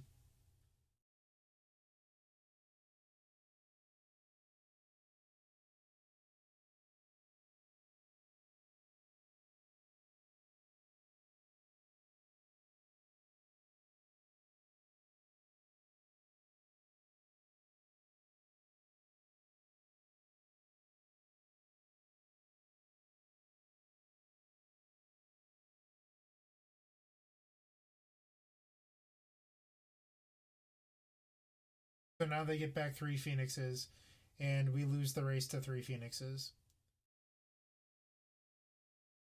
We do not have an out on our deck for this.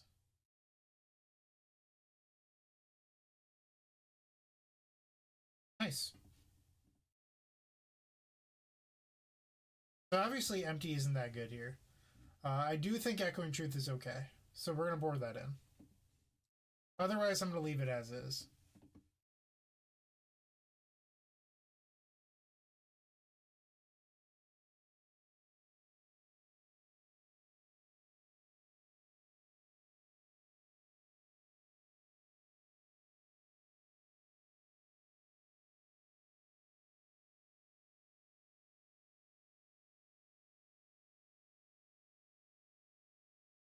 Yeah, Lawrence, this is Young Frankenstein.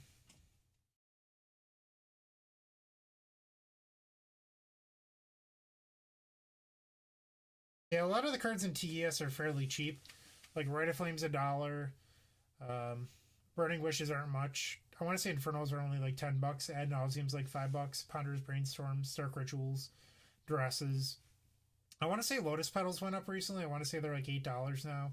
Chrome Moxes last time I knew were like 10 to 15. I'm not sure if they've gone up since then.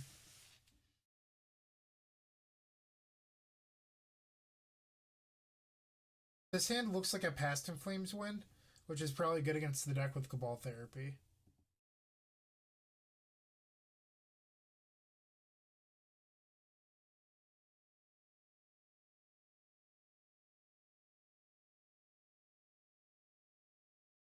We're gonna get Underground Sea just in case we draw Brainstorm or Ponder.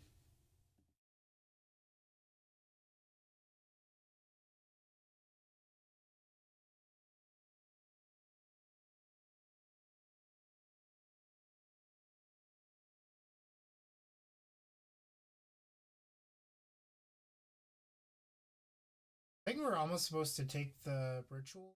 Probably not, right? Maybe the Buried Alive.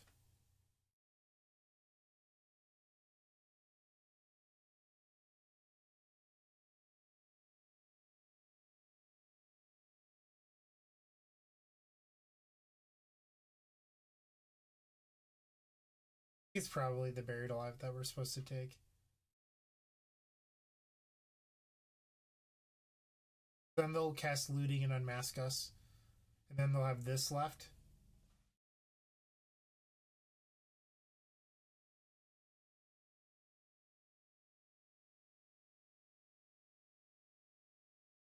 Alright, I think I'm going to take the Buried Alive.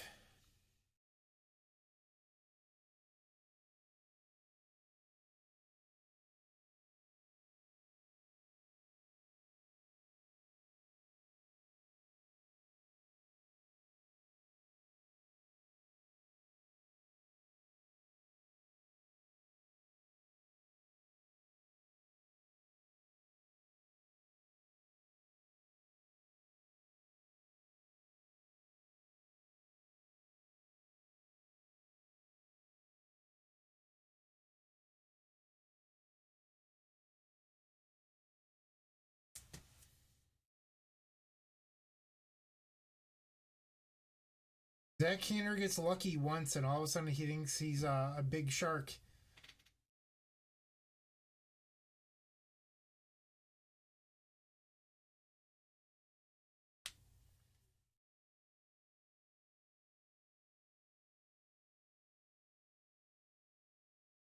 Pyromancer and Phoenix. They opted to not play the Unmask. So if we could draw LED right here, we win.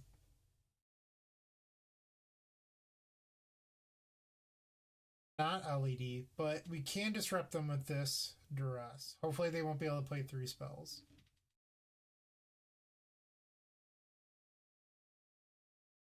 Knock it off with that shit. That's annoying.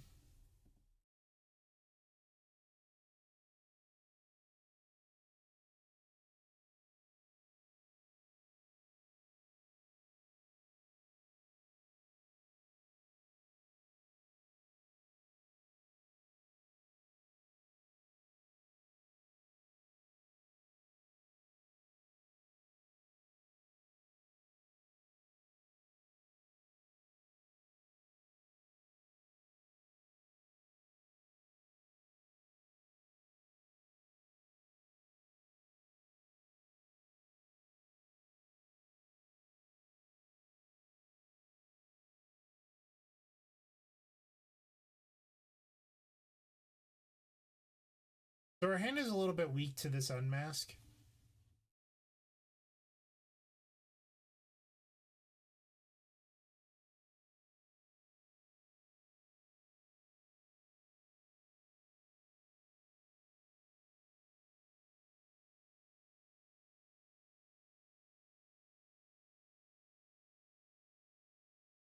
We're just gonna go get past Flames here. And now we pretty much just need to draw like a Dark Ritual, a Rite of Flame, or an LED.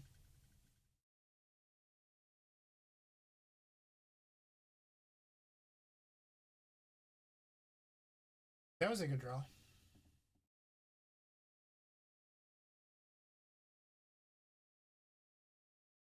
What does this do?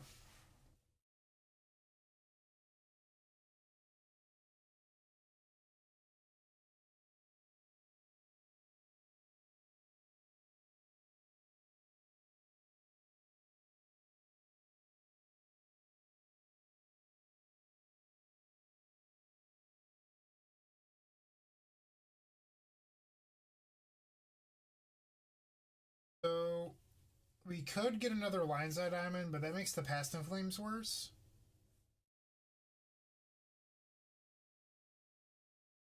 But if they draw Therapy, we're pretty much screwed. I think the Rite of Flame's just a better call overall.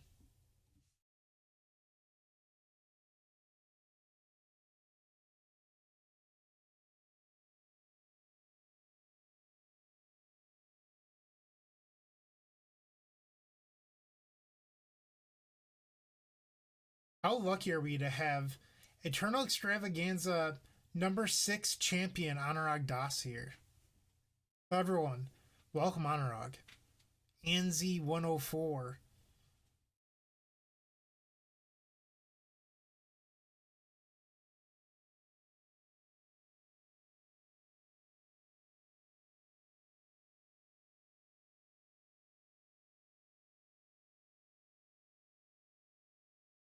Zach Keener is very, very good at Magic. I didn't mean that, Zach.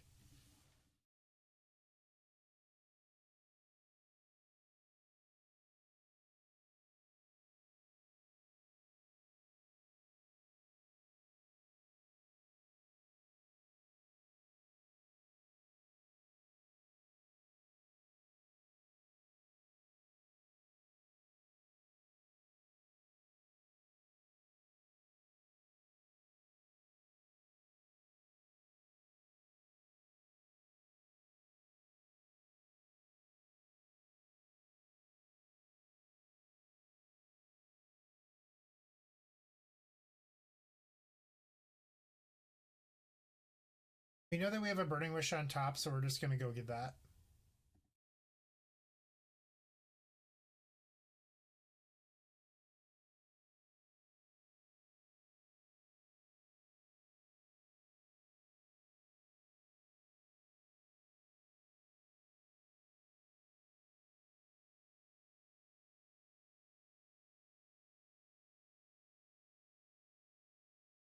All right, so we stole game 2 with Past in Flames. Let's see if we can win the final game of the night and get our money back on this league.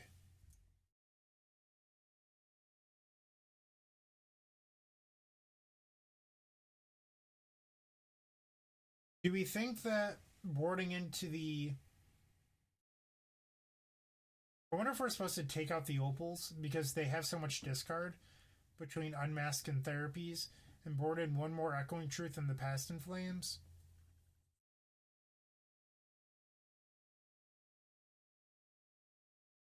This slows down their deck so much.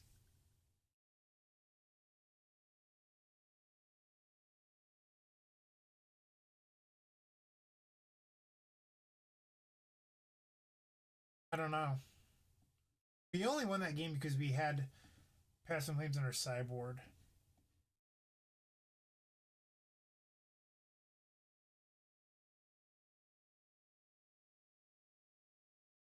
I don't think the discard is super good. I do think that. Maybe we board in the Echo Intrudes.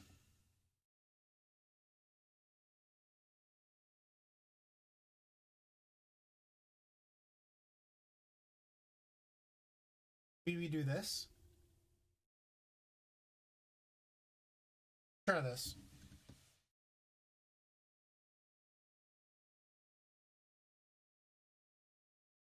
Hand is not good. We're probably going to ship this.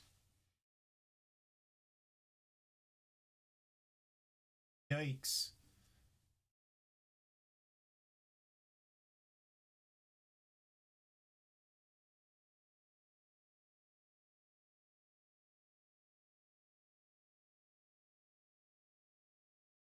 Not feeling good about this game 3.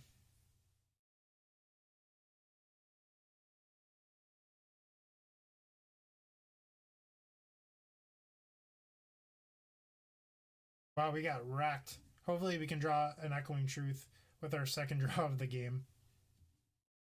Literally the only out we have is our 4 Echoing Truths.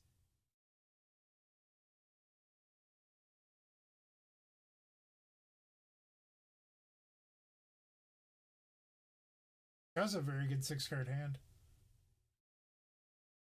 Alright, we have 1 draw. Not it. Alright. Womp womp, 2-3. So we finished the night on 10 and 5, 66% win percentage, not too bad. So I'd like to thank everyone for watching. It's been a long stream so far. Remember, check out theepicstorm.com/shop, but also go to our YouTube channel and hit subscribe. We're trying to hit 1,000 subscribers. It would mean a lot to me and everyone else on the Epic Storm team. Once again, thank you for watching. I hope you have a great night.